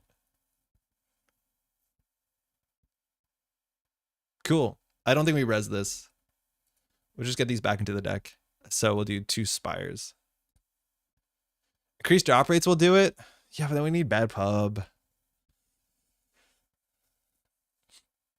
So 15 credits is an issue, mind you. Has to be sub 8, but the problem is we're not jamming, so there's not a lot. In terms of things to put in the remote server, this deck only has Rashidas and Agendas. So not a lot going on that front. We probably could have considered advancing this once. I don't think we're too weak to Hermes. I don't think CTZ is running this, though. What if we played Planogram? I think Planogram's fine. So if we res this, we go down to 8. We deny a credit, gain a credit. Yeah, I'll do it. Get out. Oh, we could economic warfare. I think it's class act. It's not the most important, but like Julie with 1 counter seems worse.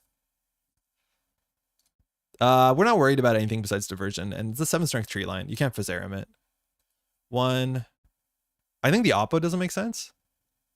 Maybe we need to do Oppo into public trail.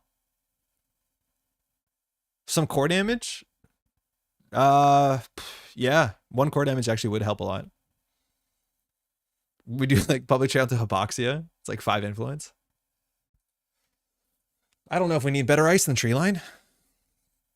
Yep, that's what's gonna happen. Oh, this is totally fine. Besides Angelique dying, that'd be bad. Oppo, Angie, aw. Public trail, but you trashed a card. Am I gonna Oppo you? I will. I've decided Oppo, it's gone. Money, I don't care. Descent? Oh, it's every time. I forgot about that. Yo, Michael, yeah, they were implemented last night, and there's even like a bug update like 2 hours in. So it's been a while. People have been grinding last night. There's a lot of players. There's still a lot of players today, and it's been running perfectly.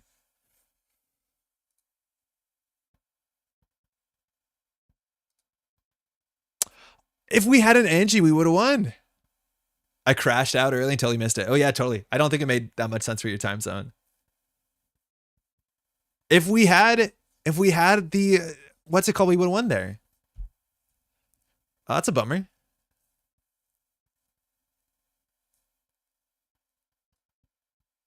All right.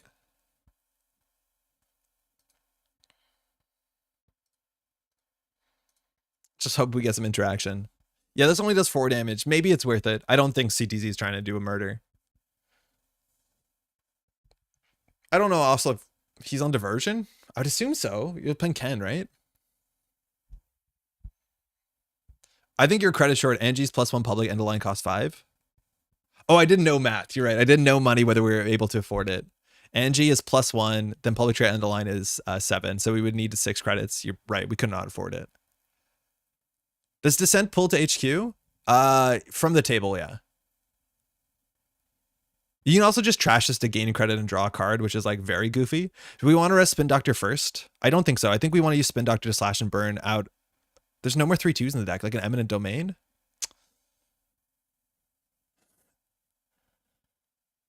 Okay, okay. I don't.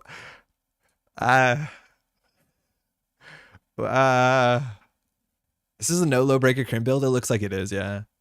Which, like, funny how we can't capitalize on that. Do we Eminent Domain to get a descent? Just because it feels like we're doing something? I think so.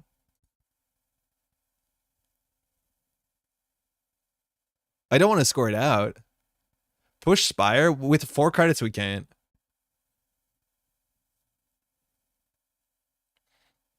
So this would be on the remote server. For free. Hey, why didn't it ask us to Nuvem? It didn't. This is horrendous? Yeah, it's really bad. It should have asked us to Nuvem, right? Am I missing something?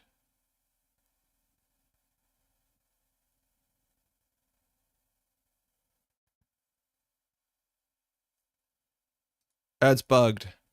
Okay, thank you.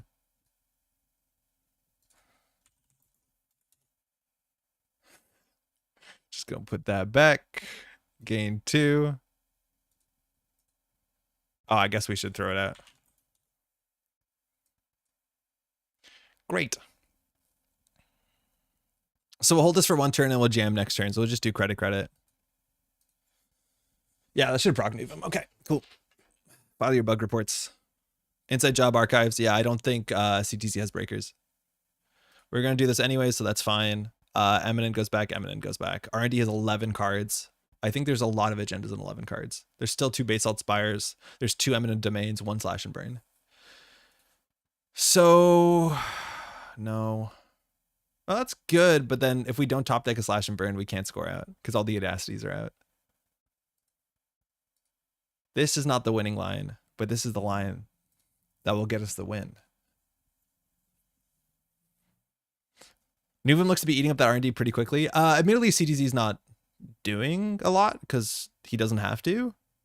But yeah, the deck doesn't feel like it's super. It doesn't feel like the long late game bloat that I was worried about, but it does feel inconsistent. So it's the bad part for the corp, but not the bad part for the runner. If you know what I mean.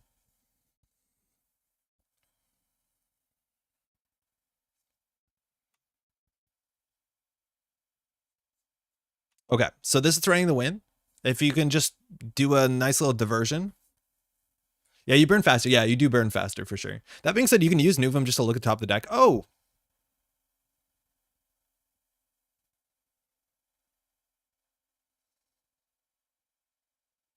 Math.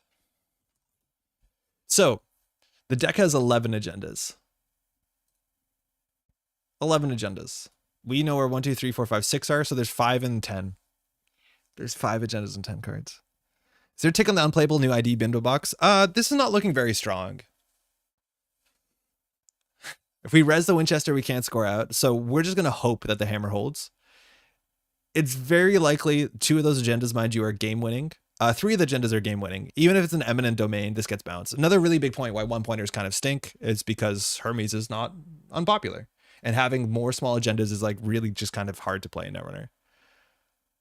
None of our ice on R&D ends a run ever. No, it doesn't. But it could stop a run back.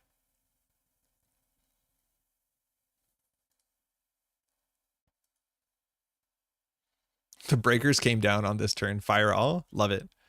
So choose a hardware resource. Wait, we can bounce the Hermes? So that means that we only lose to the 3 agendas that we actually lose to. Choose a program that's not a fractor. Okay. 30% chance we win? Yeah, it's not great odds. Now we don't lose to Eminent. So like you win if you hit the 3 cards in 10.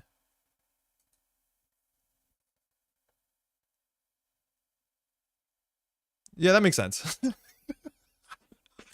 Good game. Oh man, that was rough. That is super rough. Corp were on 55 credits gained compared to the runner's 90. Hey, thanks you too, eh? That wasn't good. That was not good. It was a 19-turn game in which we did not make a lot of plays. Again, this is the sort of thing that once the runner sniffs out, they should be able to play around, unless you're playing fast and loose enough where that's not the case. Let's look at the deck. Yeah, okay. Things are spread out for sure. How many times do you think Nuvem fired? Will it search for Nuvem? Once. Sort of twice. Twice, 3, 4, 5, 6, 7, 8. Like 8 times maybe? Maybe 9? A breakerless runner is my jam. This one does have breakers, but we've had a lot of support for breakerless runners in this last set. Needs more money, perhaps? It needs a win condition. It just needs a win condition. It doesn't have a win condition. Replace the Eminent with false lead. Yeah, that probably would be better, but I just think we should play like Rush, Weyland to Genesis. Like we should play Oaktown, right? Let's try that again. So let's just not play the bad expendable cards. We've played 4 Nuvem games. We won 1. Edit. So let's cut out some cards. Okay, let's not play Eminent Domain. Let's... Basalt Spire also doesn't really make sense, but it lowers our agenda density. It's kind of nice. You want to play an odd amount of 3-pointers because you are playing 21 to 22 agenda points.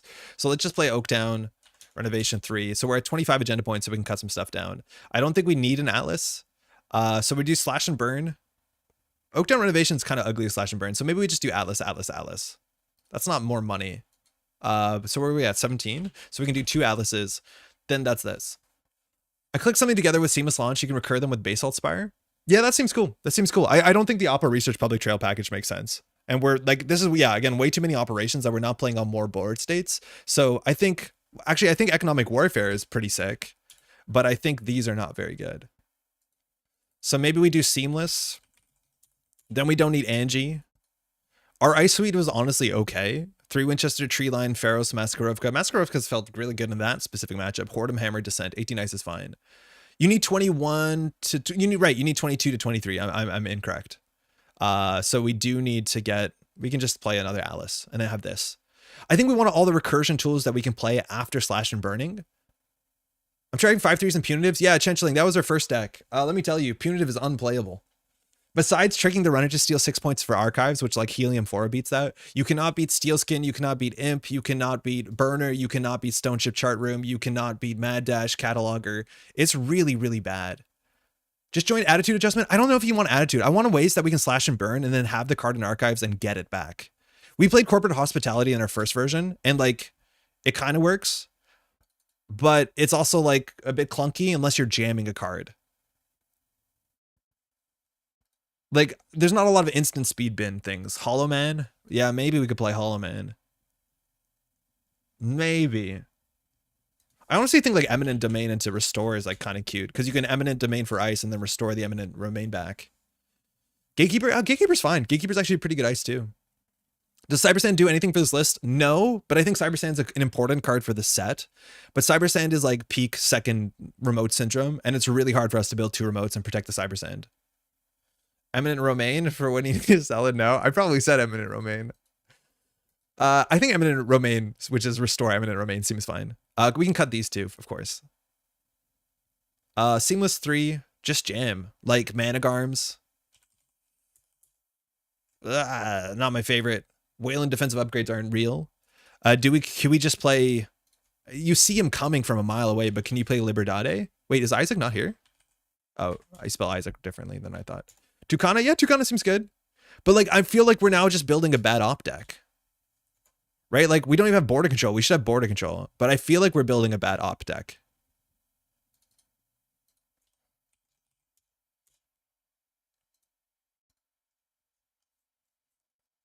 Like, let's do 3 Tucana. We probably want some viruses.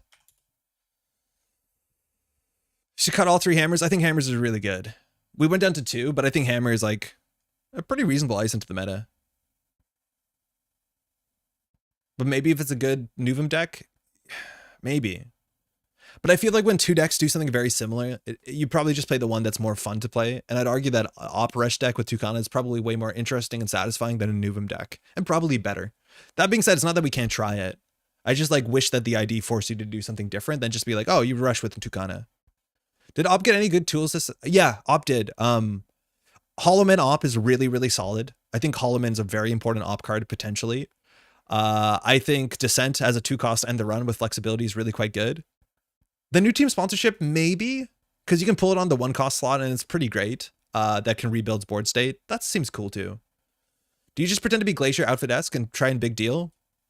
It's been suggested a couple times, and apologies if I'm like wooden on the fact, but holding cards in hand and hoping to top deck your big deal in a 54 to 59 card deck like seems like absolutely poison. Hollow Man Rococo? You can't Hollow Man Rococo, can you?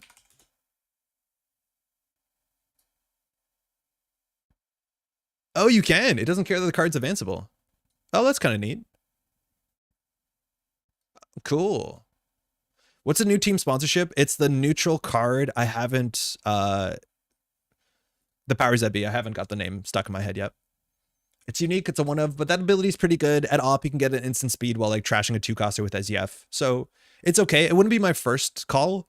I think the power that be makes more sense in a horizontal deck. Like the idea that you can score out an agenda in ASA and get your ASA trigger to fire. That's more where I expect powers to be. Let alone in like an NEH deck where they trash one of your cards. There's not that many. That being said, you can use powers to be to trash. Like the thing is you don't res the card. So it's not like you can powers to be to get a Tucana. Well, you could, it just won't fire. So I'm not sure if I'm super, like Op is not the first place I put it, but it's probably okay in Op. We need like 2 more cards with some influence. The only other instant speed archives recovery is Moonpool. Moonpool also doesn't really work well because Moonpool is only face up or face down, right? Trash up to 2 cards, reveal up to 2 face down agendas. Yeah, so it doesn't actually work with Expendable. Powers to Be is a bad team sponsorship. It is a worse team sponsorship, but a worse team sponsorship is still pretty good is my guess. It's dependent more on the runner meta. Team sponsorship was a very, very good card, but also it was good because it trashed for more. Pivot seems like you would play in a big deck. Yeah, but we don't have any pivot targets.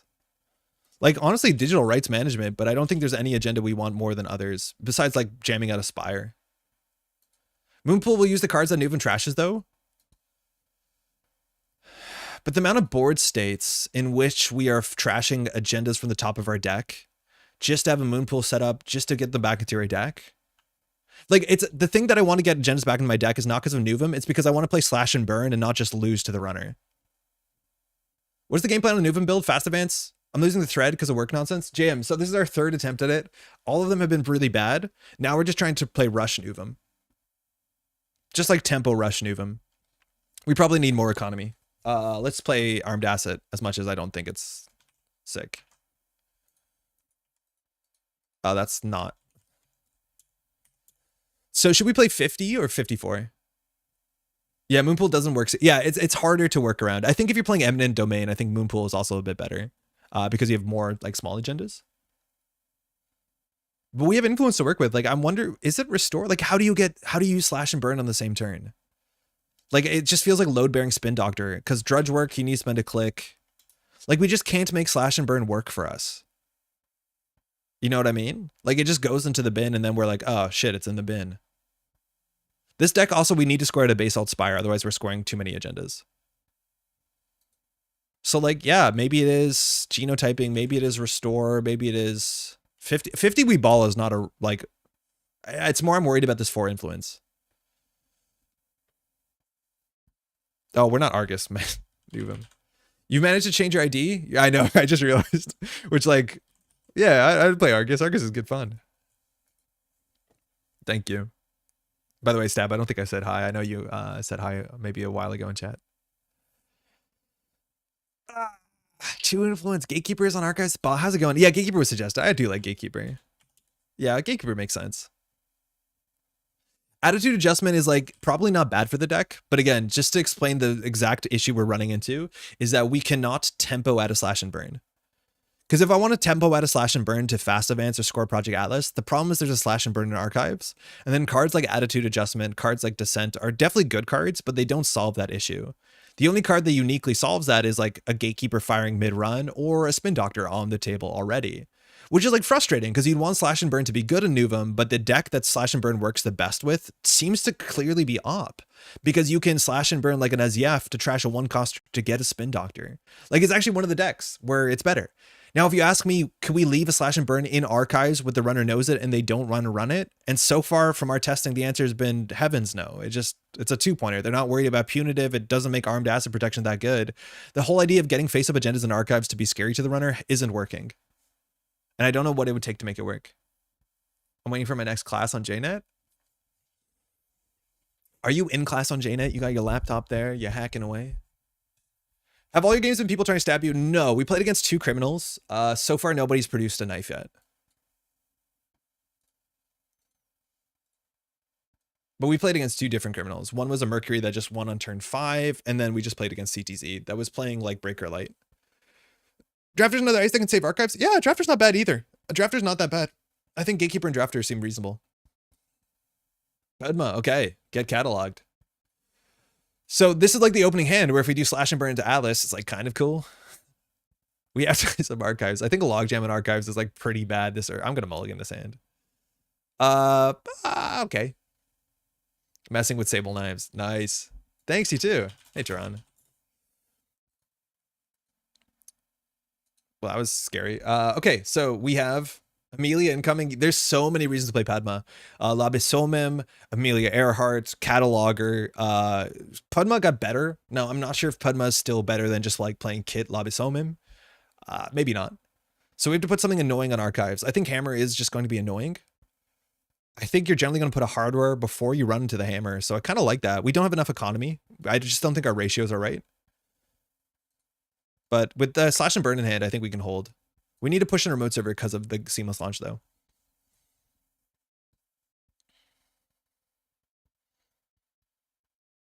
Ratios mentioned. Ratios are important, especially when you scale a deck up, because it's the easiest way to keep yourself on track and not feel too bad about it.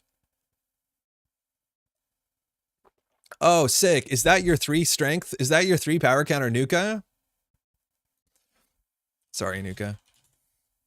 Oops. For what it's worth, an anvil would have done the same, but oops. Are we gutted on economy? Yeah, but hammer seems fine. It's a bad face check.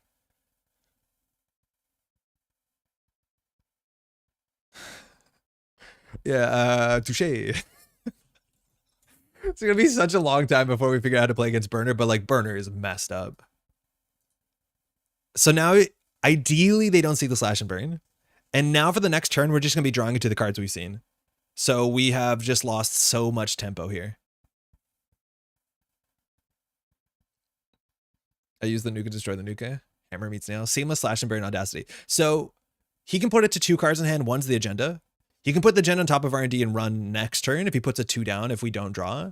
But basically here, you just, yeah, mean that we don't draw. Does Drudge Work fix some of our agendas and archives issues? It doesn't exactly because it's a click. So it doesn't mean we can like tempo slash and burn the way that you could tempo out a seamless launch, but people don't play like that. It doesn't do anything at instant speed. All right, so there's a seamless on top of the deck. So if you do nothing, I do nothing. I'm on QWERTY Arc V. Why do you ask? I think Azerty is much more popular in, there's like people here who come from France. Because there it's popular, but a lot of Quebecois people don't use Azerties. But like French from France, people use Azerties here. All right, Logjam, they know that we have this. Oh, Seamless went to the bottom. I should have paid attention. So that's not good.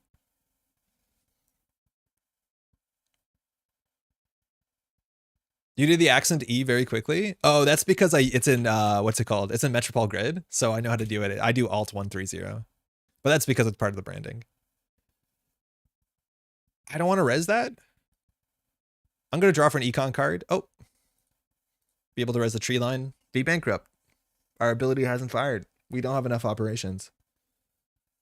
As a combo enjoyer, I'm worried about trying to play into Burner. Yes. I think it just eats combo decks.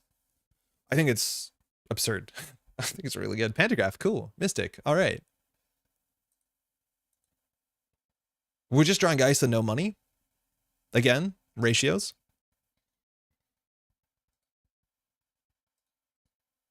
Rashida, ooh. Nah, she's gonna stay. Admittedly, you get half of the Rashida. Have we tried Subliminal? We've tried Subliminal in a more Glacier version. It's cool in Nuvem, but like we're not presenting a good reason for the runner not to be running. So maybe, but I like my economy cards to be a bit more consistent. Dig. Yeah, we're getting Ameliad. We're 100% getting Ameliad. Maker's Eye, yeah. Uh-oh. Bird incoming. I am one happy Shaper got an HQ event. I don't know how I feel about it. In some ways, I'm happy, 100%. In other ways, it's like now that Shaper feels like they can do everything. Like, I think Control Shaper now got so much better because they can slow down the corp in a really massive way at very low cost that's hard to defend against. It's very tricky. Yeah, Treasury Rashid is like getting half the value. Admittedly, we need the card draw more than the money, so I'm okay with this. But we don't want to put something in front of the hammer because the hammer is really good. And as soon as we put something in front of it, Pudma can just bounce off of it. And Pudma is going to plan to bounce off of it. Let's just do Gatekeeper border control for the remote server. And then ideally we draw something we can jam with this next turn.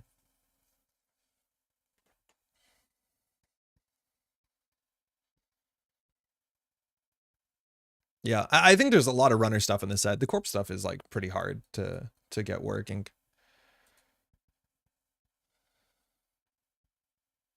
Mind you, Dag only charges if the card's charged, so we have to play around legwork and other stuff. Hammer's really good on R&D here, can't be bypassed with Melandrium.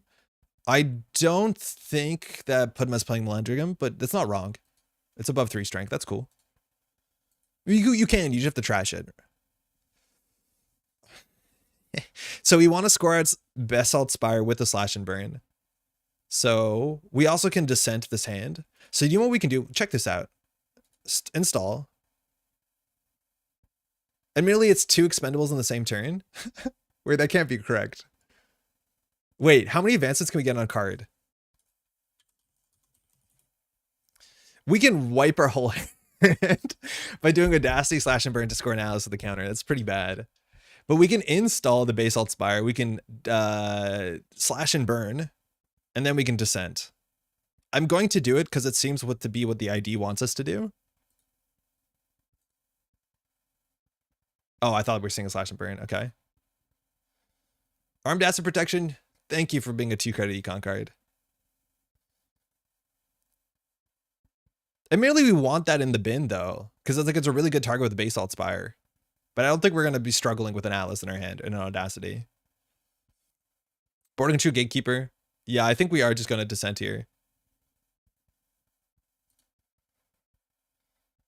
Why is this in our hand? Oh, because it draws one. This is wrong ordering, so we'll fix it anyways. Slash and Burn next turn is actually really good. Let's get rid of the Logjam. Never mind. So I should be able to see the top of the deck now. I'll peek.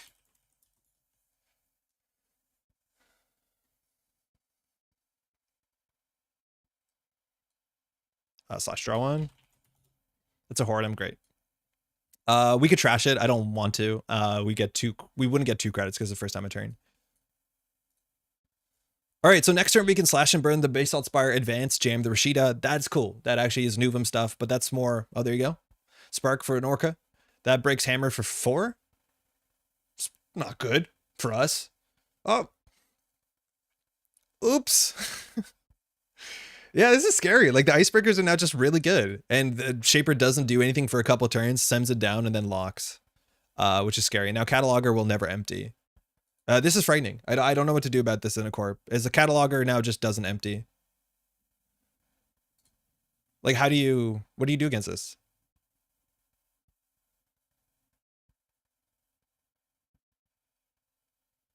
Orca Cat, yeah, and we're gonna see a Lobosomum sooner than later. But like, yeah, the Orca charges the Cataloger, the Run R&D charges the Cataloger. I genuinely don't know what to do. Like, how do you beat this? Every R&D run is look at 4, and it costs 4. Like, it's a non-stop indexing. Every run is indexing. Install a barrier. 3 ice on R&D? Yeah, I know. And then how do you win the remote server? It's really, really powerful. Oh, hey, there's our barrier. So he knows the order of the next 3 cards. We can change that. It's a border control. Yeah, it's gone. Advance, score, Basalt Spire, Dig charges the cataloger, the only legal target. We have 2 agenda counters. We can trash the top of guarantee to add a card from archives. Twinning comes down with Pantograph. You can't charge it, but Amelia still might be in this deck. So either we jam Rashida or we put a border control in R&D. The border control means you just bounce off and charge the cataloger. Mystic's going to be an event every turn. They're coming HQ for sure. I think we just need to go for the Rashida. We can also keep the Rashida on the table and next turn do Atlas Audacity and then be on game point. That's actually pretty reasonable. We don't have to score at the Rashida here. And we just end the game in like 2 turns. The cool thing with this cost is you trash the card first. So sometimes it's right to trash just to see the top of the deck. This is 2 known cards. And we always can shuffle. Well, we can interact with Basalt Spire if Tron runs back. But if Tron hits a click on the cataloger, we're in a bad spot. I think you probably want to charge the 20 more than the cataloger here. So I don't know if there's an event that Tron could have played. Tron's money isn't very good. That's good. If this is Spin Doctor 2, like you have to wait to action before you hit the next click button on this, which you probably do at some point. But yeah, you have to watch out for Spin Doctor here. You have to ask for action before you click the bottom. Oh, yeah, that's fine. Atlas Jam to get a counter with Audacity line. I think we can just like win in 2 turns because Basalt means we pull Atlas's back. That's really good. Just as a heads up, I reckon you need to ask for prior before hitting the cataloger. I could spin, right? Yeah, it doesn't matter here because it's not a Spin Doctor. Yeah, exactly. Yeah, Basalt too. Like we could have got that in the bin. That actually would have been correct. I think the right play there was to trash with Basalt before the cataloger was fired. I think that was correct. I'm actually kicking myself about it. Yeah. Yeah, we should have Basalted there, and then we would have had that safe, and Tron probably would have ran Archives, and we pulled it to our hand. Oh yeah, that's a bummer. We could have got that safe for sure. Does it go straight to? It goes straight. You should probably just ask. You should just ask anyways in the chat. Like, do you want to do anything? Because it's a bluff, even if there's nothing to do. Okay, we can still win from here. So we'll just do Atlas. What's in the bin? Yeah, I think we just do Atlas slash and burn for a counter. Yeah, totally. So we do new remote server. We use Basalt to trash the top. After, so we'll get back a slash and burn. What was the top card we trashed? It doesn't say in the log. It was a Hortum, I think. We'll slash, expend. It's an armed. No. We'll Audacity this. That might be incorrect. Oh, that's probably wrong, actually. No, that's definitely wrong because we can't really use the Basalt Spire to pull it back because it's an HQ. We have to hope it's safe behind the tree line. We can make it a 1 and 2. Hey, Gwen, I'm excited to play Cataloger. I think it fits well with Hermes Tau. I think it fits well in every shaper. I don't think I want to play Conduit anymore. I think Conduit is worse than it ever is. I think this is the strongest multi-axis package we've ever seen. Barring Turning Wheel. Or sorry, twinning. Yeah, there's a Lob Summon. So now you can run HQ. So you want to run Archives first, then run HQ, because if we pull into hand, we pull into hand. I'm surprised Tron is tunneling here. I think you can, because you have to win this turn, so you have to challenge Archives with at least 2 clicks left. He might still be able to do it. You could use the second Basalt to slash again. It's once per turn. Now with no money, right? I think we're safe. This deck seems a lot better. Yeah, it seems a lot better. Lobby comes with a counter. Yes, Lobby comes with a counter. It's a legitimate rigging up target. Lobby's very good. Like, is Padma here better than Kid? I'd argue no. I think the extra Padma charges haven't been as good as Kid. Obviously, you're restricted by MU. But with the twinning, yeah, you have to win on this run. No action. Thank you.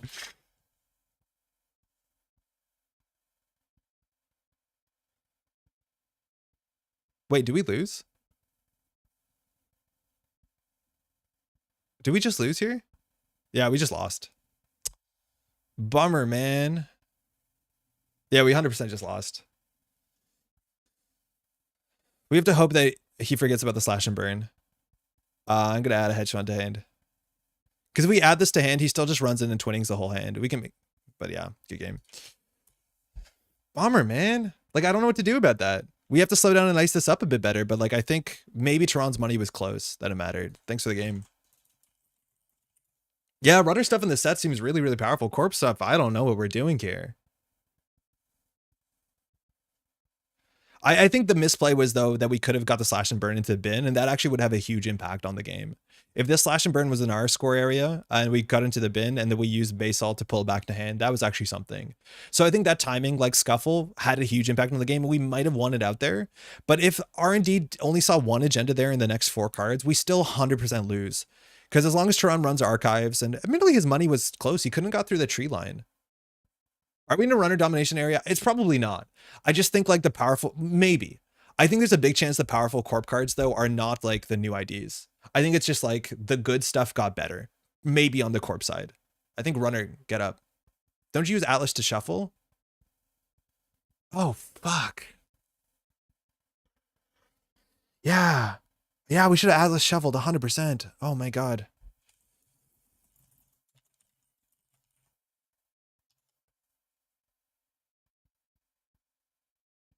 Yeah, that was an old thing to do back in the indexing. We should have Atlas shuffled and just grabbed an Audacity. But if that's the case, we don't win. Like, I think the chance of trouncing 2 agendas and 4 on R&D is actually not that high, that it might not be right to Atlas shuffle. Because if we Atlas shuffle, we have to pull an Audacity. Maybe we should have seen that Toronto's on 1 credit, so barring something like a trick shot, he's not running HQ or an overclock, and then we could just pull the agenda. If we pulled the agenda, then slash and burn into the agenda wins, so we could have pulled the Atlas or above the law. So I don't know if the shuffle is right. The shuffle is probably right only because Tron had less credits. If Tron had more credits, the shuffle is not right. Atlas shuffled Iron Ranch lesser known work. They only had 1 click left after cataloger. You used the basalt to pull SMB. Yeah, 100%. Yeah. If he had more money, no, because he could run HQ and sweep it with twinning.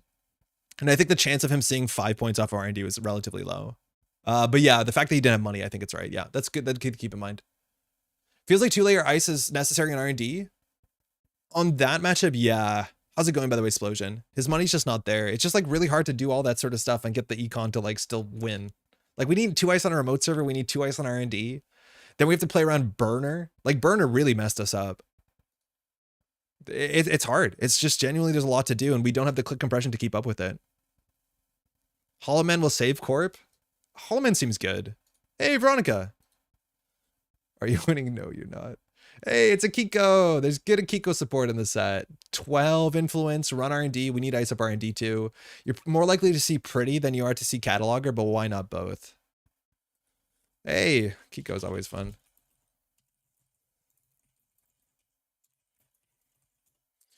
So this hand has no ice. We want at least 1 piece of ice for R&D. Burner also, again, good for Kiko. All right, tree line and HQ. Descent on R&D seems fine. Economic warfare seems fine. Seamless will build a remote server eventually. 12 influence is enough for stab to win. It's not a 1,000 cuts archetype. It's the 3 cuts archetype. I think Akiko will struggle with a tree line more than Akiko will struggle with a descent. So I'm going to do this and we'll go from there. Is this startup? This is standard, David. There's this whole thing where you can just click cataloger repeatedly and spend 20 counters and keep digging even after shuffle. Oh, that's true. Yeah, you could just keep going deeper and deeper. All right, I'm glad we're not on kill combo. NFL Pantograph. We've seen a lot of Pantograph. Use Jinja to go deep glacier. I hate Jinja. Daijin, I hate Jinja. I think if the answer is just spam ice fast enough, like, I don't know. It's worth noting that, like, when it comes to competitive, if I don't like it, I don't play it. And that's not the best thing if you want to win games, but I think Jinja is just no fun. All right, let's get an econ card. That's good enough. Yeah, startup's probably interesting. Do you plan to play startup live? Hey, Sociedad de Cartas.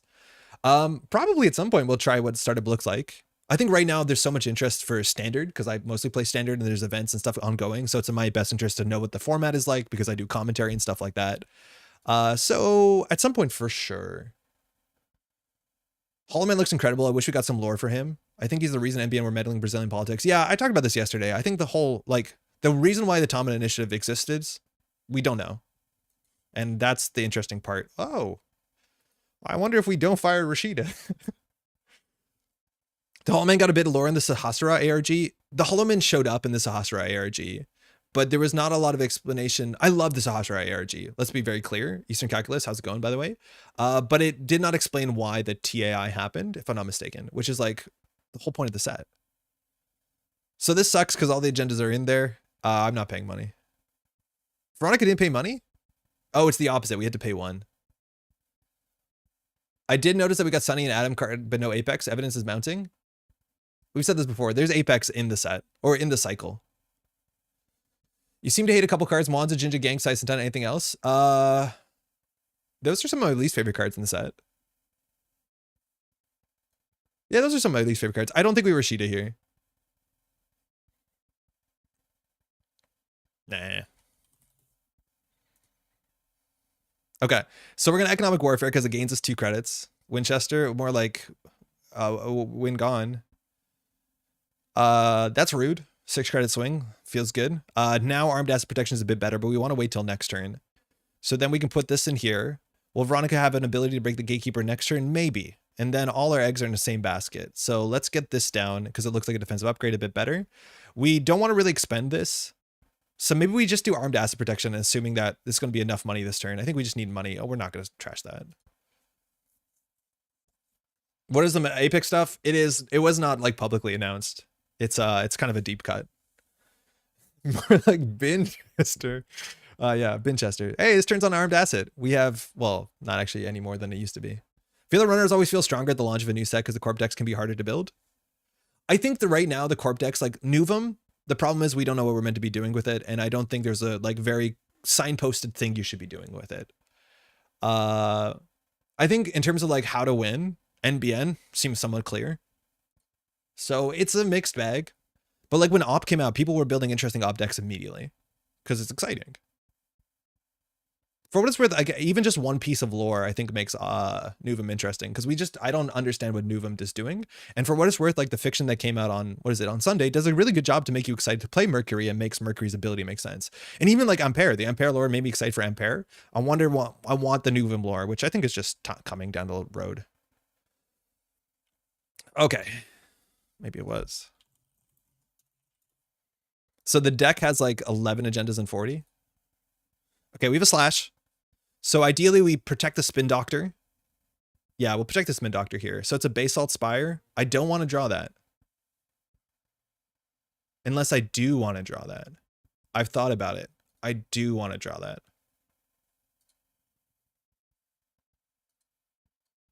Maybe we did this in the bad order. I think you could argue we did this in the terrible order. Oh my god, this turn is absolutely in shambles. Seamless / advance. Oh my god, we're going to the moon. We are going to the moon. Buy Tucana, buy Treeline, buy third Treeline. What does Reg Weyland look like if it's not Ob and not Bad Pub Regulatory? We don't know. There's no, oh, yeah, Breaker, right. Yeah, right, Breaker. Oops. Nuvem's probably going to be another take on the big money like outfit BW, which like, this is not good for us. Why did I think we could score behind 1 ice? Based on flavor text for Basalt, Nuvem is the principal back of the new president. Oh, we're on game point. Oh, that was such a misplay. We should have iced that up. Choose a card to add to HQ. That feels good. Tempo Economic Warfare. Yeah, I feel like a spiteful man. Let's go. How could have Shaper found a breaker like that from hand, Rongi? She installed a breaker from hand. And we threw out our tree lines, which are like really good into the matchup. Action. In theory, Veronica here should, probably not, but like you can hit the buzzsaw. Oh, I have another one.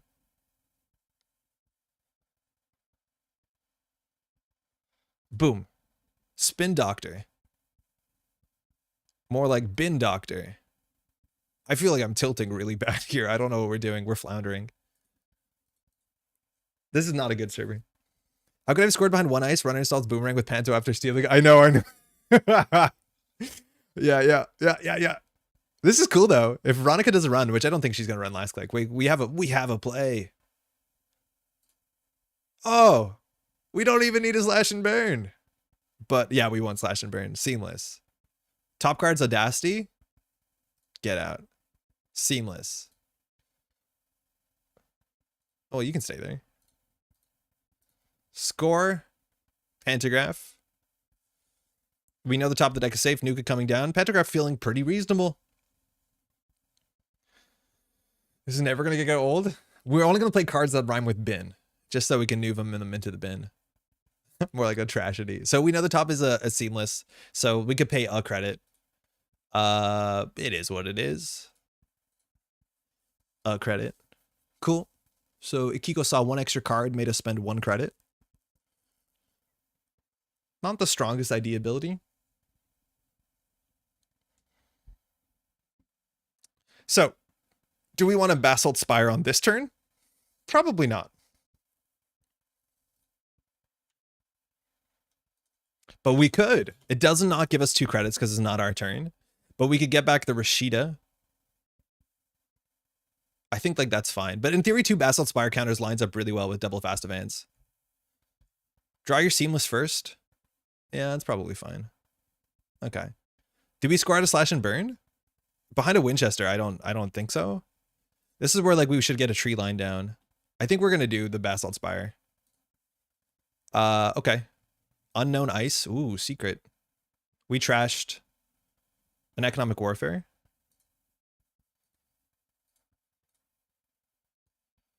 I think I'm gonna hedge fund. We don't have that much money. It's a Rashida. We've already got 2 credits for trashing a card, so Rashida's gonna stay there. It's anti-Akiko technology. Time to slash Kakarembo. I was thinking of it Eastern. It's not the worst. The problem is like the agenda has to stay in the bin, and for what it's worth, what we're learning is Basalt Spire. People are not forcing the agenda out of the bin. Surprised we haven't seen anyone play Seb yet. I think Seb is hard to build. I don't know if Seb, like we're gonna play Seb probably tomorrow. Or like Dredge Fund. I think I put SMC in this list. How about some muses? There's an Echelon. Okay, we still have a Barrier Breaker. And we can score this thing out relatively easily. We could actually Audacity our whole hand. That seems bad. Above the Law. Oh. Well, we want that. Yeah, we'll trash it. We shouldn't have thought about that. Because next turn we win. Unless Veronica runs this and then runs HQ. Maybe DRM for consistently early Basalt. We had DRM for a moment. We cut it. It's not bad. It makes more sense with 5/3s, but it's definitely not bad. NFL here makes me think Akiko's with Iru and Manuel. Oh yeah, that's a good call. That's a really good call. So trashing the Rashid is actually important because it puts us off Audacity. Descent? More like decent. Blood's playing Shaper, like insert deck that plays hard programs here. Please don't hit Rashida. Ah, bummer. We needed that. So how do we win? How do we win? I still think we can win. Oh, we win with, oh my God, we win with Descent. Oh, that's so oh, we're not drawing above the law. We're fine. I was like, where's the above the law? Oh, we trashed that list.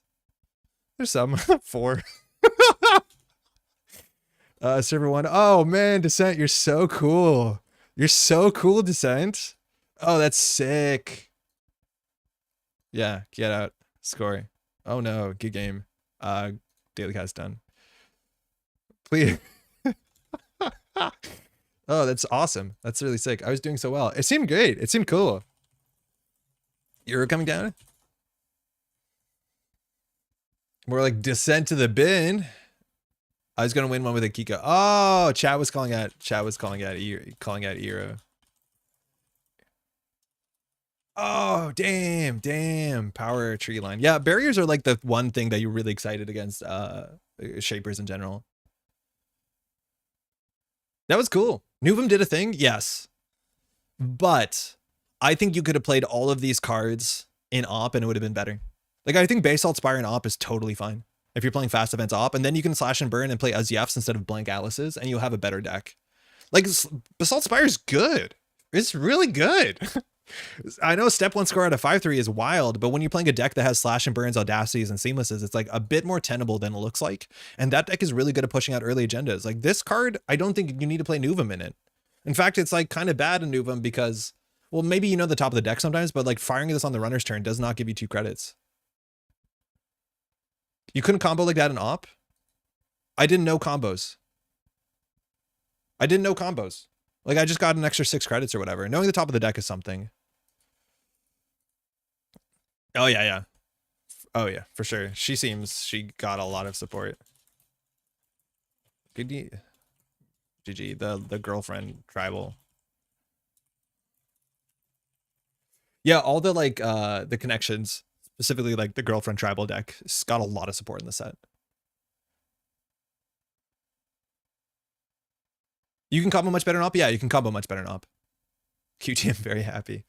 Yeah, the idea that you can, like, trash, again, score on this, you have to trash a 2-coster to get or 1-coster to get a spin doctor so slash and burn doesn't lose. Like, it seems way better there. Are we doing on time? We've been streaming for 3.5 hours? Wait, it's like 1 o'clock? Only 2 o'clock? Oh, let's keep going. Court. Surprised we're not seeing a Kiko and Amelia decks. I think if you're playing Amelia, you'd play almost any other shaper sooner. Not only do you need the influence, but like Punmo works pretty head on, right?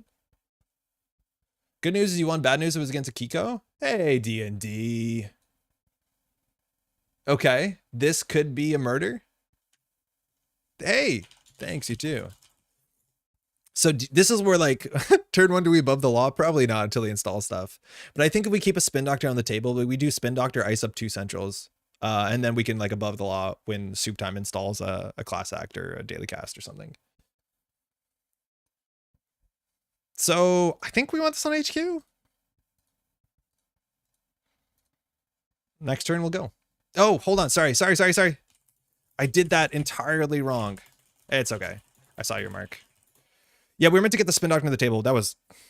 We were meant to install spin doctor, draw, then install 2 ice. That was wrong.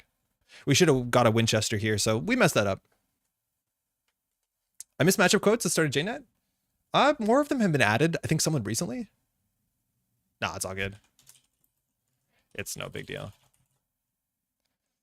Let's see where. Yeah, so we can't really above the law this turn.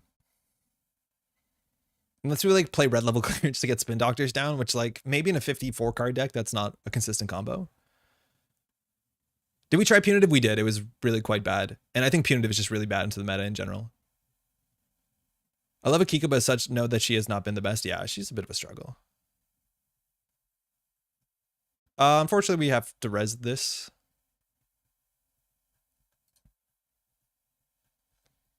Like, this is much better ice if you're playing op, obviously, because cracking this to stop a diversion is not a great trade. Salem's Hospitality side print. Yeah, you kind of need it. I think we're going to let this go through. It's a single. We have like, what, 7 and 48? That's cool too, I guess.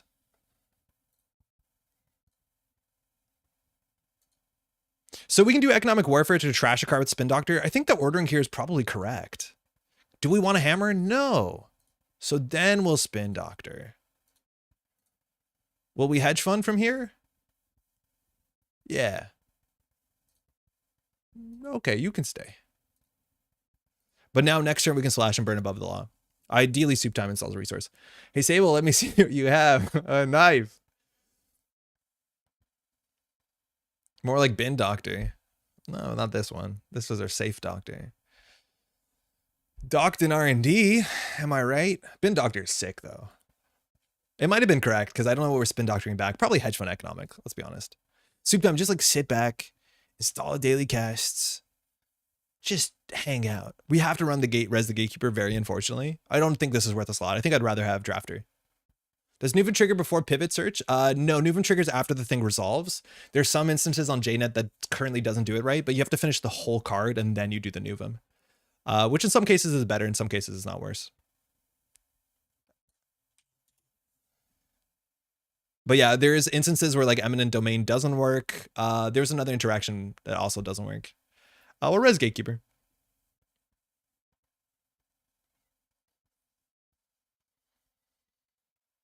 So we're drawing a spin doctor. Next turn, we'll use 2 cards in our hand. Fooey. Yeah. The scent does in the wrong order. That's the one we've seen, yeah. I'm liking Eminent Domain to Archer. I think it's so hard to play Eminent Domain. I think there's an Eminent Domain deck with Restore, which is really cute, but like you have to score at the 3-1 to get a free Archer, which like in a world of Tucana, I know it's not free, but I'm okay. All right. I think we just score out an Atlas. It's actually, so how much does this cost? We start on 6 credits. We do install, advance, slash. Mind you, contesting Spin Doctors is actually really important in this matchup. It's a slash and burn. Well, we have to do it. Oh, never mind. It's because that was the card that was firing.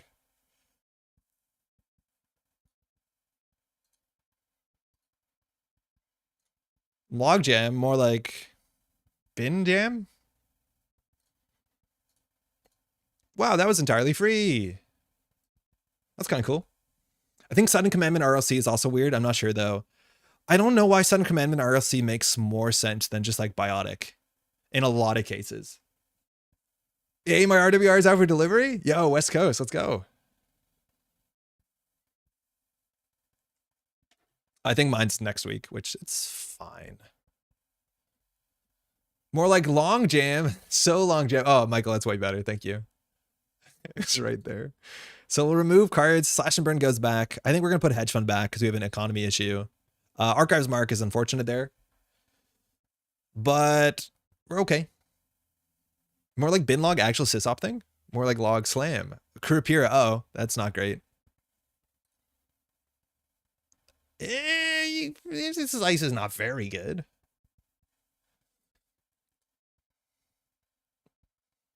The Winchester holds for pretty long against Revolver, but you don't have to break all the subs all the time. Shakes fist. Still purged. 3 clicks, 2 credits. You can send it HQ. You can't really trash the Spin Doctors though. Above the lobby, something. Economic Warfare. If you credit here's neat. Do you think we're playing knifey with Wizard's Chest? You think we'll play knifey? Oh, armed asset protection. That's good money. That's actually okay money, I think. Let's do this. Basalt Spire. You should always know what you're going to do before you look at the card. Like, I think that is something that's worth knowing. As soon as you draw a card and then you spend like 10 minutes thinking about it, like clearly things are messed up. So let me tell you, when you play Nuvem on Jane in person, have like a Rolodex of all the possible options and just know what you're going to do. Because if I clearly just rip this into the bin, it's not hella weird. And we are currently being hella weird. So just keep that in mind.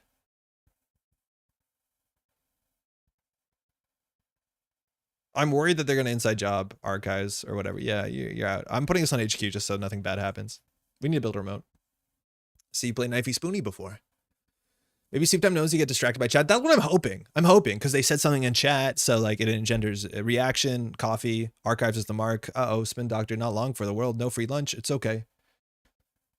I am way more scared of multi-access than I am of the knife. Let me tell you that.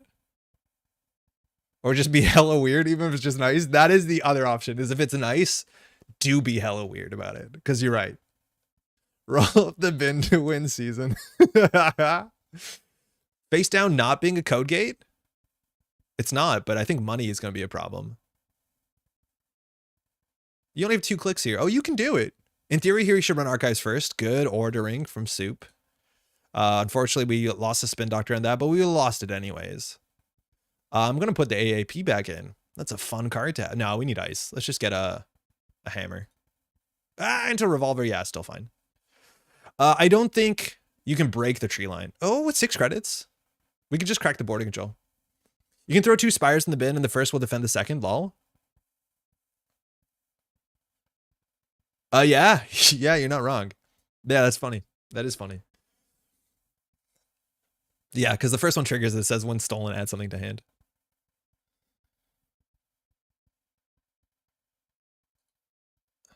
All right, so unknown card. We have a fair bit of points in the deck. This is where like you actually say win off the thing.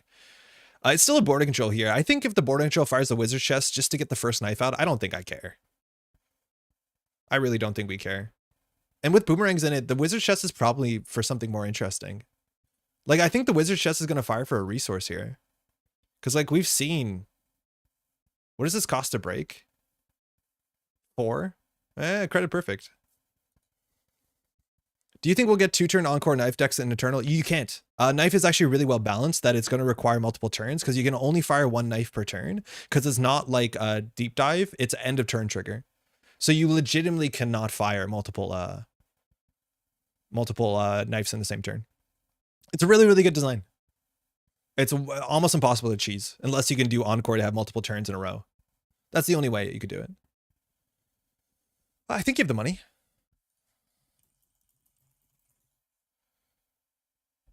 Encore gives you multiple turns. Yeah, you need Encore. You're right. Oh, 2 Encore Knife. Yeah. Okay. That's exactly it. Because this is what? This is 4 to break. Yeah, and you can break Chesva with Kurpira. You can do it. You have the money. How fast is Cold Ones in Eternal? I don't know. I didn't see if Cold Ones diaper combo at Worlds, but I only played like 5 Eternal games.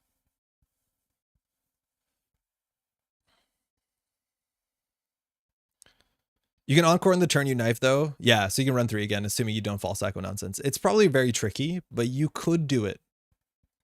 I don't know how consistent it is. It's like, it's good that people are excited for Eternal. It's simple. Show me the border fire. I honestly think we do. Okay, so like, hear me out. I want you to do the cool thing, but also like I've been struggling a bit, so I don't know where I stand here. Like I kind of want to see the cool thing happen. Chat, it's up to you. Let me ask chat. Do you think we should let Soup Time do the cool thing and actually fire a wizard chest? Or do we say like, no, it's up to you. I'll let y'all vote on this. I think let him do the thing. Yeah. Mind you, wizard chest is hard to do. He's doing it. What do you think?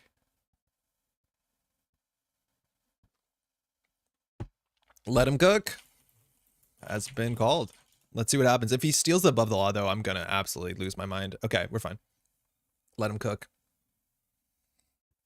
Let's see what happens. So wizard chest, you make 3 successful runs on 3 different servers. You can crack this to choose. I'm assuming it's going to be resource. Because hardware is going to hit a boomerang. What? This deck has legitimately a lot of hardware in it. We still hit a Jay Chinyu.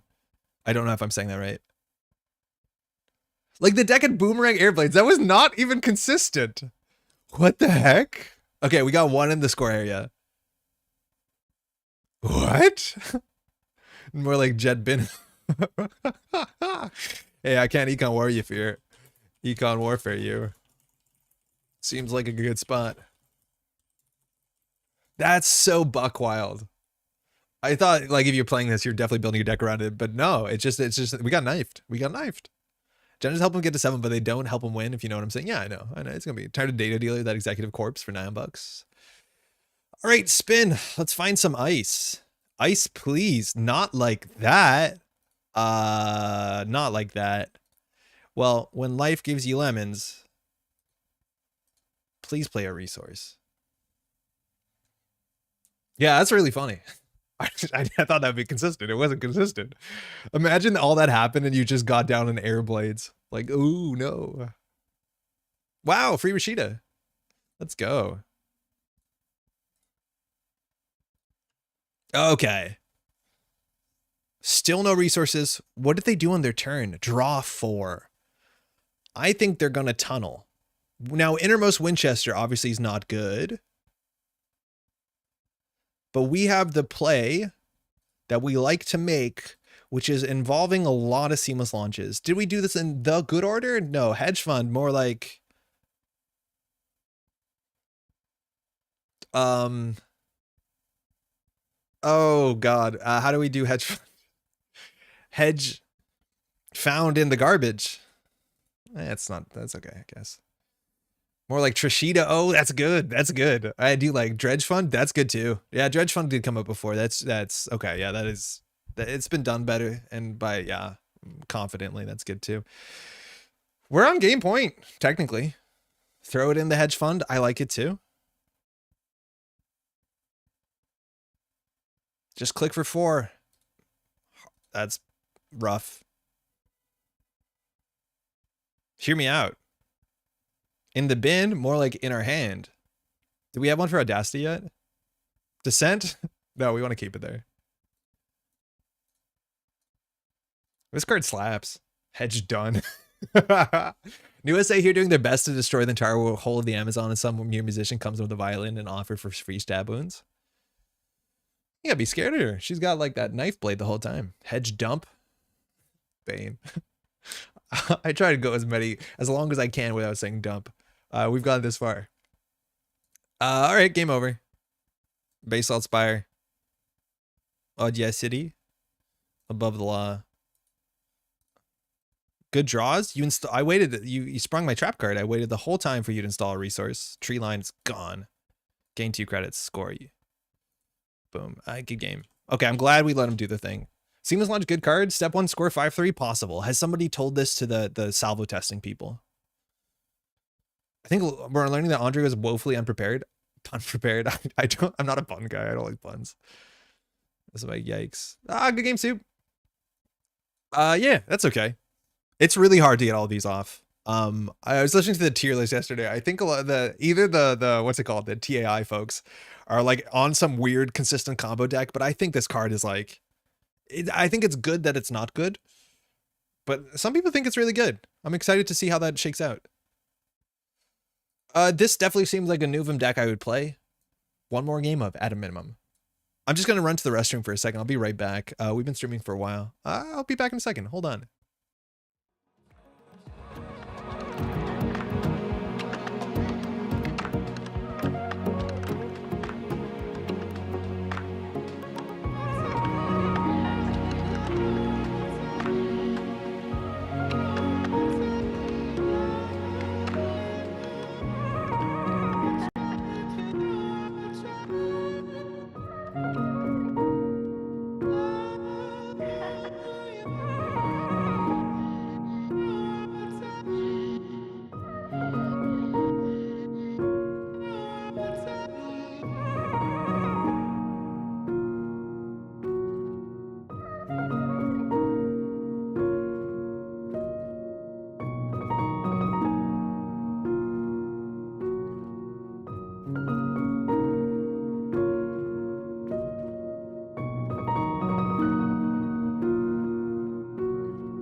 So,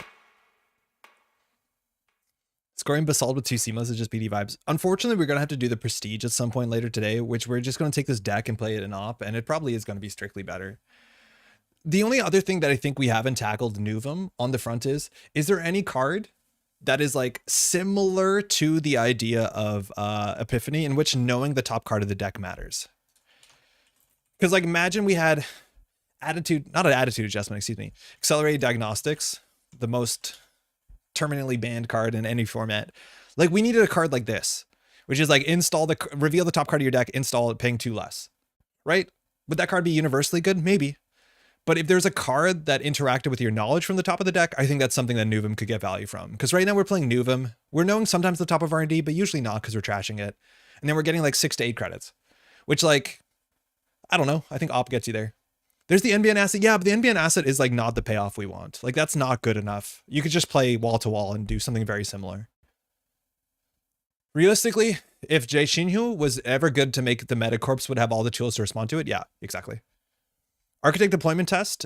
That's like sort of it. Obviously that's an HB agenda, but like I'm surprised we didn't see something for Epiphany in this set. There's a lot of stuff that Epiphany like gets value from Epiphany uniquely through their agenda suite.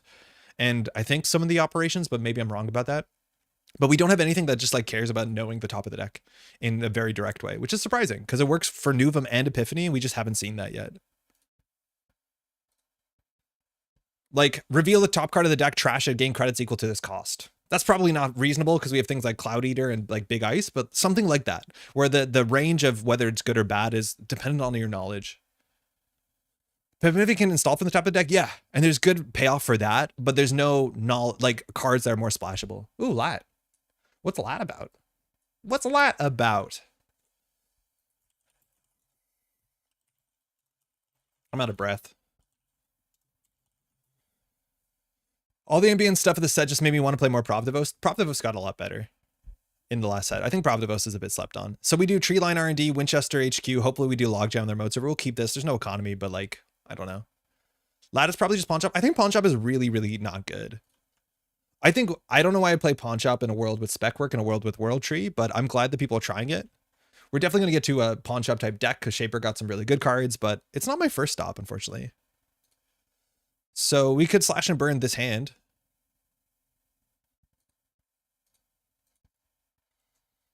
Isn't it balance coverage? Yeah, but balance coverage isn't good enough.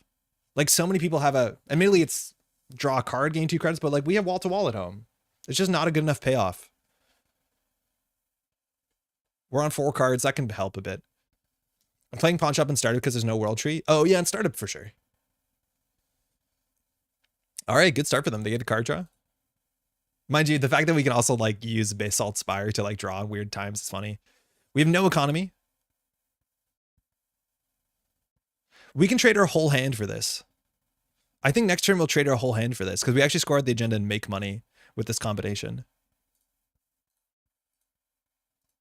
I will do it. I think we'll do it. Atlas with the counter seems maybe good enough. Kingmaker, AR, Enhanced Security, Holloman has been very mean in the NBN Assets deck. Yeah. Kingmaker is a good payoff card. As much as you can fire it, just kind of wantonly. All right. Draw. Creative. Lat draw. Seems good. Cleaver, so it looks like turbine stuff. Okay. Gotta go fast. SMC's threatening Clot, though. Do we worry about Clot? We probably should have put Winchester on Archives, let's be honest. Because this on their mode server makes way more sense. Oh my god. I was waiting for a Clot window, they just Fermenter Cleaver. They just set up their board state. Okay, that's sick. I was worried about playing around Clot, and they just did it. Sick. Okay, near remote. Slash and burn. Expend. Spin Doctor, not trashing that. It's not a bin doctor. And then we'll Audacity our hand.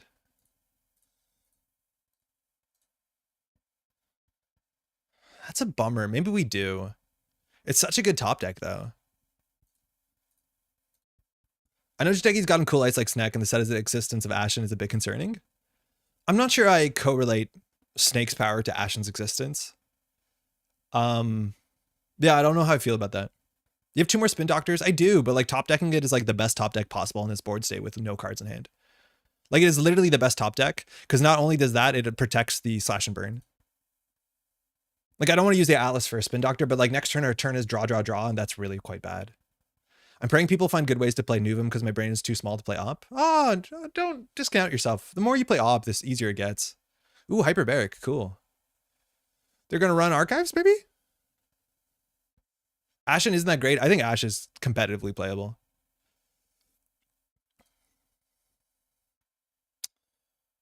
Huh. It's face up cards, huh? When you like, place 1 advancement plus 1 for each type. So it'll have 3 counters. So not very good to spend 6 here to protect a 1 run on Archives. We're just going to let it go. Culling 5 random cards unless you're at the end of your deck is tough. I don't think it matters. Like, you're just going to Ashen back halfway through prepaid kit and, like, not give a shit. It's just going to be like, it's a good draw card. Hyperbaric makes me think they're on Trick Shot. Oh, maybe.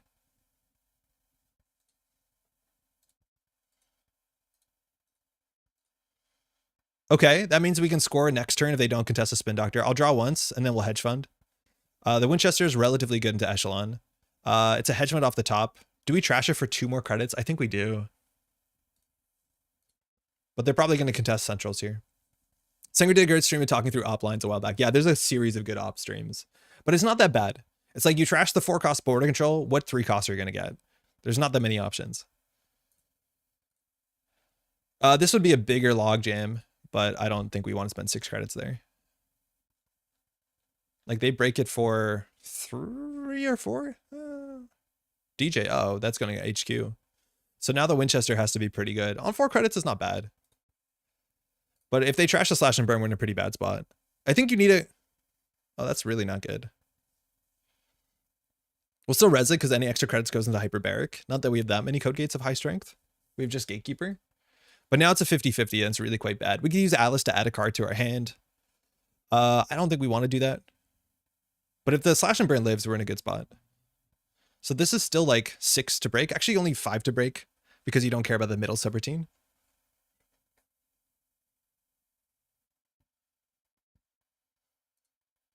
No idea. Probably didn't use the overclock credits, right?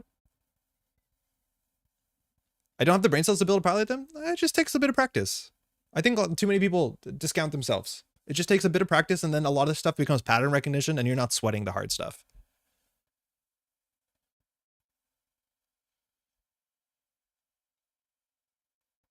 It's really important 50-50. We can make it a 1 in 3. But if we make it a 1 in 3 here, we want to use the Atlas to use the slash and burn agenda, so it doesn't make sense. We're not going to fire that. Come on, 50-50, hit a Rashida, hit a Rashida, hit a Rashida, hit a Rashida. Please. Please. Oh, creative, that's good. Rashida, nice. If you trash that, it's harder to lat. Frowny face in chat. Diesel. Creative last click. Ooh, top deck above the law would be so sick here. Just gonna go get one. Just gonna take one. Just gonna put it on the table. You didn't trash the spin doctor. Gonna advance that once. Gonna slash and burn it. Get some money. Ooh, hammer. More like Binner. Sit down. Damn. Okay. It's still a struggle because we slammer. That's good. We still have to score at a 5-3, if not 2 more 3-2s, and that can be tricky. But I do think you want to contest a spin doctor. They've got so many value runs off archives that like this logjam probably been worth it, but we can't afford it. Hamper. Oh, that's even better, JD. How's it going? Slash goes back. I think hedge fund has to go back here. Eventually the Winchester will be broken for 2 or 3. Audacity going back actually seems important because it's fast advance. Yeah, we just fast advance. It's fine. I think we're reaching this point. What are you talking about?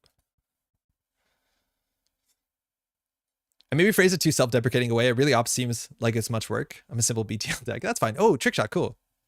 So tree lines, not bad. This is where like trick shot is. I don't know. A lot of people think trick shot's sick. I think the amount of board states in which this is better than overclock is like kind of minimal. Like this is a mixture of a slightly cheaper, like the remote server line doesn't matter. I don't know. People love trick shot. I'm not into trick shot that much. I think I'd rather have overclock and then just run cataloger. I think the incidental multi-axis on this is not worth it. Second additional multi-axis, it's 1 more card. Whatever. 2 additional axes is 1 additional axis. Oh, Tucana is gone. It's just Shaper Jailbreak? Yes, but it's worse. No, you're right. It's okay, Shaper Jailbreak is just, I don't know if that's worth a slot. If there was a remote, the amount of board states, so it depends how you use this card. A lot of times you use overclock to bring your breakers out or to contest the remote server in the early game when you have like just an SMC. In those cases, trick shot is so much worse because there's a lot of board states. Like imagine we were playing Stavka Hafren. Like imagine we're playing Op. You can't make that run a lot of times if you don't know what the ice is just to challenge the remote server. So in those cases, you probably want to overclock. I think it's just like the payoff of this is obviously pretty high, but it is so much just win more. Maybe the like just having 1 credit less off overclock is not that big of a deal, but it is because you have to run R&D.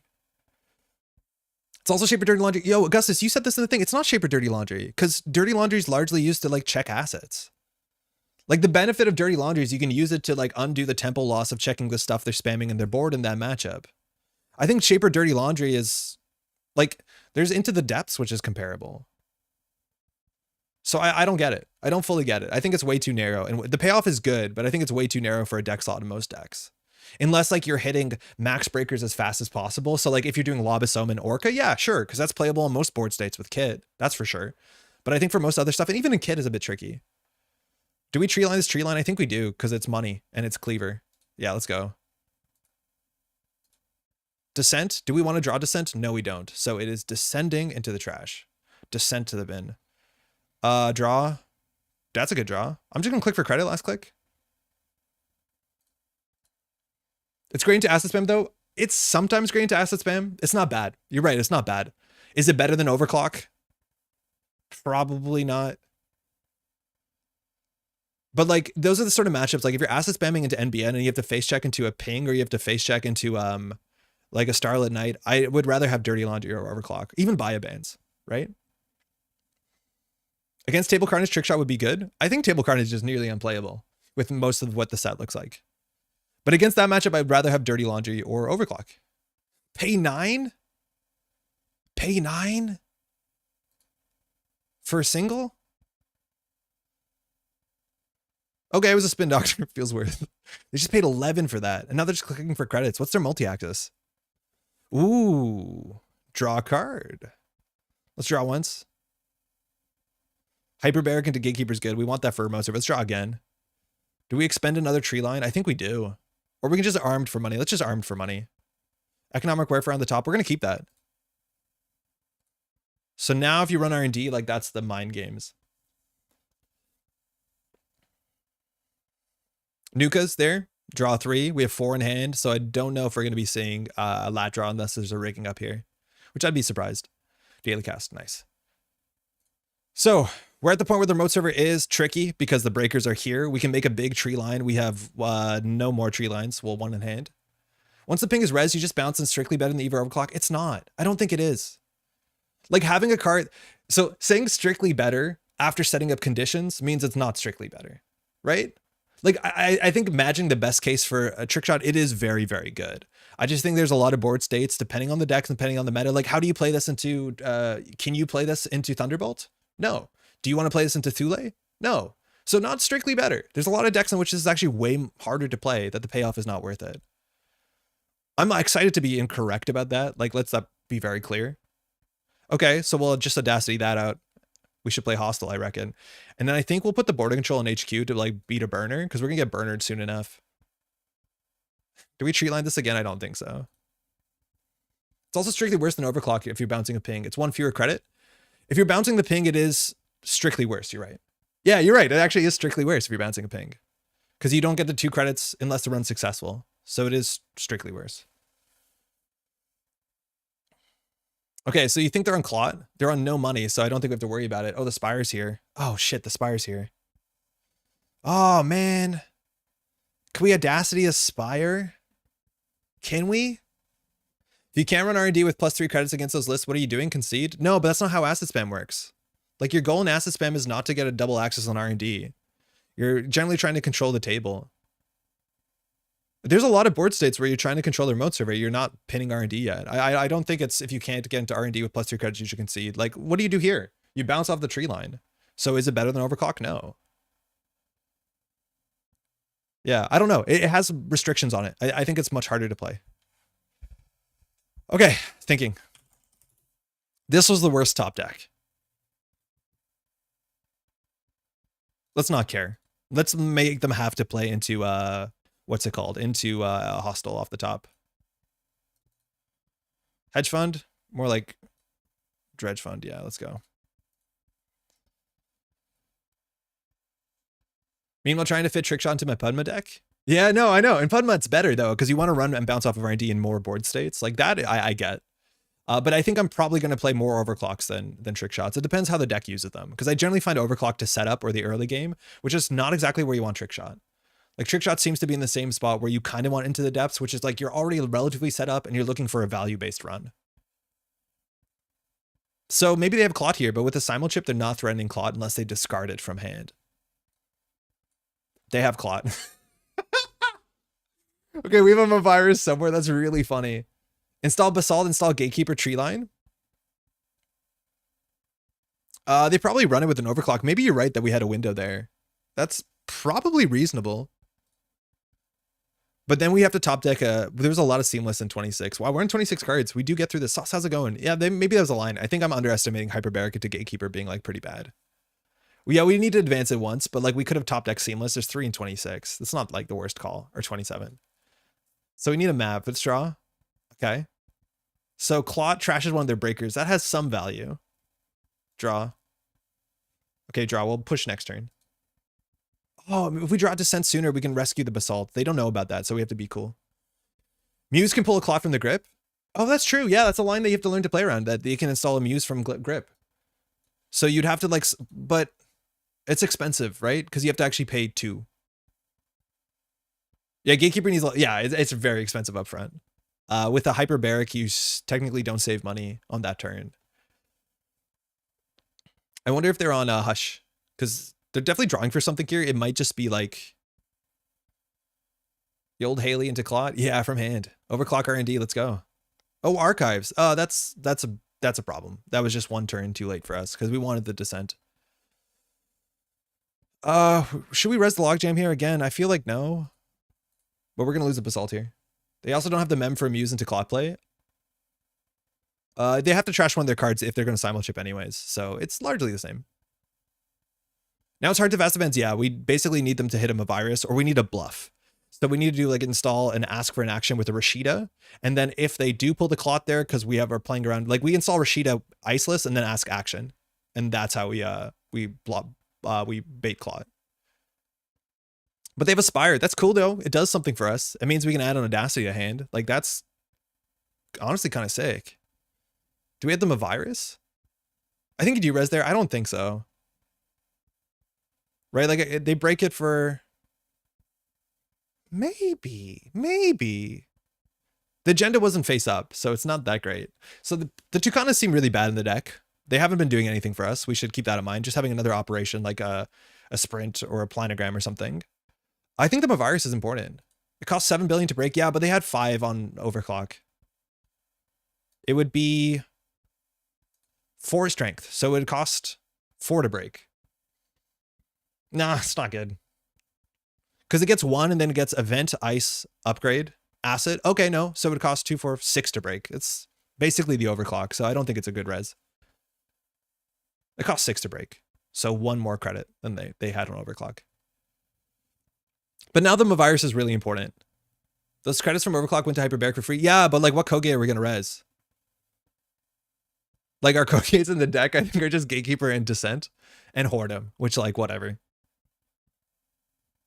I know that they went somewhere, but I don't think it's a really big deal where they went.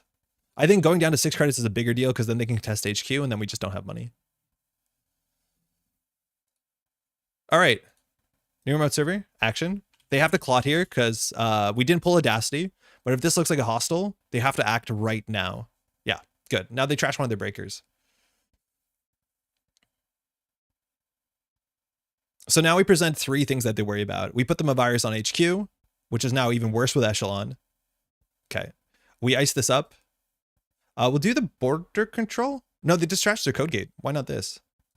And then we put this on HQ. So if we top deck with a Rashida and Audacity or Slash and Burn, we can win from this board state. Unless they deal with the Mavirus and or the Rashida. Otherwise, we can take a turn off the Purge if we need to. Rashida's a Rig Shooter card. Who knew? Yeah. The Fast Events corner is some place I felt way more back in the day playing Weyland where you get to 5 points and stall out. So I have a lot of experience into this, like, try and bait Clot. Shouldn't they wait for the advancement? No, because if we have an Audacity, of which we could have had an Audacity considering we didn't add one to our deck, we could have just Audacity right there. So if you're a bit risk averse, yes, but if it costs you the game, I think you pull the Clot there anyways. You don't wait for the advancement because we could have pulled Audacity, so they think we have an Audacity. All right, let's see how much better this is than an overclock. Yeah, because we're assuming it's a hostile they're playing around. So this card's been overperforming. So they see 2 cards here. They could just win. Can't beat that. Ooh, free Purge. Is it better than overclock here? Yes, this would be better than an overclock. Because they saw 2 cards. Yeah, I get it. Didn't notice. Yeah. It's very subtle and it plays on them. So they charge this. We end the run. So now they have to do all they can to get into this remote server because it looks like it's the game. Top of R&D is safe. But Clot is purged, so even if they get a simul-chip down, we just have to hope the Rashida, which is going to draw into 2 unknown cards with mandatory, draws into a Slash and Burn or an Atlas. In theory, we could have pushed out here. Like, abstractly, we could have pushed out here. I don't know if they can deal with the descent. They need to draw a simul chip, and I don't think they're running multiple breakers, so it might just be simul chip. Interesting game we have here. To some extent, too, trick shot with Hannah seems a bit nombo. Maybe it's fine.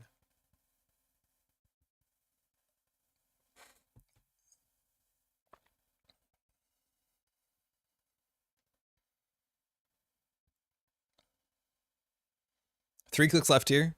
Looks like the wins in the remote server. You have to break a 1 cost and the run code gate. The text on it's not relevant. As much as we use the text to be relevant. A burner here. Oh, that's one more card. Wait, this is so expensive. This is the 3rd trick shot. So this sees 1 new card, which, hey, that could be it. That being said, the more deep they see, the less good this is, but they're down to 0 credits. So it's a 1 card axis here that we could lose to. 1, 2, 3, 4, 5, 6. There's like 3 agendas in 21. Hold. Can't even trash. They can run the descent. Doesn't matter. They're going to do it anyways. Why not? Just because you can. Cool card, though. 8 billion corner office. Fun flavor text. But now they're in 0 credits. So we just have to hope that Rashida wins. Or we can also do Atlas border control and just hope. They run overclock as well. Very, very importantly. So they're running more than just trick shots. It looks like they're running the whole suite, which might be correct. So getting down a clock here doesn't matter, or like a simul chip. Hannah, 2 clicks, love it. You need to get that down. Admittedly, they should have maybe done that before they went deep on R&D.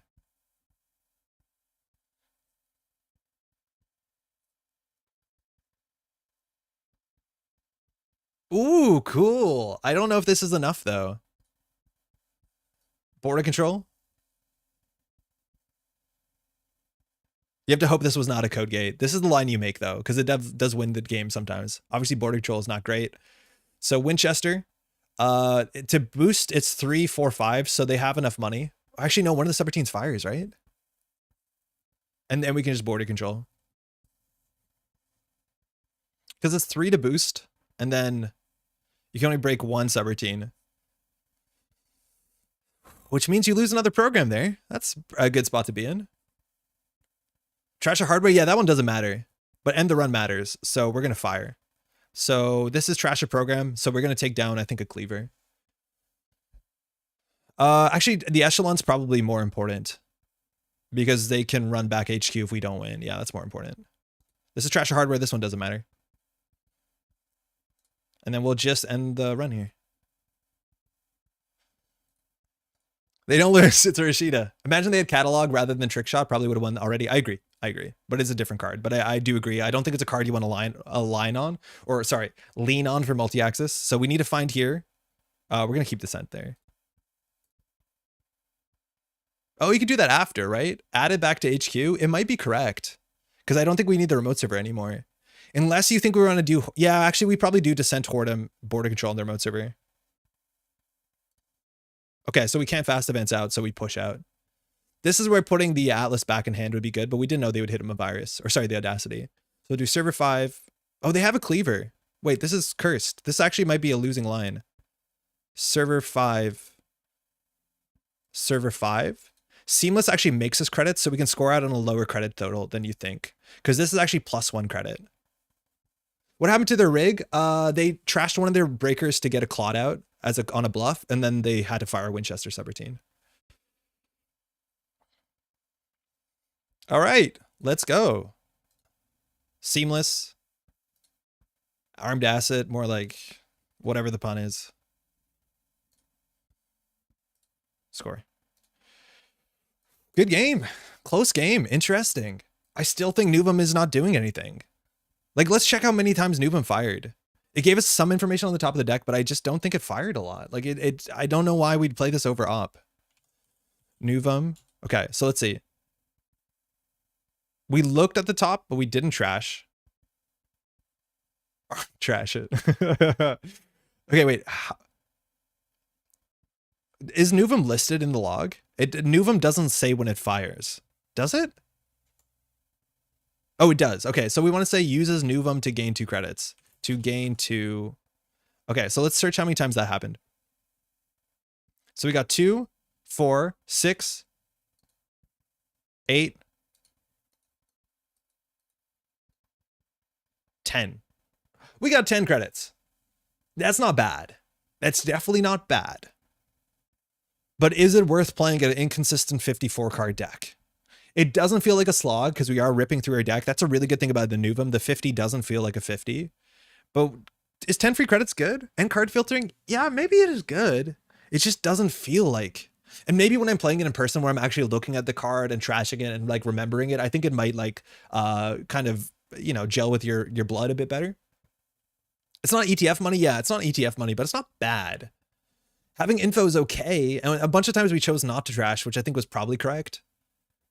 If it was actually a 49 card deck because you trashed 5 cards from those 10 credits, sort of, but it doesn't make you draw better. You cut through your deck in R&D, knowledge can be it safer. It could, but like, obviously it's Asmari. We have 44 card Asmari decks that make like 18 credits. And I don't think the game should be balanced around Asmari. But I just feel like this scoring plan would be better in op. 10 credits and 5 bad draws. They weren't 5 bad draws. I actually don't think we used Nuvem a lot to prevent us from having a bad draw. It was just like we thought that was a card we put in our deck. You're right. We should notably look at how many times we really didn't want to draw that card. But more often than not, it was just like drawing that card. We could just draw any other card and feel okay about it. They weren't bad, but they weren't terrible. Yeah, maybe we were looking for better cards. 10 credits and you thinned your deck down to 49. But yeah, Asmari twice is good probably. Yeah. Nanocivic would be nice. Yeah, Nanocivic would be messed up. Let's try it in op. Let's just quickly try it in op in like the easiest way to transfer the deck to see if it works. I mean, economic operations get trashed by Nuvem seemed okay. Yeah, they seemed okay. I wonder how bad we'd be against like Lou though and like more, you know, meta stuff. I think we'd actually be pretty bad. I'll get so much for free money off interactions with border control and virus. Yeah, you get a lot of money off of op. Like it's hard to calculate it, but getting 10 credits of value from op is kind of trivial. Like trashing your border control, installing and rezzing a 3-cost ice is worth about 5 credits. Easily. I also think this deck shouldn't be on Tucana, which we're learning because we're a fast events deck. So we can make this deck better. And it's probably like cut the Tucana. I don't know what else we're cutting. Logjam seemed terrible. It's just too expensive. Not terrible, but like not great. Okay, let's copy this. Cancel. Let's just try an op really quickly. Because Basalt Spire does seem legitimately quite good. I did this wrong again. I hope there's only 50 card corp deck they make. Don't want to have to carry 100 cards like a Magic player. Hey, mind you, we used to have much better, bigger decks. A third Mavirus, it's an MU issue, but third Mavirus seems okay. I think the Mavirus does matter in matchups. Hopefully Nuvem gets the Mavirus in the bin faster. Sometimes you want in the... What's going on? Am I doing this wrong? New corp deck. I was doing it wrong. Okay. Op Nuvem deck. I'm not creative. Nuvem. Okay, so we can cut some cards. So we can cut out one agenda. We'd probably just play one fewer Basalt Spire, but Basalt Spire seems really good. There's also a copy button. Oh, that's true. Oh, because we're playing op. Yeah, when we're playing op, we definitely can. So we don't need Gatekeeper and op. We need to be playing, instead of Alice's, we want to be playing, Tucana makes more sense too, but we want to be playing Aziev Protocol. And then with Aziev Protocol, we can trash a 1-coster. So we need some more 1-costers into the deck. So this is going to be kind of like Jackmade's deck that is more on like, get rid of Logjam, get rid of the tree line. Hammer doesn't make sense on 6. So Descent also not super necessary. It's good, but I don't think you need more than 2. 1 Melange? Maybe. Aziev and Stavka. Stavka is really good. Let's actually put an op though. Yeah, rural. We definitely are. Economic Warfare makes no sense. Armed Acid makes no sense. Obviously we play Extract. So I think building half an op deck really quickly, we're probably going to miss obvious cards, so please let us know what we're missing. Third Mavirus is great. We have Tucana. We can play a Malapert as well. We want some 1-costers for sure. We have Tucana, Audacity Extract, Hedge Fund, Seamless Launch, so we're jamming. That seems like a good jam package. We want Ice Walls. We want like cheap end the runs that we can trash with Aziev. We want Stavkas. I think we want 2 or 3. Oh, Sandstone, 100%. Already we're over. So Winchester, we don't need 3. Winchester, Stavka, Sandstone, Ice Wall. We probably have 1 Winchester. 60 nice, is that low? What's Jackmade's deck look like? Because this is very close in you know, spirit. As much as like we also have to cut 1 agenda if I'm not mistaken. Yeah, we do. Maybe 1 Rego and Thimble Rig. I'm wondering with Descent if you don't need Thimble Rig anymore. It's not bad, obviously. Actually on that note, Thimble Rig op. Ice Wall. This will get us to Felix's list. One cost is always the kind of dead spot for op. One cost is a really good spot for op. I think two cost is like the hard one. Well, you just get your Tucana. But one coster, you have some good options. Border Control, Ice Wall, Sandstone, Tattoo Bola. Okay, how off are we? Border Control, Ice Wall, Sandstone, no Tattoo Bola, but hey, that's okay, I hope. Whoredom, Magnet, Thimble Rig. Magnet makes sense, but I think it's pretty extra. 2 Whoredom is okay. Whoredom, Magnet, Thimble Rig. We probably want to be playing Envelopment. This one isn't on Envelopment. Neat. Afrun, which we can play in Afrun. It's a 2-coster to get a 1-coster. Okay. We want 1-costers in the deck. Stavka, Winchester. Okay, so we'll play 1 Stavka. How much ice is Felix on here? 16. We're on 15. So what's your favorite ice? Maybe we can just play Magnet. Might be worth putting a list in NRB to look at the cost distribution. Maybe. I could see it. Regolith, we're on 50 cards. Okay, so in terms of the upgrade slots, we're on 2 Condom Virus calibration testing. So we're not on Cali testing. Cali testing is obviously pretty good, but where's our influence going? Not Cali testing. It's on Seamless Launch. I'm okay with Seamless Launch because we're on Spire. So we want to cut 1 2-point agenda, which is, what is it? Slash and burn?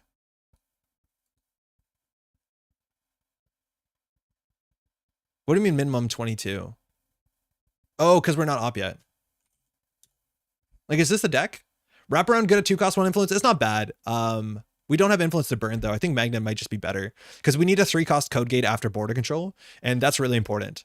Because currently this is the only 3-cost code gate in the whole damn deck. We're not playing Afshar in this version, are we? No. So we need a 3-cost code gate more than we need a 2-cost barrier. 2 Descent actually might be a bit extra. So we can move this around and play like, I don't know, a Tithe maybe? I like Tithe. Tithe is probably the Ice Wall slot though, so we could do that. And then 15, yeah, let's just play 1 more ice. What do we not have to spend influence on? We could do an Afshar, I guess. Audacity Extract, Hedges Fund, Seamless, seems okay. Yeah, Tithe is solid. Tithe is not bad. Let's try this. This could be worse. I could see this being worse. 2 Afron always catches him out. Yeah, but it's a really bad draw. It's a really, really ugly draw. Let's try this. We're, mind you, on 3 Spire. You could easily play 2 Spire and then like 1 2-pointer. Our agenda density is actually like surprisingly low for an op deck. 1 Corporate Troubleshooter is always nice. I don't like the rig shooter cards like that too much. And I don't think it's that great into like I think it does what Hafren Stavka already does. You know what I mean? Let's give this a shot. Spire's cool. Spire's a cool card. It's weird that's a 5/3 that supports fast events. We've actually seen that back in the day. Does anybody know what that big HB 5/3 that used to give you clicks to fast events was? It was from Terminal Directive. Like, that card saw some play as much as it was mostly in combo decks. Like, step 1 score of 5/3 is kind of nonsense. A bit easier in Cerebral Imaging. We'll see how it goes. I wonder if more people are queued up as Runner. I think Runner seems like the big winner in the set. Oh, no, looks like there's a fair bit of corpse out there.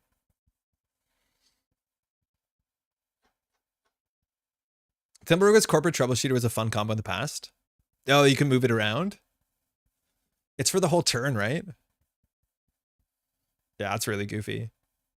I think also, like, it's worth playing, probably worth playing Tributary in op as much as it's influence, right? Because you can get a 3-cost on your board pretty consistently, and then you only have to play 1 of them. Mind you, Hollow Man is also definitely worth it in an op, and that's probably makes sense in a fast events deck like this. Like, Hollow Man probably takes the Seamless slot, probably takes the 3-2 slot, or sorry, the 3-0 calibration testing slot. I think it's the same influence. Best of luck, have fun. All right, generally against criminals, you slow down in the early game. So we want to ice up both centrals. We can mull for ice. Single ice wall is not great. That's not good. We can use Mavirus to instantly go get a 2-coster. The fact that now Mavirus gets you Descent is kind of ridiculous. Elective upgrades? Oh, no, there's a better one. Elective is like the 6/2, right? But you can technically purge a Mavirus to get Descent, and then Descent to Slash and Burn. Oh, but it'll be on the table, so not exactly. So I think we're going to draw once. We're going to Hedge Fund. We're going to Ice HQ. Oh, that's not good. Hopefully Archives Mark. Elective is a 5/3. Oh, I'm thinking mandatory upgrades. Yeah, Elective is probably the one. Yeah, that's the one. Yeah. 2 agenda counters, use them to get 2 clicks. Back in the day, we also had mandatory upgrades, which was a 6-2 that just gave you an extra click each turn, which is such a bonkers effect. And I did score this out every once in a while. So there's ways to cheat it out too. Oh, it's Saya. It's not Sable. Okay, Mark, doesn't matter. Zaya sees one, gets one. Sure Gamble was the start. Did Invader mull? Invader kept. Okay, frightening. Seamless off the top, not great. You can't Seamless a base alt. This hand's really awkward. Here we could like Mavirus just for Regolith, but we want one ice for that. Oh, that's really bad. I think we Mavirus and extract the Mavirus for a 2-cost ice and get it on R&D. I don't think we should just be like bleeding more value here. So we have Afrun, Tucana, Regolith, and Descent. This is the only 2-cost ice in the deck, unfortunately. That's on us, but that's there now. There's also Vitruvius as a 5-2. Yeah. Technically the biggest 5-2 back in the day was what's it called? Brain Trust. Not the best ice we could ask for early. But if we top deck an if we trash the ice wall, have an open HQ and score out a 2-meat damage. How bad is this? I don't think we care about diversion. Yeah, diversion's actually not as bad as an access here. I think the access is much more important after we've mulliganed and have gone for a couple turns. Generally, yeah, we probably do expend this. This hand stinks. Oh, not anymore. Bummer. Beetle's a 5-2. Yeah, you didn't score it. But it is a 5-2. Yeah, this is not good. I feel like we'd be better if Nuvem here. I'm going to keep the Ice Wall and be enough. I don't think we need to throw out the Spin Doctor when we have a Slash and Burn in hand. So if they run Archives, we're not going to flip. It's sometimes hard though to Rashida to a massive hand. Oh, that's fine. Do we res the Descent? It's expensive to install and bounce the Descent. I think we just overinstall the Descent and eat the Boomerang. So we'll lose the Rashida. That's fine. With the Spin Doctor to the table, right? Like the Rashida back into the bin. I don't know if it's the first target we bring back.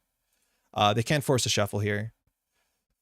So, start a turn. Border control. Okay, we can build a remote server with that. We've seen a Boomerang. We have seen no inside jobs. R&D is wide open. There's 7 agendas in 35. 1 in 6, right? 1 in 5, excuse me. Yeah, 1 in 5. So we can wait until we draw a 3-2. There's 4 in 35.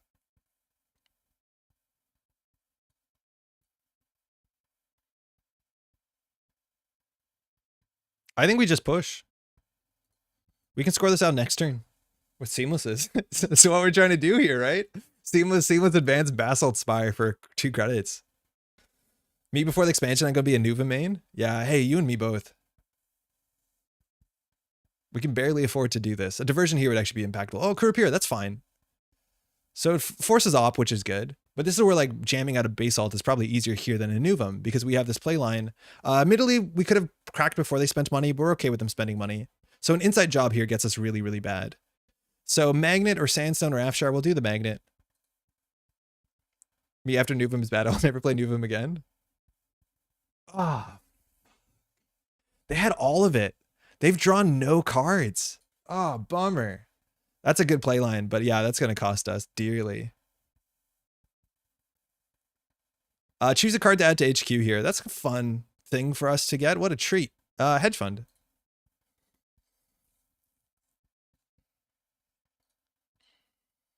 I would say that this is a bad draw. I don't think Nuvem deals with this draw better than this does. Do we crack a Spin Doctor? We might actually just crack a Spin Doctor here. Need to find guard there. Wonder if we'll get a near print. Yeah, I'm not sure. I hoped it would, or something like it. Like something like Magnet. Rashida, no. I think it might be too late. Maybe jamming Rashida there was correct. It was better than the hedge fund. Yeah, I could see that being correct. We'll get Rashida back into the deck. We'll get border control back into the deck this early. We'll try and draw a Rashida here. We didn't. That's annoying. Server 4. I think we put this on R&D. We don't res it, but they might have to respect a Stavka here. In theory, they should respect a Stavka because we can eat their Kurapira really quickly. Yeah, Breaker into Inside Job is like the line that eats us there. I don't think they were likely to have all of that. And now we even have Malapert on top of Slash and Burn.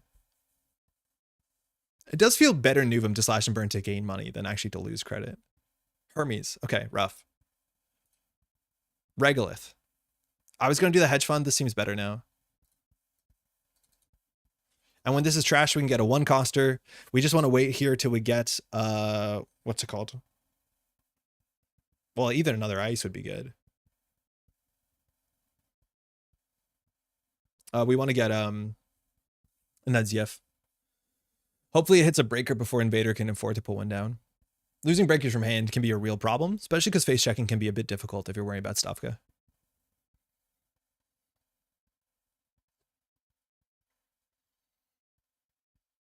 Yeah, this doesn't feel better than Nuvem. But I think this opening hand of 3 Seamless is pretty rough. Dawkins Pass, you got to worry about Sneak Door, I guess? Unless you're just going to send it HQ. Oh, yeah, you have Kurapira. Why not? Yeah, why not? Forgot about that. That's a liability. Not that we have envelopment. Hedge. Going to get 2 credits. Slash and burn. Oh, my. We're on game point. This is so bad. That's rough. Okay. That might have been on us. We needed a better piece of ice there. Sandstone will eventually be a problem for Kurapira, but not soon enough.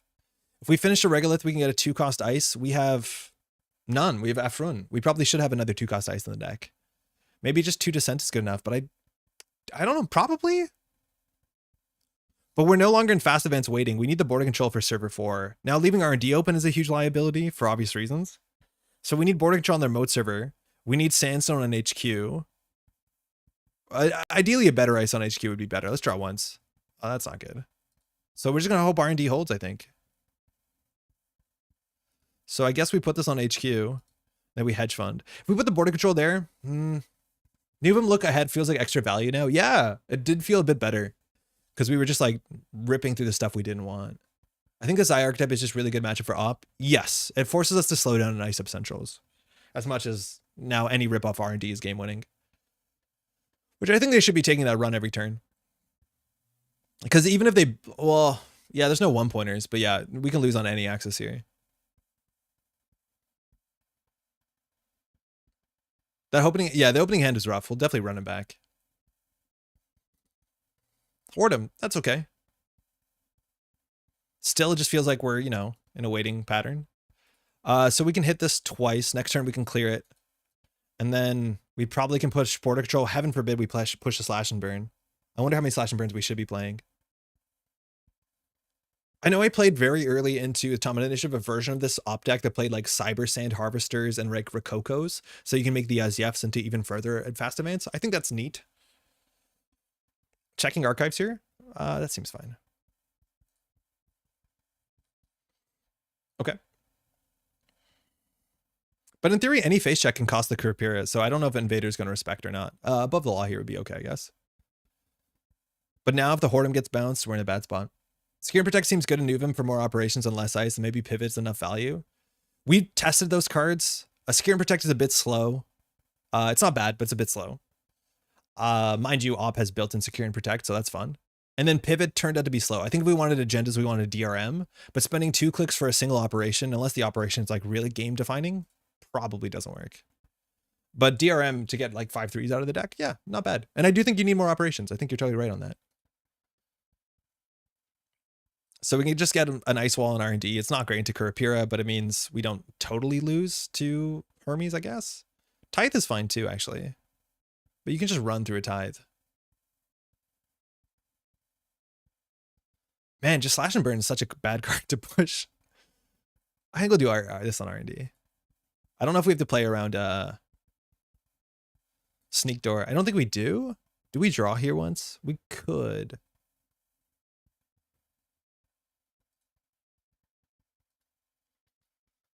Having a 20th credit here seems nonsense. We probably should have drawn. But if that's the case, we should have, yeah, you still want to, I think, finish the Regolith first. Do you need to get a spin in the trash to protect the SMB into Azief? You don't need to get the spin in the trash. You want to get the spin on the table, right? Oh, I see what you mean. Yeah, but if that's the case, we just use this spin. But I see what you mean, that like in theory, if we wanted to pull it from op, but we don't have to pull it with op. We can just use the spin. But you're not wrong. Top deck above the law is 1 out of 27. I'll take it.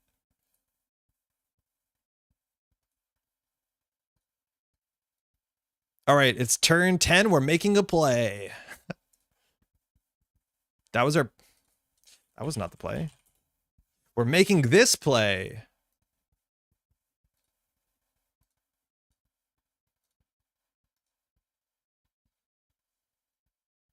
What are we trashing? Is this on Rococo Holloman? No, it's just a Nuvem like slash and burn Spire deck, but in op to see if it felt better. Honestly, maybe we're surprised it's not, but we had a bad open.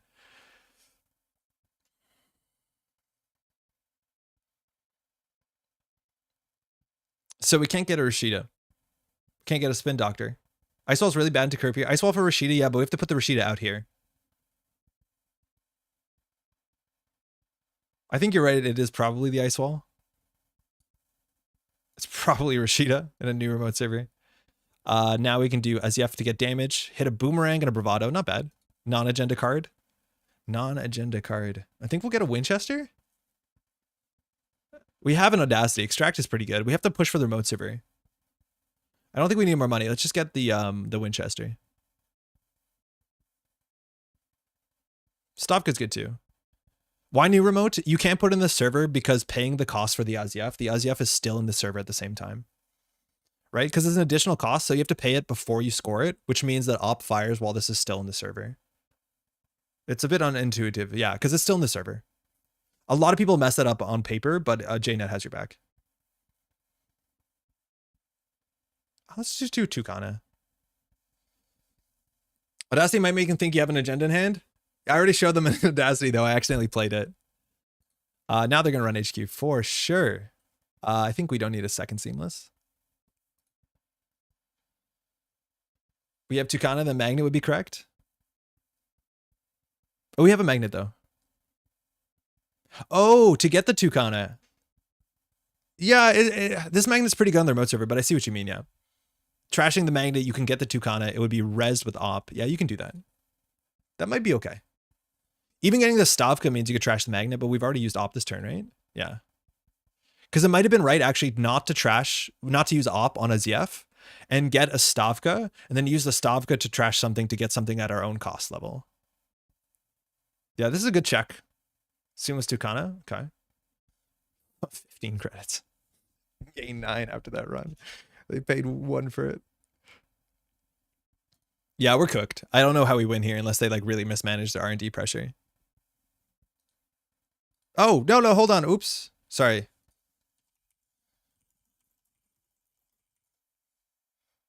Yeah, we have a Spin Doctor.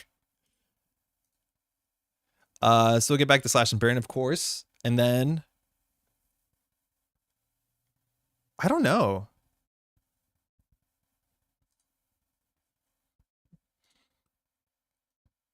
Gotta land a Stavka? Yeah, I think we do. Unfortunately, the deck only has 1 Stavka. It's hoping that people respect Stavka more than actually produces Stavka.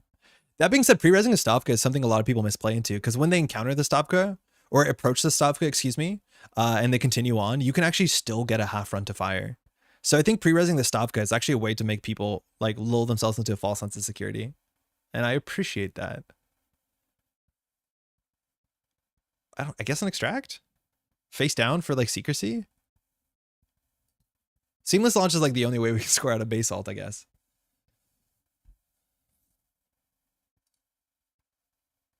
There are 14 credits. We need to ice up HQ better. The Hordem might hold. We'll do server 4,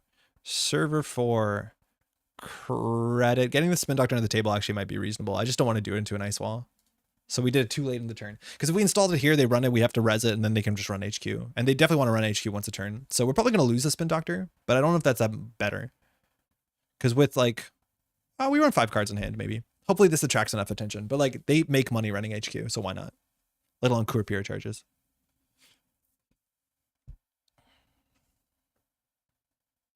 It just seems like they don't have the breakers yet.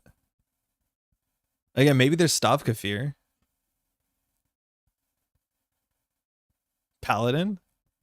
Yeah, run HQ. So it might be right to res the Rashida to make it look like we have an agenda in hand. I don't know what that does to the context of the game. We know it's not going to get bounced. Yeah, that's a problem. That's our last Spin Doctor. Which means slash and burn is really difficult. But they're going to be running HQ no matter what. We just have to get whatever we get here in their mode server and hope they don't have the thing yet. We don't need a shuffle. Stavka. Draw? Oh, that was the worst possible draw. That was the worst possible draw. We cannot get this back into the deck.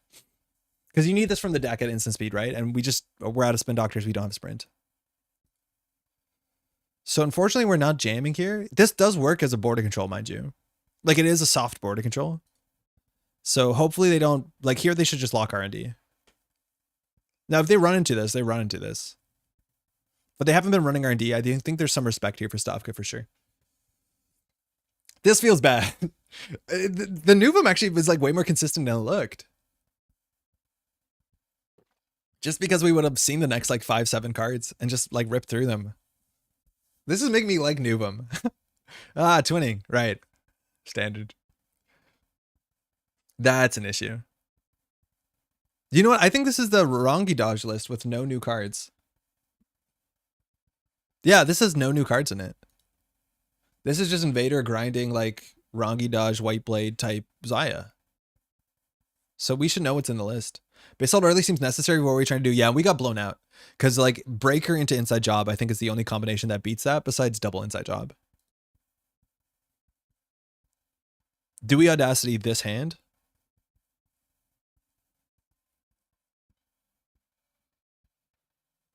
Probably not.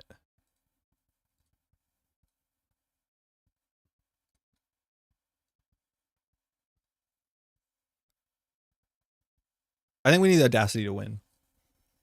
So in theory, like, we seamless launch and never advance. The Rangi deck doesn't have Doof in it. Oh, that's true. It doesn't. Yeah, you're right. It does not have Diversion. But everything else is on point, and we haven't seen a new card. Running Archives, this is for mutual favor. You don't really have to do this, because you just spend a click anyways. Could hit a breaker with Aziaf? Yeah, apparently not, because I think if they had a breaker, they would install it. So there's an echelon somewhere. This is really frightening because they're going to see 3 cards. Like it's twinning. It's twinning. You can't go to turn whatever this is with twinning. Like there's no chance that this whiffs. No matter what, if they steal an agenda, they win though. So we don't have to worry about Hermes. Let's just say that.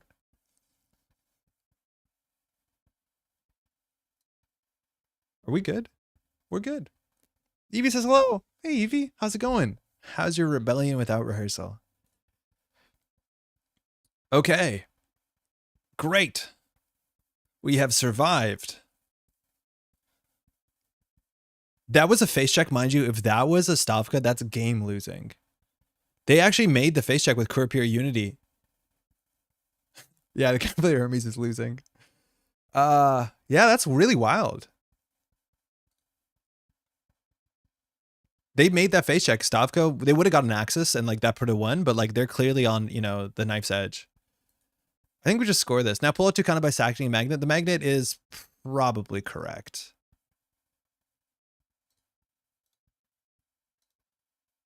It's the only 2-coster. So we'll do Aziaf first to get some information. We hit Waken Plan and Diversion. That's fine. Can't always play like your opponent's perfect cards. No, Frank, we can't. But we've been blowed out already today. I think they have to make that run anyways. And they're lucky. Like, you don't play entirely safe. But that being said, they were so far ahead, I don't think they had to take that risk. Tucana.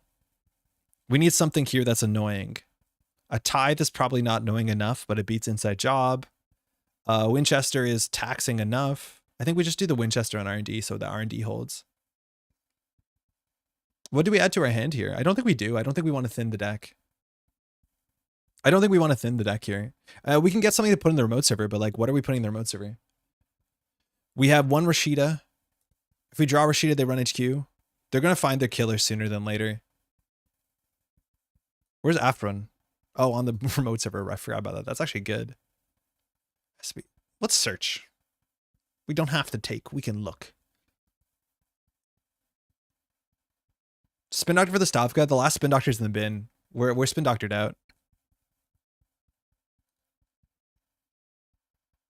So we can respond to Hermes. We will respond to Hermes.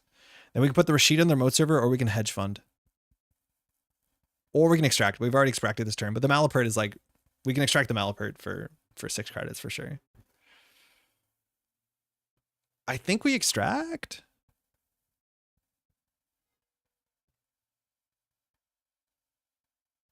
The extract is a shuffle. We should keep the shuffle for a turn that matters. So to never advance, seamless extract is enough in hand. Let's get rid of the hedge fund. Extract here is good. Yeah, we don't need it, but like I don't think the difference between having 9 and 6 matters. Ideally, next turn we top deck a 5/3. We put it in the remote server, and then we extract the Malapert. So I don't think it's going to change our next turn. We have to like hold on and hope that like half run border control, because you need 3 clicks to run this remote server. That's the best we have got going for us, that they like run it too late in the turn, because it is 3 clicks. Afrun is a border control. Border control is a border control. Kurapiro breaks Sandstone for free, which is unfortunate. So this is going to be the echelon. Oh, alarm clock. There is a new card. A new card. Look at that. 1 new card. This card's good. 12 credits, top deck of 5/3. Shit. Imagine you've been playing Nuvem this whole time and gotten way less credit, click value, and had a bigger deck. Tron, for real though, I had actually, the way that this shook out, besides the border control, which we didn't get, Nuvem would have been pretty reasonable here. Let's draw for a 5/3. That's not good. Yeah. Great. I think we put the Rashida. The problem is with the Rashida, we draw too much. The other option is to ice this up. Or ice HQ. They're definitely going to be running HQ. I don't think we mind if they run HQ, though. The problem is we can't tax them in the remote server because we want to res this on the turn it matters. I think we just put the border control out there. So this is 4, 8, 9, 10, and then they have to run it 4 times. After on HQ to stop kill them safely. We can't stop kill them safely. Oh, with alarm clock. Yeah, I see what you mean. But they're not going to face check until they have their breaker. Oh, no, you're right. You're right. I don't think we care about this, though. I think you Rashida, because if you survive the twinning run, you break R&D lock. Oh, that's a big point that I always forget, that it breaks R&D lock. Yeah. On that note, we should have kept extract to do extract draw. Yeah, they know they can bypass the first ice entirely for 2 clicks, which is like not a real big cost. So the question is whether they're going to lock R&D, and that comes down to whether they have their breaker. So we might just hold for a bit, but they gained money on that run. Like clicklessly gained money. It's absurd. Alarm clock's really good.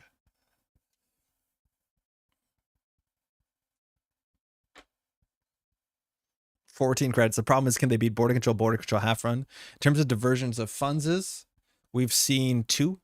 Biobands archives. We're still looking for that echelon. 4, 8, 9, 10, and we need 11, 12, 13 to score out. We're actually not that easy to score out. Bypassing a Kurapio is greedy against Sandstone? Yeah, only if they have to feel like they have to play around in envelopment, because it is the most expensive barrier, barring envelopment. No echelon, please. It's an echelon. Okay. It's still kind of expensive here. We haven't seen a Chesva, but this is still 3, 4, 5. This is still 6, 7, 8, potentially.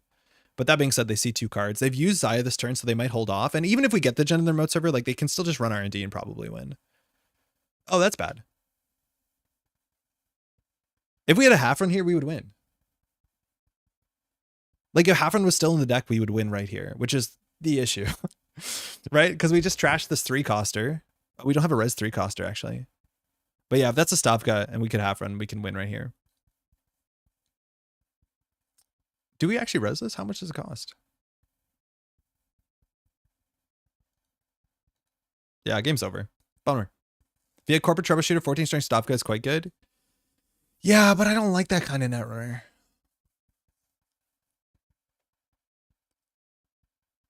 So it's just a matter of time.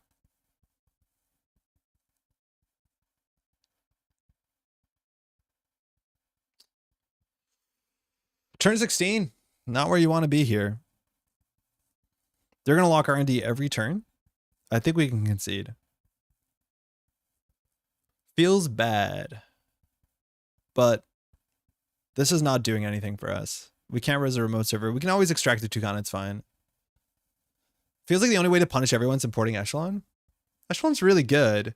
So like you get to the late game and the runners are in a really good spot, and like Echelon and Unity is like the embodiment of that. I think it's kind of rough, right? Like we've seen the opposite, which is like Shibboleth, which is like at the late game it's worse, and then this is like the exact opposite. As long as you can get to the late game, like these are really, really good. So what could we possibly do? If we put the Afshar here, they can bypass the Afshar. It costs them 3. Any sandstones left? The deck is on 3. I think there might be 1 in R&D, yeah. Or 2 in R&D, right? Yeah, 2 in R&D, I think.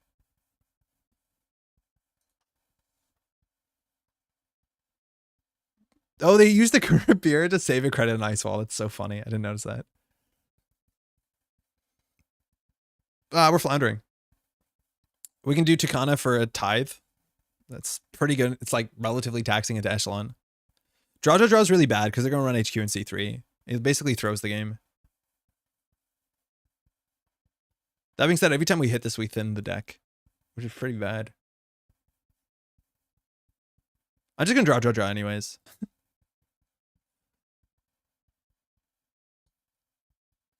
That's wild.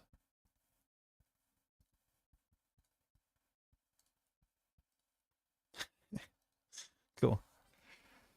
You also need money to push a basalt? Yes, we needed to extract there. That's the last diversion, but like to make this remote server good, we need at least 3 credits to score at the basalt. Technically 2 credits. And then we need 4, 8, 9, 10. So we need 12. Can they get through DBL Sandstone on the remote server? Double Sandstone on the remote server? Probably. Like they're just getting money turn after turn if we're not pushing. I would put them a virus in the bait. They can run it. We don't want to res any of our ice because the more of the ice we res, immediately it makes them spend a click. But I think we just need the credits because again, we need 4, 4, 2, and then 2 more. So our money actually really matters. Us installing that, they just run it. We can't res any of the ice.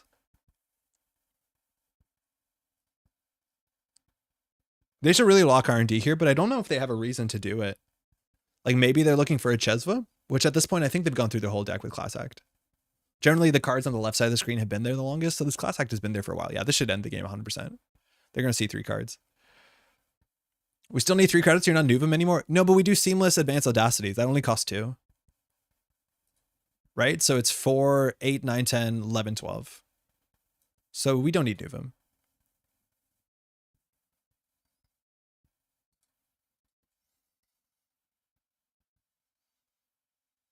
Cool. Good game. Yeah, we were in the backseat for a long time. If the basalt went off, entirely different game for sure. Thanks for the game. But yeah, I'm struggling. I don't know.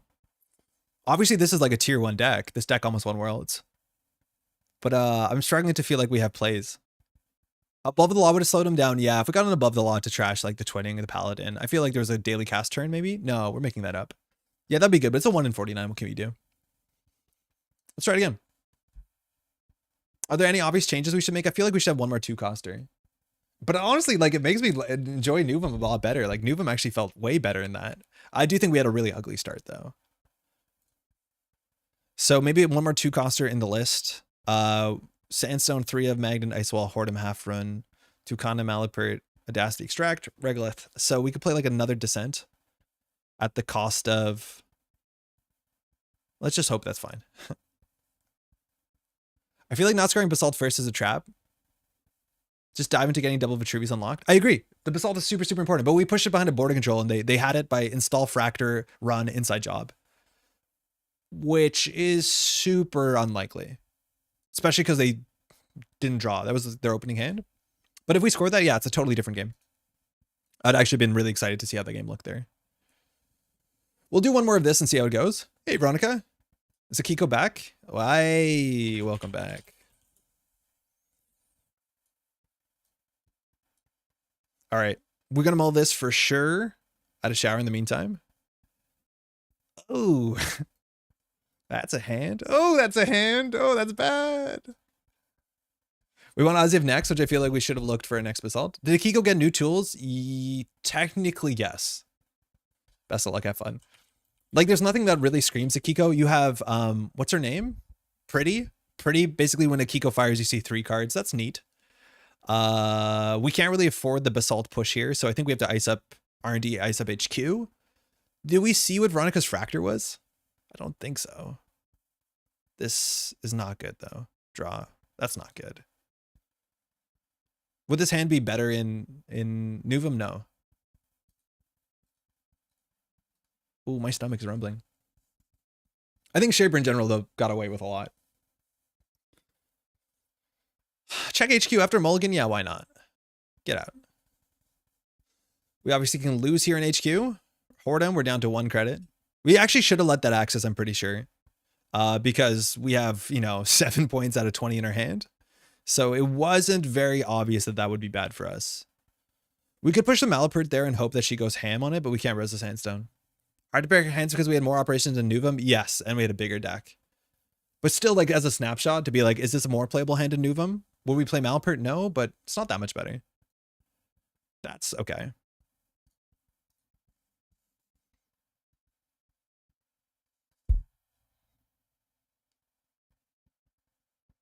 I wonder what people are thinking about Nuvem. Like, in testing, has anybody tried it out?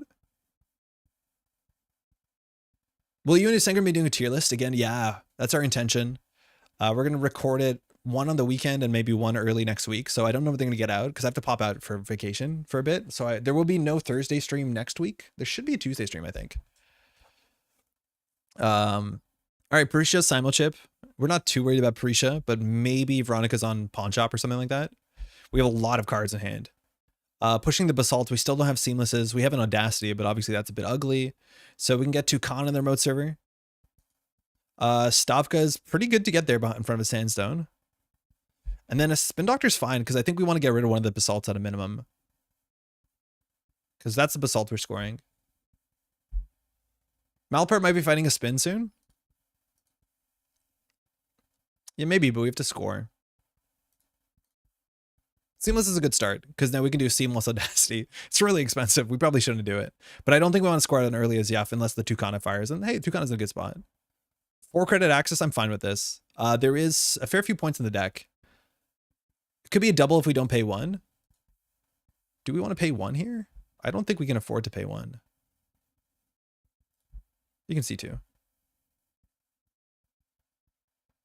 Oh, Veronica paid 1. Because she had the overclock money. She actually paid 1, so she only saw 1 card there. So Kiko actually did, unfortunately, nothing. Okay, we have a Tucana. With the Azyaf, we should score the Tucana to trash the Ice Wall to get something better for us. Buzzsaw's here for 4 credits. I'm not worried about reinforcing this. If you pay 4 for a single, as much as there's not a single, I think we're okay with that. If we install Basalt, Advanced Basalt, we still have to res like a lot of money worth of ice. So I think we have to do Rashida. But if we do Rashida, we're not scoring on next turn. Ooh, this is hard. We might Seamless the Azyaf the following turn. That could make sense. And I think we can just put this as a sacrificial remote server. Ooh, my stomach's rumbling. Malapert, it's not bad. It gets us a Spin Doctor, which has some good value with an Audacity in hand. So I'll put that in server 1 as well. We don't have a lot of money. But if with Simulchip, like the Stavka isn't that good, honestly. I probably shouldn't have been as excited about it as I was. Because if it just trashes this rig, like you can just Simulchip the Buzzsaw for 1. That being said, if you do that, the Sandstone's nice. 15 credits. We need to see pressure. We need to see breakers. Because her economy is good. I'd argue that you don't need a sure gamble here. It's Rashida. Okay. Probably should have sacrificed them a virus more than the Rashida, let's be honest. Prisha trashes it for free. Keeps you busy. Gives you a nice little quest. I thought you'd like it.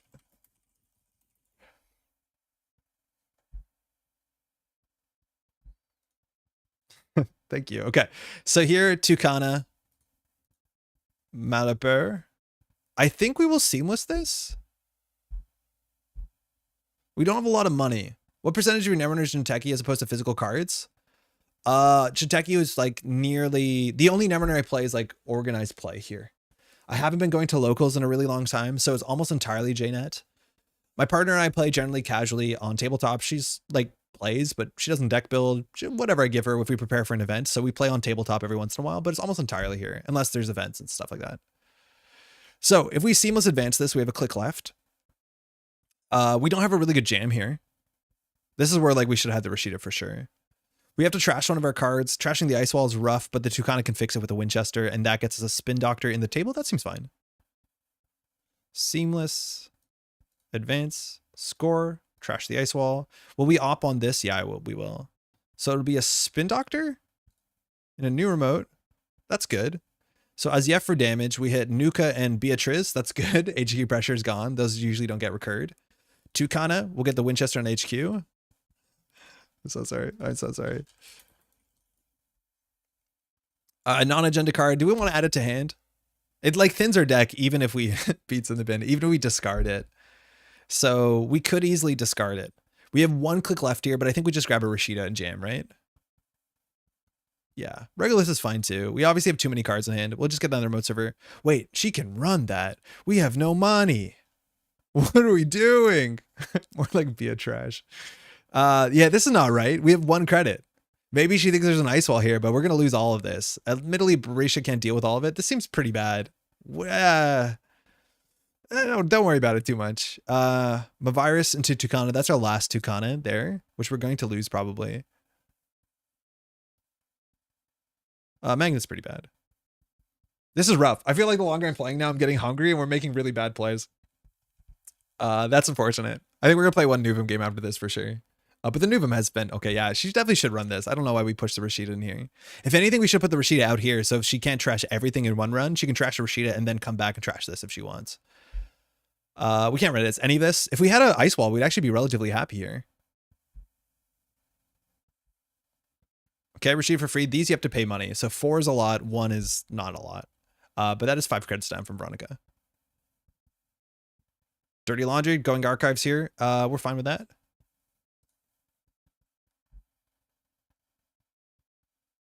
Delaware. Cool. Slash and burn. So we do Basalt Spire. We need money. That's the biggest thing here. We just need money. So if we install them a virus, we can do credit. We have just dipped too low. I think resing the Malapert was incorrect, probably. Because we need to get our money up. Thinking. We could trade the Whoredom into like a barrier breaker. So we can do credit, extract the Whoredom into a sandstone. That's arguably fine, but I think Whoredom into Buzzsaw is like super favorable for the next couple turns. We can extract the Stavka. That might be okay. Sandstone on itself might be enough. I think we know Veronica's on Boomerang. So having 2 ice is like worth something for sure. But we basically want to get the Basalt on behind 2 ice. And then we can do Advance / Audacity. Because we need to score at a Basalt. Otherwise we have to score at 4 agendas, and that's obviously a nightmare. I wonder if you can play Slash and Burn on tempo a bit more with 2 1s as well. Do we extract the Spin Doctor? Yeah, maybe we extract a Spin Doctor.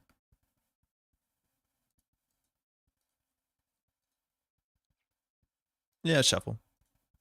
Okay. Going from 1 to 9 is kind of notable.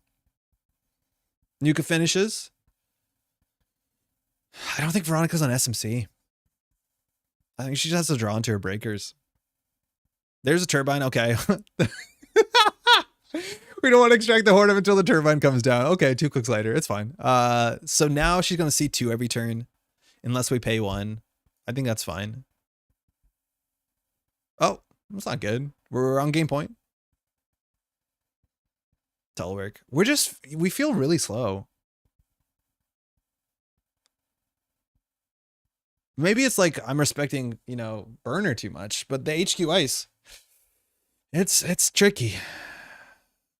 So I think we need to score a Basalt Spire to have a chance of winning. So if that's the case, R&D, she knows we draw the border control. Can she beat Stavka Sandstone into Afrun? I don't think Afrun's that important because if she installs a Fractor, she can beat it. Now we trash Turbine Buzzsaw. She can bring back into the Sandstone. I think we just do credit here. I don't like this board state. I miss Nuvem. I really do. It felt good.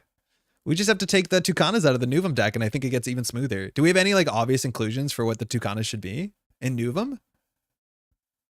SMC, okay. So she does have SMC. 12 influence might be hard to clot. Ooh, above the law, though. I think we keep that to next turn. Oh, man. Wait, Basalt only recovers 1. That was a really bad top deck. That was a really funny bad top deck. It is what it is.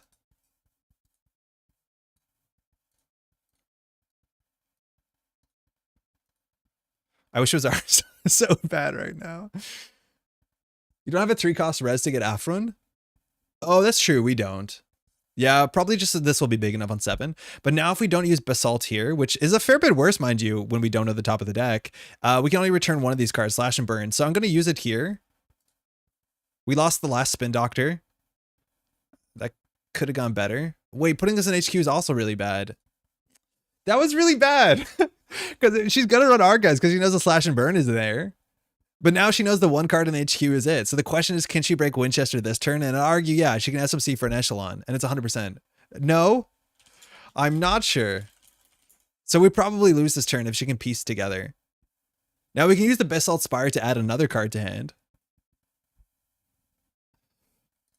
Oh, that was awful. So we Basalt here. That's the last Spin Doctor, right? Yeah, we've no more Spin Doctors. Oh, that's so bad. So cool that Nuvem's interesting. Designers must be proud to make another banger for faction that did live up. I don't know if it's a banger, because I don't know if it's exciting. But it is doing something. And I'm struggling with it. I'm not sold it's banger yet. I think it's a card. I think that's going to feel much better in person than online. Because like when you're looking at the card and putting it back, that probably feels better than online where it's very easy to miss. Thinking.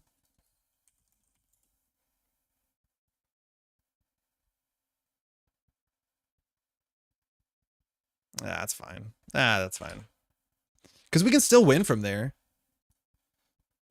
We just have to top deck the last Slash and Burn. And we can win. I think if you peak R&D's... Oh, she figured it out. Bummer. Pulling it to hand doesn't do anything. Good game. Top decked the above the law. Right on that turn. Which made that hella ugly. But for what it's worth, like that play pattern is actually just inherently hella ugly. Because adapting your hand to protect the Slash and Burn is nonsense when they can run HQ. Because they just run HQ, and if you pull it back, right, like they're just gonna steal it. I guess it's ugly no matter what. You can't Basalt again? I Basalted on our turn, so I can Basalt on her turn. But we Basalted on our turn. At least we intended to. But yeah, that sucked. And this is where we appreciate the 10 extra credits.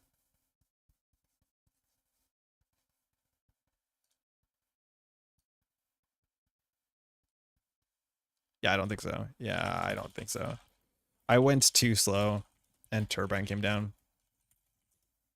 Yeah, this version of the deck, right? Like the only taxing ice we can kind of present to this engine is arguably Cleaver Envelopment, but probably not. So like once this is up, the game's kind of cooked. Turbine kills games, yeah. I'm feeling it more and more, but like once the Turbine comes down, like everything is broken for 2 to 3 credits and the game is entirely different. It's kind of messed up. Kiko got 1 more before rotation. Yeah, Kiko fired twice, technically only once. So like obviously any other idea would have been better there. But yeah, Kiko stats go up. That's good. Thanks for the game, eh? Thanks for the game. All right, let's do Weyland with Nuvem. I feel like I'm getting really hungry. I'm not playing that well, but that's okay. What can we play in the slot? What is our slot for Tucana? Because I think Tucana in the Nuvem doesn't make sense. Ferris would have helped there. We can't res a Ferris. If we res a Ferris, the game is over. Like we barely could res Envelopment, let alone Ferris. We can't advance the Ferris, right? If you're hungry, grab food. I don't want to eat on stream, and it's like it's a lot of work to. I don't know. How the new card's been treating you, Steven? It's been weird. Basalt Spire seems really cool, and every time we score it, we feel fantastic. It makes Slash and Burn on Temple really good. We were struggling with Nuvem because I don't think we understand what Nuvem is like doing. And we've built really weird, ugly decks. We've tried 2 or 3 approaches and they've all been kind of bad. But what we've been found out is just like step 1, score Slash and Burn. Basalt Spire is actually genuinely quite cool. And I think we're thinking Nuvem's actually better than it looks. It's just hard to tell. Thank you for not eating on stream. It shows professionalism. We have 5 hours of Andre. Yeah, turn camera off. Yeah, but then we also turn microphone off. Because you know how I eat. DRMing Gatekeeper. I actually like Gatekeeper. I wonder if DRMing for slash and burn is actually wrong because you show that you have it, and that's like kind of frightening. I feel like we just want some good card draw, or we want some good econ. So like, if you cut 2 more cards, can play a flat 50. Playing a flat 50 probably isn't correct because you have to worry about like runners running centrals. DRMs for basalt. Yeah, no, I get DRMs for basalt. We can let's try it. Let's cut a gatekeeper. Let's play 2 digital rights management, which eventually is a blank card. Like against Lou, it's unplayable. And then we can play 1 more ice in that slot. So what's like a good ice? The new HB operation. We tried it. It's not bad. It's definitely not bad.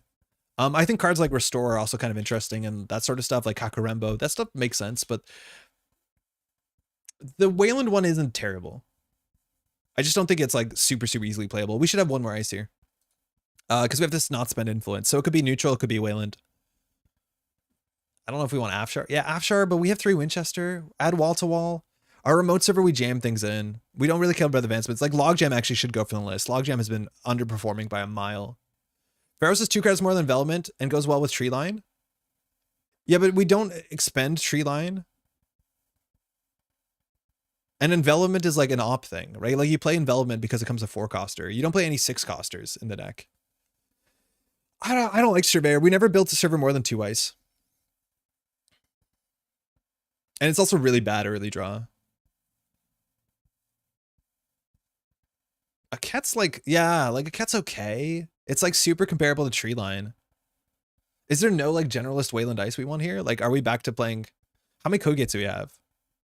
I think we want to play 1 Logjam, maybe. So we should play 2 ice there. 2 Whoredom, like Anvil? Fun upgrades? Fun upgrades would be cool. I just don't know what fun upgrades are because we cut our ice. Like we want to keep our 20 ratio. So like we could arguably, we cut an operation for upgrades. I just don't know what the upgrades are. Upgrades are obviously also better with armed, but it's not a big deal. Bad Pulp plus Red Capture. You have to change the whole deck around that. Argus Crackdown doesn't do anything. The Sysop also is like, we don't need a defensive upgrade unless like, I don't know why we need a defensive upgrade in the deck. It's it's kind of expensive. It sort of works with our ice. I just want more ice. I don't want Secure and Protect. It's slow. It's a really slow card. Maybe it's good enough. Maybe we can play Secure and Protect and one more ice and let's see how that feels, as much as like good luck drawing your 1 of Secure and Protect in 54. But Whoredom, Half Run, Logjam. Like, what's the Sentry, the 5/4? Ballista? Like, is Ballista good? Probably not. feel like it's just a hammer. That's less taxing. I want to play, what's it called? I want to play Tributary with Secure and Protect. Yeah, why Ballista if you have hammer? Exactly. Is Anvil worth something? It's Anvil for, not that we'll use the Anvil text, but Anvil is like actually a really bad face check. Unfortunately, it's 3 strength.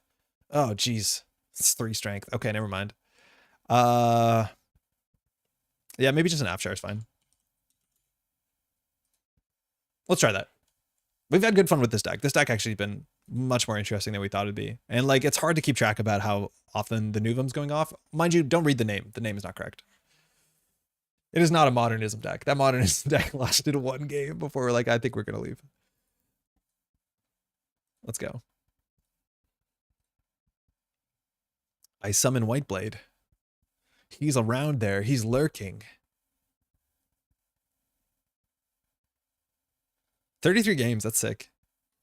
A lot of people are testing even for events this weekend, which is awesome.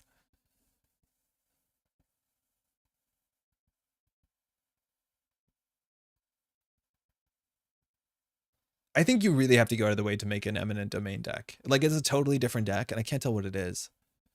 Valenchau's unplayable. Valenchau's a good card. I think Valenchau could be considered as a reasonable, like, mid-range card. I don't think we love bad publicity. A lot of runners are run-based. But Valenchau is just good. It's hard to break. The question is, do we have enough money to make it good? Eminent Domain, Sansan, Fast Advance. I think Fast Advance, like, So it's hard for that combo to line up. At the end of the day, you still have an eminent domain in archives, which is such a liability for deck composition, for Nuvem in general, for Hermes. I think the one cool thing with eminent domain is you can expend it and then restore it back into the server in which you got big ice. But like, I think if you want eminent domain to be a fast card, you need to use it to get ice on the table. If you use it for a Sansan, it's an econ card that installed your Sansan, but it doesn't actually fast advance. Because then you want to Sansan the eminent domains, but then like you're scoring at 3-1s. Hey, Nichan. Vancho can remove tagging and Seb. It's really true. We've not seen a Seb deck. I would love to see a Seb deck. Hey, let's go. First time seeing Seb. How's it been? Thank you, you too. Velvet might have been a good ice inclusion for remotes we don't need after Basalt is scored. It's not the worst inclusion if we want to jam. So fun. Okay. We need ice up archives.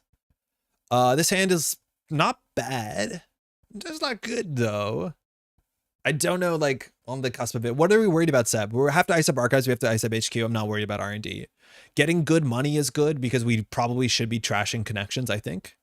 And with Descent, trashing connections is not that bad when like you trash a card from hand, is it? It's not random. It's your choice. So you can get rid of this and then like Descent them back. I'm going to mulligan this though. That's better, I think. I'm doing some weird stuff with them because I can't help myself. Hell yeah. Unrelated, but I had fun earlier with an Isis and real big Dow running Lobo and Orca. Steven, I think Lobo and Orca is like one of the best things in the set. I think Lobo Orca is cracked. I think it's really good. All right, let's start here. See the top of the deck, Economic Warfare. More like going to the bin warfare. 6 credit econ, turn 1 feels good. We'll get Winchester on HQ. We need to get something on archives. Logjam feels really bad. Border control is interesting because we can crack a Praxis if we need to. R&D is wide open. We don't know what it is. Hammer is probably reasonable into Seb. We don't know what Seb's Breaker Suite is. I think we probably put a Logjam on archives and hope that we don't ever res it. Yeah, Lobo Orca is sick. I think Lobo Orca is probably like a tier 1 deck.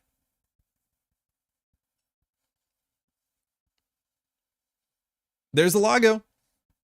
Not the Labo, the Lago. Oh, second Economic Warfare. Okay, so we can build a remote server and score this. I think that'd be actually pretty important. Can Seb beat border control on turn 2? Maybe. Genuinely maybe. So we're building a remote server. Let's see what gets trashed. Oh, it's in a server. Okay, we did that in the wrong order. Hannah's gone. Server 1. Okay. Logjam seems like a remote ice to me. Yes. Hopefully we just don't res it because we're not going to be able to afford it. But I agree. I just don't want to spend it. Admittedly, if the face check is only 4 credits if they can't break it, that's not that bad. But yeah, I'd rather have Hammer and Centrals than Logjam somewhere else. Well, for real. Interesting. I do think it's a card that auto fire is dangerous in the late game. So maybe for the best. Yeah, this card you don't want to auto fire when you're at the bottom of your deck. I thought we caught Logjam. We caught 2 Logjams. We're on 1. Amakua into Logjam, not the worst. Hammer into Amakua, sick. Please hammer, don't hurt them. We're going to hammer a turtle so damn hard. That being said, yeah. Oh, oh, hammer has good text on it. Our Osiris crew. Oh, there goes our border controls. There goes our Logjam. You're not going to take a tag. You can't take a tag. What did we trash, Lago or Arceus? Because, like, congratulations, privilege access. We're going to recur all the connections. Rashida gets trashed. Okay, no credits. Feels okay. We're going to hammer turtles. Not something expected to hear from Andre today. That's like totally a pat sentence. Wait, the labels on ice is a new thing? No, Steven, this is a plugin for Firefox that Rahi's made called Cyber Feeder. If you search Cyber Feeder Firefox, it comes up, but it's sick. It gives animations, res effects, allows you to sort the bin. It's like incredible. Can't recommend it enough. Oh, that was on top now. It's probably Aru. We're on 7 credits. Boof. I don't care if you're tagged or not. That's a tag engine piece, so it's gone. Super Metropole bros. Just get in the turtles. So on 7, we can res the Winchester. The Winchester face check is pretty bad. The deck has 2 Mavirus and 44. Economic Warfare is not playable. Credit Nuka and draw is 3 clicks to draw 3 cards. Okay, it'll get better. But no credits here is really ugly. Because unless you're taking tags, you can't even play like friend of a friend. Like here you need like a no free lunch or something. Or just click for credit discard too. You can't even like trash things on R&D. Maybe you don't want it with Amakua. I'm assuming we're going to see Helium 4 with Amakua as well. Which is more like Sebastio pressure. We need a top deck and econ card here because we want to jam Atlas behind board control Hammer. Real bad.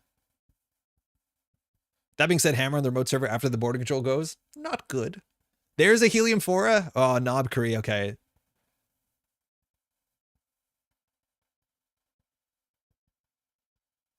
A card. You may install a card. So this is gain a credit, draw a card.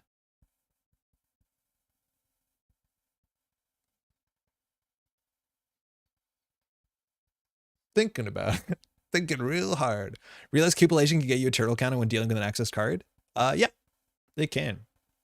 And I can just steal their win condition and you can just sit on it. Draw. 1 strength. Draw. That's better. Unfortunately, we haven't fired Nuvem in a second. Once we get an econ card, we can DRM. We also can use DRM. Like, that's the weird thing about Nuvem is if we played DRM, after it resolves, we can look at the top card of the deck and give us that, like, that scry ability, which is actually more powerful than I think we think it is. Strike Femme, Mystic. She's back in the money.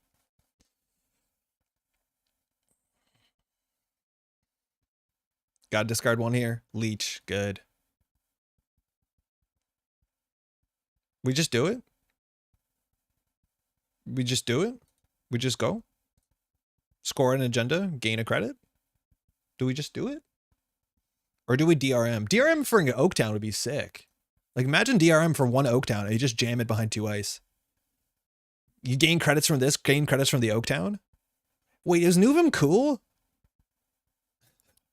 Is Nuvem sick?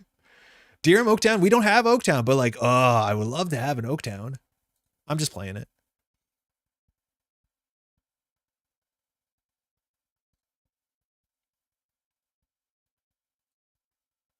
Boom. Oh, we can't fast advance with this, mind you, because we can't score for the rest of the turn. I'm worried that we're going to see pressure off all central servers because we can't res more than like 2.5 ice.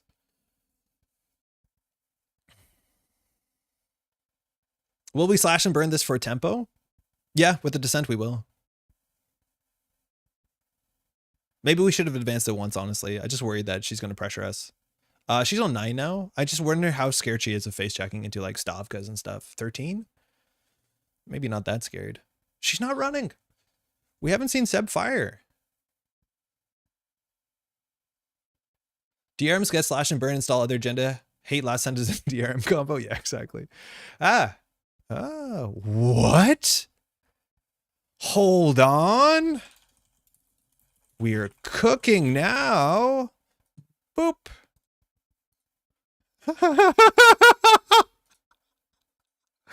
I'm descending into Nuvem and it's sick.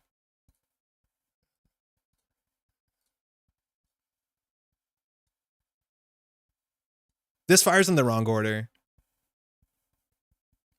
Okay, SID's cool. I'm allowed to, so JNet does it wrong. Is it cool if I peek? That was sick. We still have to score out another agenda, like 2 more agendas because we're not on Spire. But I thought we were gonna get 3 Alice counters. Well, we could have got a couple. But I like what we did there because that's our win condition. We need to get that back into our deck. So we can choose to trash this. I'm just gonna leave it back on there. Okay, thanks. Sick. It went back. No trashy. Cool. Genuinely cool. Stavka doesn't exist when the corp isn't op. I think Stavka is totally playable in just about every Weyland. It's just like Outfit doesn't need to do it because they have Trebuchet. There we go. Gain 9 credits, take a tag, install a connection for -2, peak install runner. That's funny and cool. Yeah, it's sick. It's kind of cool. That's the 3rd Nuka, right? Nichan hasn't run yet. We're in threat 3 tech, so we have to worry about Iru. The logjam is looking ripe.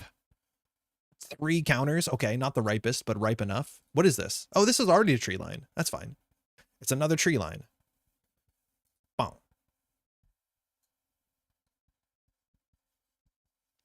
Privileged access, yeah, we have to play around Praxis. I don't like where our ice is here. So Manual Latte de Stamora hits the bin. So if we want to trash one of these cards, which I argue we don't want to. Now, we can tree line the tree line to make it real nice and big. Do we have a face-up ice in the bin? We do. We have a Descent. That's a cool interaction. Oh, it actually gets another charge. We have Event, Asset, Ice. Miami's regular trash? Yeah, but I'm not sure with our economy we can really afford to do that.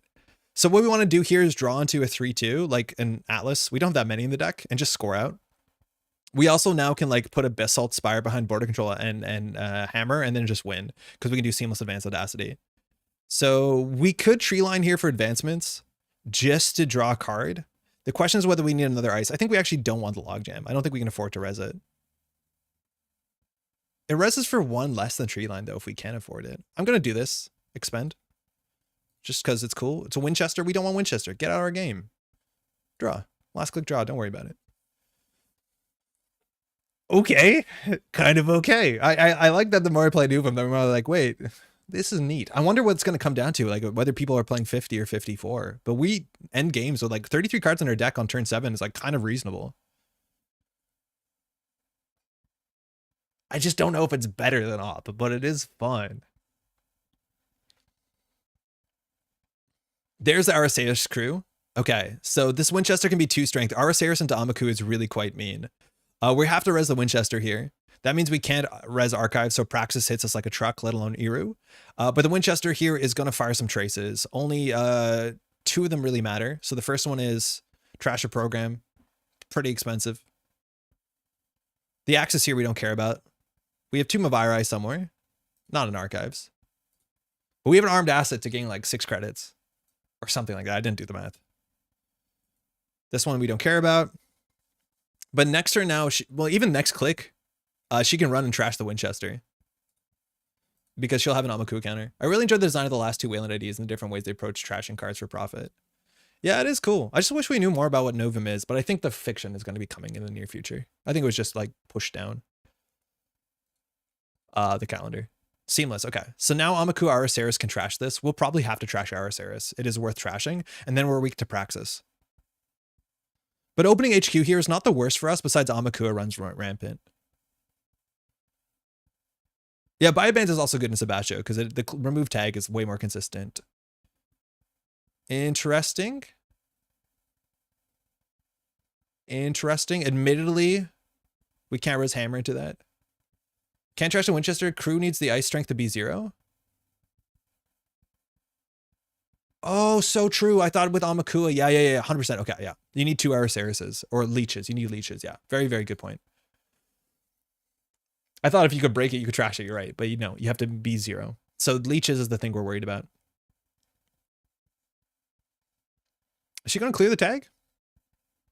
I was hoping that Jinteki would get a Strike Fund Steel Skin equivalent. It would allow them to trash HQ effects. Yeah, it would be really good, Ma. I think that's a really cool design. If this card is trashed, you can reveal it. As long as it's not like end of turn discarded. I think the closest we have to it is like Subliminal. If you can break it, you can trash it. That's Hippo. Yeah, that's Hippo. So we're going to need a purge sooner than later. The thing is we can't purge until we can afford Logjam, let alone the remote server.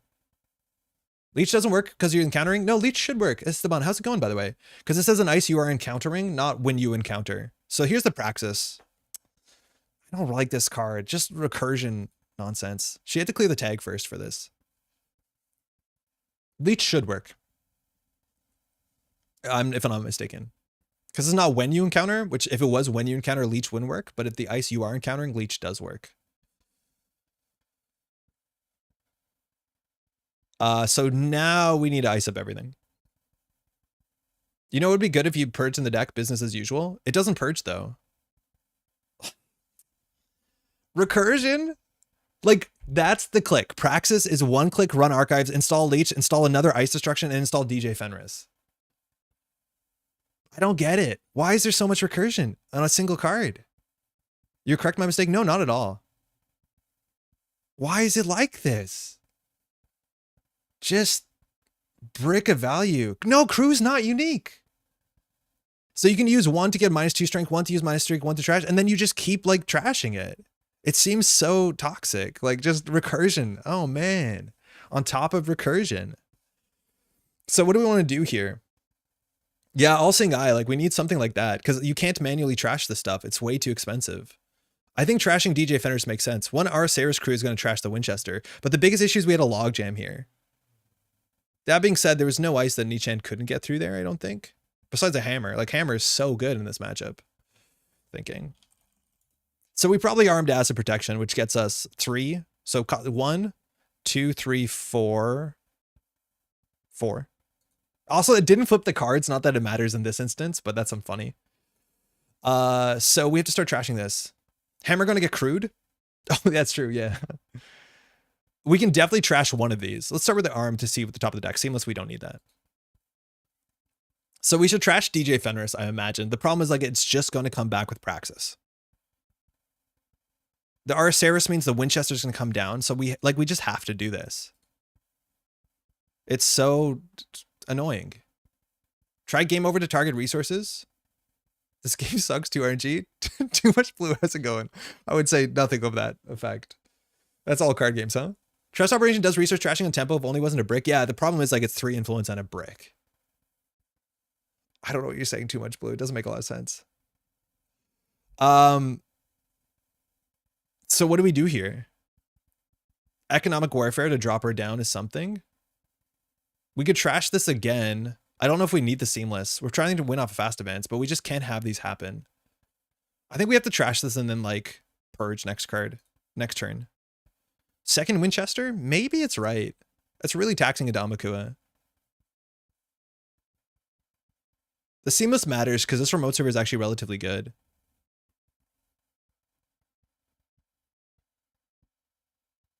Friend of a friend is probably what's going to come down next turn. So economic warfare is like, okay. We want to keep it for next turn when we can Nuvem. One word.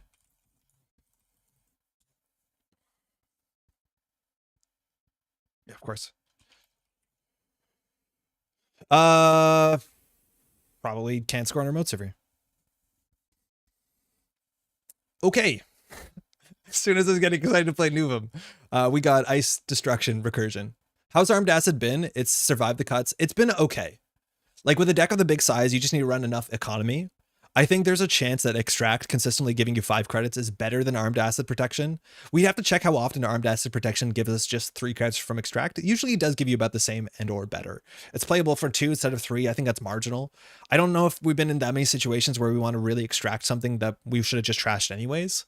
So the upside is okay, but it hasn't felt great because it doesn't actually naturally work that well with Nuvem because you trash your stuff face down. If we res a logjam here, we go down to 0, but then we res all our centrals. Amaku can charge on server 1.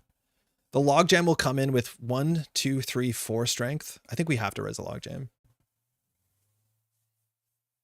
This is going to be Nuvem W. They said it can be done. We won a couple games of Nuvem today. I don't think this one we're going to win. Oh, that's a good face check. At least we got 2 cards back. So server 1 is now the thing that we have to be able to res ice on, and then we have to purge out the Amakua. We've gone through 2 Arasaris. Praxis through this is pretty difficult. If we purge Nichan out, she might need a real breaker. I think Bachlan Botchkin is the breaker we're scared of. We're also scared of, what's his name? Oh, Bachlan Botchkin, excuse me. I meant Banner, but we're scared of Bachlan Botchkin. We can top deck. Yeah, this charges Amakua, which a Hippo would be a disaster. But if she runs HQ here, I think we just purge. If she spends her turn run, just run HQ, I think we're winning. Business as usual might be playable as antivirus tech that doesn't purge.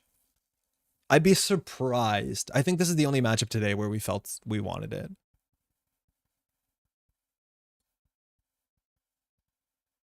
Love to see, but Hollow Man Atea is probably a playable deck. Yeah, that's a really good reason. Oh, fucking Steve. Every recursion card. Steve into Arasaris crew that we trashed. Why? Seeing Nuvem work makes me want to try on startup with some Nanocivic. Nanocivic just rotated from startup, Esteban. I'm sorry to break it, but yeah, Borealis just rotated. Startup is really different as of Monday.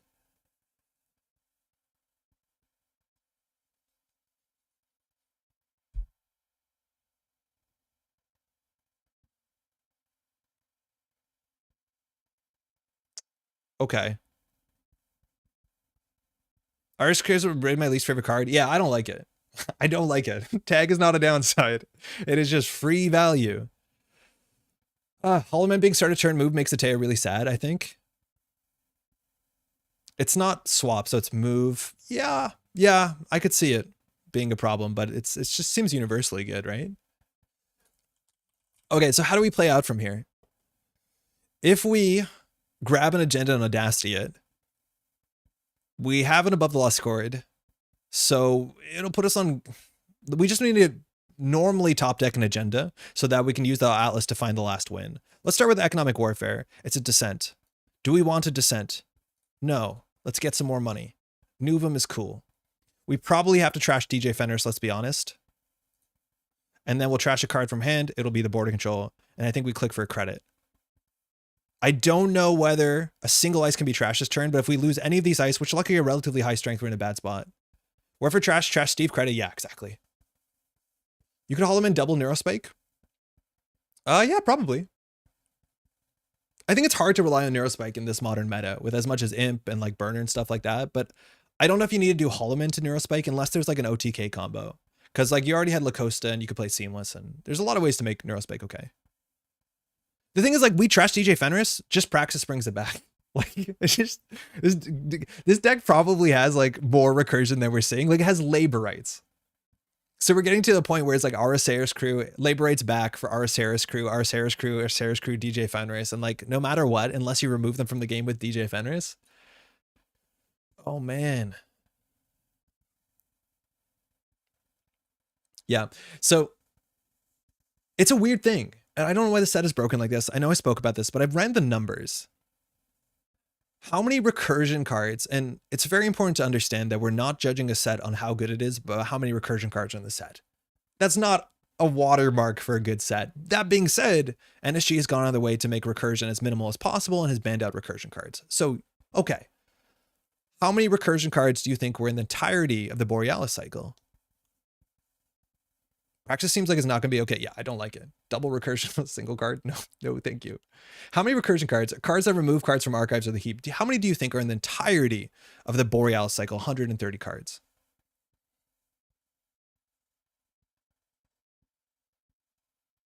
Koldava? Esteban, 2? The answer is 2. There was 2. It's Katurga, Breakout, and... oh, there's one more. I forget what it is. It's 2. How many do you think? It was Katurga Breakout. I forget what the other one is. Simmerset? Oh, Simmerset and Katurga Breakout. I think that's it. Now, in the last half of the set, the Tommen Initiative, there was 1. And it was a Blade of Barrier. Notably, hey, no worries. When you came to like, Jeff and I's, review stuff, you saw that we thought a Blade of Barrier was busted. Because it was a cheap gear check barrier that gave you recursion. Like, it was very clear that we thought recursion was such a problem. Obviously, it didn't turn out to be the way. Similar thing for Katurga. If you listen to our review, we say that Katurga is such a nonsense card that in an FFG Netrunner, this card would be banned because simple recursion like that is messed up. Oh yeah, Moonpool. Okay, I guess it's maybe technically 3. So just keep that in mind. That in the last set, it was maybe 3 cards. In the last 65 cards, it was 1. And then for some reason in Rebellion Without Rehearsal, I think the number is 8. Why? Why is it 8? Every card in RBR that reads like a short novel feels like a bit over the top. I don't know about that. I don't mind long cards as long as they're interesting and parsable, and I'd argue that most of them are there. I think some cards like Praxis are just feel like bricks of value text. But just keep that in mind. Here we don't purge, and we install them a virus, right? No, we probably do purge. No, we want to be able to res hammer. So I think we just do credit. Muse probably doesn't do anything too naughty for the game's health. I don't think it does, but just keep that in mind. Out of 65 cards, 15% of the set has recursion attached to it. And again, that's not a sign to say that the set is inherently flawed or bad. It's just like, this is one of the reasons why I think the set feels so different than anything else. 15% of the set, as opposed to like an entire cycle that used to have like 2 or 3. I do think there's too much text, but unlike Ash's cycle, the cards parse well. Yeah, the cards read well. Labor rates is more bonkers than Katurga. Shouldn't trigger when your stack is empty. Yeah. I think labor rates classically, mind you, back in the day was, I don't know if it's banned, it was restricted. Like labor rates has been a pain point of a card. A lot of the champ designs classically have been. But yeah, no, that's the thing that like got me a bit with RWR. It's like it's very like, what do we do? What do we do here? Admittedly, the Mavirus beats this line, which would have been kind of sick. But like, what's coming back? An Araceris crew? A DJ Fenris? Oh, Helium Fora, so we can't even purge anymore. This is prison. This is prison. Could we have jammed Mavirus instead of click 3? I think we could have. We might have want to keep Mavirus on central servers, just so that when Nichan face checks into something to make a praxis play, we could have purged. I'm leery of Ashen Epilogue as how it take out neat met damage decks that don't outright kill the runner in one turn. I think Jimmy the Lad, for what it's worth, those cards are not healthy, or those IDs are not healthy. So game plans. So I'm okay with that. But NSG's been doing a really good job of making those game plans not successful on their own. So if we purge, we have to discard 2 cards at random. That means potentially lose your win condition. This is prison. Is it good? I don't know. Because we're not very good at presenting a board state, but this is definitely prison. Like, how many times do we have to trash the same Araceris crew? How many times do you think we have to trash the same Araceris crew this game?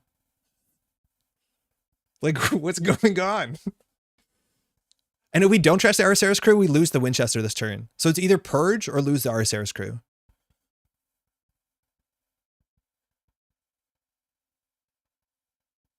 This is rough. Like, I do not like this. We could play business as usual and not purge. Not really. Because then the Amakua can just farm this a bit. Like, it's like saying we could play the red one that says purge virus counters. It obviously doesn't play around Helium Fora, but... Are you valuing ice on the board too much? If we don't, Amakua goes up forever. Right? Like, how do we win without ice? It's Amakua Leech. We need ice. I think. Because otherwise we can't top deck the win. Trash Aro, install Mav. Even if we purge with Mav, though, Helium Fora hits us. It's just like we can't lose the Audacity. Trash Aro. Trashing Aro seems important. If we purge, it delays the Aro trash. Because once they get 2 leech counters, which means they have to run server 1 a bunch. I think we should purge here before we draw a worse hand. Keep Audacity. Okay, that was fine. We lost him a virus, whatever. Install my virus, click for 2. It might have been better. Well, we spend our whole turn. So that basically installs it. We lose a card from hand anyways. Losing the Mavirus there was probably kind of bad, but we lose it anyways if we purge. Can we really not lose the Audacity if we purge? Runner has 0 credits and no breakers. They have a loaded Mystic Miami. They have a Hannah to clear the tag clicklessly. We're probably going to see a friend of a friend. I think you're right that the margins are narrow here, but there's no way Nichan doesn't end her turn on like 5 credits here. The Hammer's the best thing we go. Like, this card seems really good. Like, if you're playing against a lot of Anarch, this card's sick. As much as we don't want to... Oh, install resource or piece of hardware. This is good subroutine. I hope that she runs this to charge Amakua. That'd be so good for us. Hannah clears the tag. We got a blowout with Mavirus. It's definitely a blowout. But, like... This is prison. This is prison. We're in it. Back from back's presentation of the gamification. So glad to see the stream still going. David, how'd it go? There's a steel skin to draw. Moshing, she's going to be back in the money. We're going to hit some strike funds here, unless they're all out. But now we're going to get to the points where she's just going to labor stuff back in over and over again. So 3 steel skins out. 2 more friends in the deck. 1 more strike fund. So it's a bit tricky. She can't play gamble unless she hits a strike fund. Imp Bia laborates. Runners need prison decks too. Yo, Alec, how'd you go? What's in the front of RWR? Give us the unboxing, the live blog update on the unboxing of RWR. There's a friend of a friend, right? So she technically has 9 credits. Educating leadership of my business unit that can't just do badges and leaderboards and expect results. That's cool. Top deck of Jen, not that one.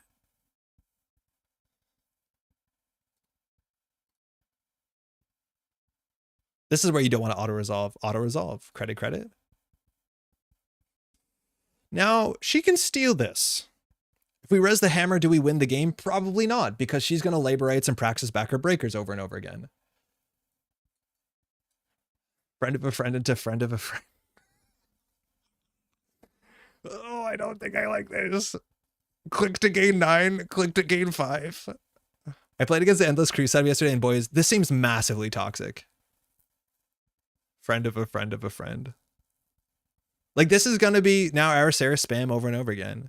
I think you probably want Ice Carver. You probably want, like, obviously the decks are not refined yet, but I could see yourself wanting maybe Ice Carver. You could probably play Dummy Box Cleaver. Ashen Epilogue. Yeah, this is Prison. So 5 cards have been removed from the game. So you tell me, as a viewer, if removing these 5 cards from the game made Nichan stronger or less strong? Moshing, Labor Rights, Steelskin, Nuka, Friend of a Friend. Stronger or less strong? I would say stronger. Her deck is now more consistent. Once more feeling, luckily the game's over. Okay, how do we do this ordering? We have to do Audacity, Advance, Slash and Burn. Spin Doctor, Bin Doctor. Advance. Project Atlas. Slab.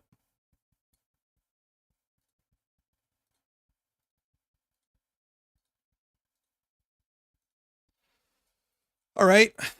I wasn't ready to do that again. Just reset the board state, do it again. Do you not just win here? Yeah, we win here 100%. Thanks for the game. That looks like a nightmare to play against. Yeah, as long as we have another Slash and Burn, in which we had all of them in the deck. We saw this third one. We ripped 2 Slash into Burns out there, which is really funny. Yeah, because we drew one, right? I don't know if that's jank. That seems messed up. Yeah, but like, this is the thing I'm worried about. The Anarch deck is running Labor Rights, Ashen Epilogue, Praxis, DJ Fenris.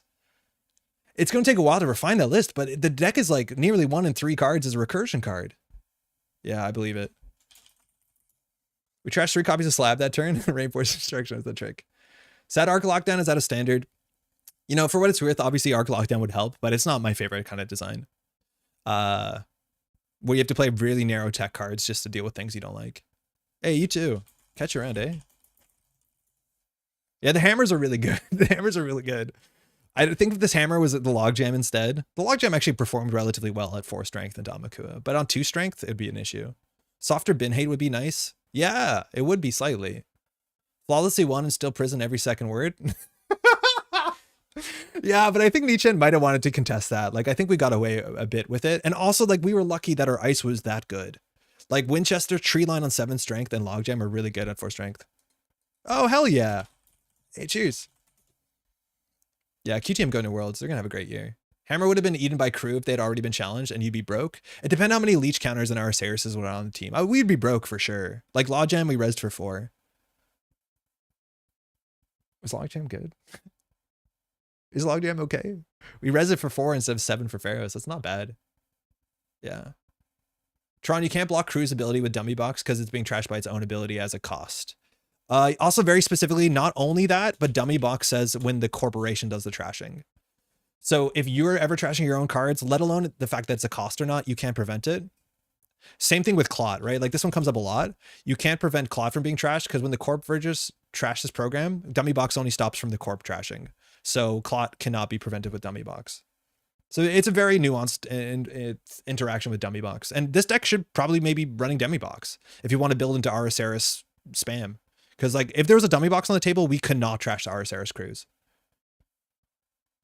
Is it worth trying Extract instead of the other econ card? It's hard to tell. It's kind of marginal. They're probably comparable. I could see high of Armed Asset. Luckily, Armed Asset is like almost immediately the same as Extract, but it's not performing the way I think people would have hoped with the new ID. Reliving an R1 Charlotte and Built to Last right now. Charlotte seems so good in Built to Last. Have you played Armed Asset all today? Yes. How much money did it get us? I don't save my replays. This Armed Asset was worth 6 credits. We paid 3 for it. So it was 3 credits. So, okay. It was 3 credits. It was basically an Extract. So nothing to write home about. Nothing at all to write home about. Oh no, it's 4 credits because it cost 2. I thought it cost 3. It's not Extract. So it's 4 credits. So it was a hedge fund. And I feel like we've played a bunch of Armed Assets that were hedge fund. And then on top of it, obviously you get 2 more credits with Nuvem, but you do on every operation. So it seems like a moot point. That is impressive airplane Wi-Fi. Hello from 30,000 feet. Yo, Dan, how's it going? Catching the stream on airplane Wi-Fi. Hopefully you have a good flight, huh? Yeah, anyways, that's gonna be it for today. We streamed for almost 6 hours. We'll be back tomorrow, probably starting around the same time, to try some more stuff. Let me know in the comments what you're interested to try. Obviously, we're going to be trying Seb. We're going to be trying, you know, all the new stuff sooner than anything else. Metropole. This is where we ended up. Just as a recap throughout the whole day, of course, this is Nuvem 54. We started today to play Punitive. It was terrible. It was really quite bad. And that's because Punitive on its own is not a good enough win condition. And Punitive, again, on its own is just kind of bad into the meta because people are playing Stone Chip, obviously Steel Skin, Helium Fora, Burner. It's just a really bad strategy. You only want to be playing 3-pointers, and so you're not expending a lot of cards, but it just was kind of ass. Obviously, this is our first take on it, but it was so unimaginably bad that I'd be surprised. I just don't think Punitive works in Standard at all. Then we tried this version, or we tried a version that was the Super Modernism version that was tag-based, and just getting all that to work out together. It turned out we had a hand of a lot of times like situational tag punishment, so we just weren't playing operations every turn, so Nuvem felt bad. So the name is not accurate. But then we decided like the best thing we realized was like, Basalt Spire is sick because if you can slash and burn out a Basalt Spire, you can return the slash and burn immediately to your hand.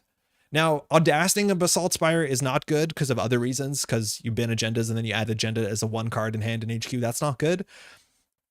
But turns out like just jamming out stuff fast enough was pretty reasonable. This 3-2 Atlas that doesn't do anything, we've been getting counters on it somewhat consistently. Obviously, we have seamless launches. We haven't seen the secure and protect work. The digital rights management, I think if you're going to play this, you probably should place at least 1 copy of Oaktown Renovation. And I think that would be kind of sick because DRM into Oaktown is gas.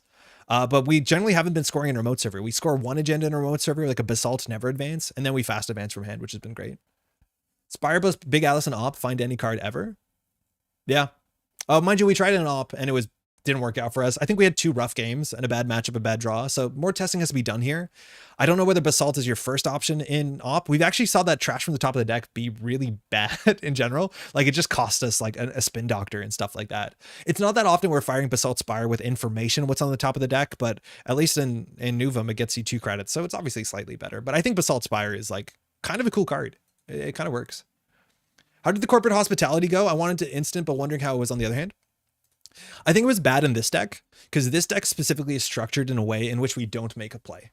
Like I think corporate hospitality is again potentially a messed up card, but the play patterns that corporate hospitality are good in involve you jamming in the remote server, generally with click compression. So I think in like an ASA deck where you can draw 3 and then double install, so you just recur the same damn Rashida over and over again, and then you just install it in the remote server with an upgrade or an acid or an ice, you know, well not an acid, but like you do some ASA double install, sick. It's probably really good in Atea too, because if they trash your, heaven forbid, your Charlotte, your Biovault, you install it and something else and then get the click compression to get multiple cards out of your hand. But for us, when we played it, it's nice that it can interact with the bin. And I think Restore is worth looking at. Mind you, we played 59 cards when we did this, but we weren't often having something to jam in the remote server and we had too many cards in hand. So it's the sort of card that gets better with click compression to install cards. So like Greasing the Palm, Asa, Atea, imagine your other stuff here. But it is tricky.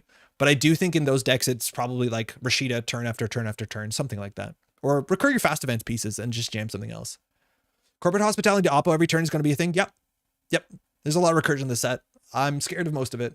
I think you can just play Oppo on tempo with this kind of repeatedly. It's maybe rough. Wondering how good Subliminal Nuvem would be. We played it in this. In this version, like the problem is there weren't many turns where the runner didn't feel like they could run. It's obviously really good in Nuvem because if you trash it, fantastic. And when you play it, it's a 3-credit econ card. So it's actually quite good. It's just like, I feel like any deck that can play Subliminal is the sort of deck in which the runner isn't incentivized to run that much. So when you play it against like big agenda R plus or like Ag Infusion, they can't run every turn because Ag Infusion is alive and well, and they're not able to break into a Nancy. I'd argue that the face checks in most Weyland decks, as soon as you don't put breakers down, I guess, is not that bad. So it's kind of hard to stop you from like subliminaling. It's definitely worth a shot, and it might be better even than just like the armed acid protections, which have been kind of middling, but it is like a very, very cool include. I think the secure and protects, the pivots, those things you can look at too. I think they give you consistency sometimes. I still haven't played Tributary, which I thought we'd get to today. But yeah, it's kind of neat. And that's it. It's nice. It's nice. It seems fine. I wonder if a wall-to-wall makes sense as well, because we just want something in the remote server. But the thing is, like at the end of the day with Nuvem, you have to play a fair bit of operations to play 1 a turn, and we're largely playing 1 a turn. I'm going to try Spire Atlas above the law and slash and burn in BD outfit and see what happens. I think if you're playing outfit though, you definitely want to be playing regulatory capture. It's such a good payoff, right? But I think that's the sort of deck that can maybe go fast enough that Punitive makes a bit more sense. but maybe not. I think Outfit got some good tools in this set. I think Piranhas is like not as good as Felon Chow, but it's not bad. Yeah, Modernism worked out. Like Modernism like made me like Nuvem, which is cool. Like we set out to see what Nuvem could do. First looked terrible, second looked terrible. Then we got here and it was like, wait, this actually feels cool. But its power is like kind of, it's subtle. And I feel like if you're playing in person, it's more obvious because knowing at the top of the deck, it mattered, but we usually got like 10 plus credits for free, which is probably good enough. It doesn't feel as flashy as op. So like it's going to get, you know, second violin syndrome or whatever. But I think the way it worked out is good. Why is it called Modernism? Jason, it's called Modernism incorrectly. Classically, and mind you, we have a whole video talking about this on the channel, but I'll just pull that up if you want to watch that. YouTube Modernism. Okay, we'll just Modernism. Netrunner. There were these old decks called Super Modernism decks. A lot of ink has been spent on the internet explaining what they were, but they were like Weyland rush decks back in the day that were pulling out agendas and pushing out agendas while at the same time threatening a combo that would kill you, which back in the day was Sea Source into Scorched Earth. So our original version of this deck had Public Trail into End of Line, which is nowhere near as strong as this combo was back in the day. But a lot of people use the term Modernism to mean a Weyland deck that's rushing out, that is using some sort of incidental meat damage as a punishment so that if you overextend to keep up with their speed, the game ends. It did not work out. I'm not surprised. That's a hard archetype to land in the modern meta for many reasons. The name should have changed. We just used the same deck list and changed it so the name stayed. Thunderbolt tomorrow. I think we probably had a fair bit of suffering so far. I'm gonna ask like patrons and folks if there's something specifically they want to see tomorrow. Probably Seb is where we need to end up. I'm worried that Seb is a bit poisonous. Is this Seamus Modernism? Also, hi, hey, Run. Yeah, Seamus Modernism was a good one. Mind you, Seamus was a really good Weyland player for sure. Reg Nuvem? Yeah, maybe this is Reg Nuvem, but I feel like this is more FA Nuvem. Like Nuvem FA. Let's call it that because that name is cute. Lovely learning more about Netrunner history. Jason, there's so much Netrunner history. We've been playing the game for so long. Please ask questions. There's a lot of things that people just assume that other people know, which like, that's a bad take for sure. The other option is Eminent Domain, Sam, SDS Glacier, pulling out archers and snakes, etc. for free. Yeah, I think Eminent Domain is something we tried and we had to cut from the deck. Like one of the versions of this we played all the one pointers, like all the expendable cards, and it just seemed like a salad. That being said, I think Eminent Domain makes sense as long as it makes sense. So I think Restore is a really good card because you can Eminent Domain and then put the Eminent Domain back into the remote server. I think also Restore is potentially a poisonous card for Nuvem because you can remove agendas from the game if they're in the bin. Do we try Mindscaping? We control over Nuvem trash? It's probably not worth it. Mindscaping is such a like mid card that spending influence on Mindscaping, it's 2 influence. Like we're just gonna trash anything. Right? Like this is the big thing is when we saw Nuvem, we almost trashed always unless we needed to keep R&D safe for one more turn to win, or it was like exactly the spin doctor or like the audacity we needed for the following turn. But we're just trashing always. So spending a card to put a bad card on top of your deck so you can get that Nuvemed, just don't play bad cards, right? So just imagine the card you're trashing is on the bottom of your deck. Besides some cases where you can convince yourself it's worth keeping, which should be like 2 out of 10, 1 out of 5, same fraction. I reduced it for simplicity. I'm now determined to make Nuvem codes. You could. It's free value, I guess. It's just like 54 is a bit rough, but people did play like food coats on 54. Anywho, yo, real quick, huge shout out here. We got some new folks join the Patreon. Can't say thank you enough. Just to pull up names specifically because this is not updated. Apologies for that. Adam Frazier joining, mind you, Degree Melts here. Thank you so much. I'll send you an email. I have to reach out to Will as well. I haven't sent an email. It's been a busy month. And to George Osborne as well. Thanks so much for supporting Patreon. For those who don't know, we're supported nearly entirely on Patreon. There's a bit of YouTube revenue, but it is what it is. And it's the only way that I'm able to like hang out and do this sort of thing throughout. We're going to be doing the whole week. It's really exciting with Rebellion Without Rehearsal. As much as I get sour about recursion and stuff like that, make fun of me, it's still a really cool side. So do keep me in check, please.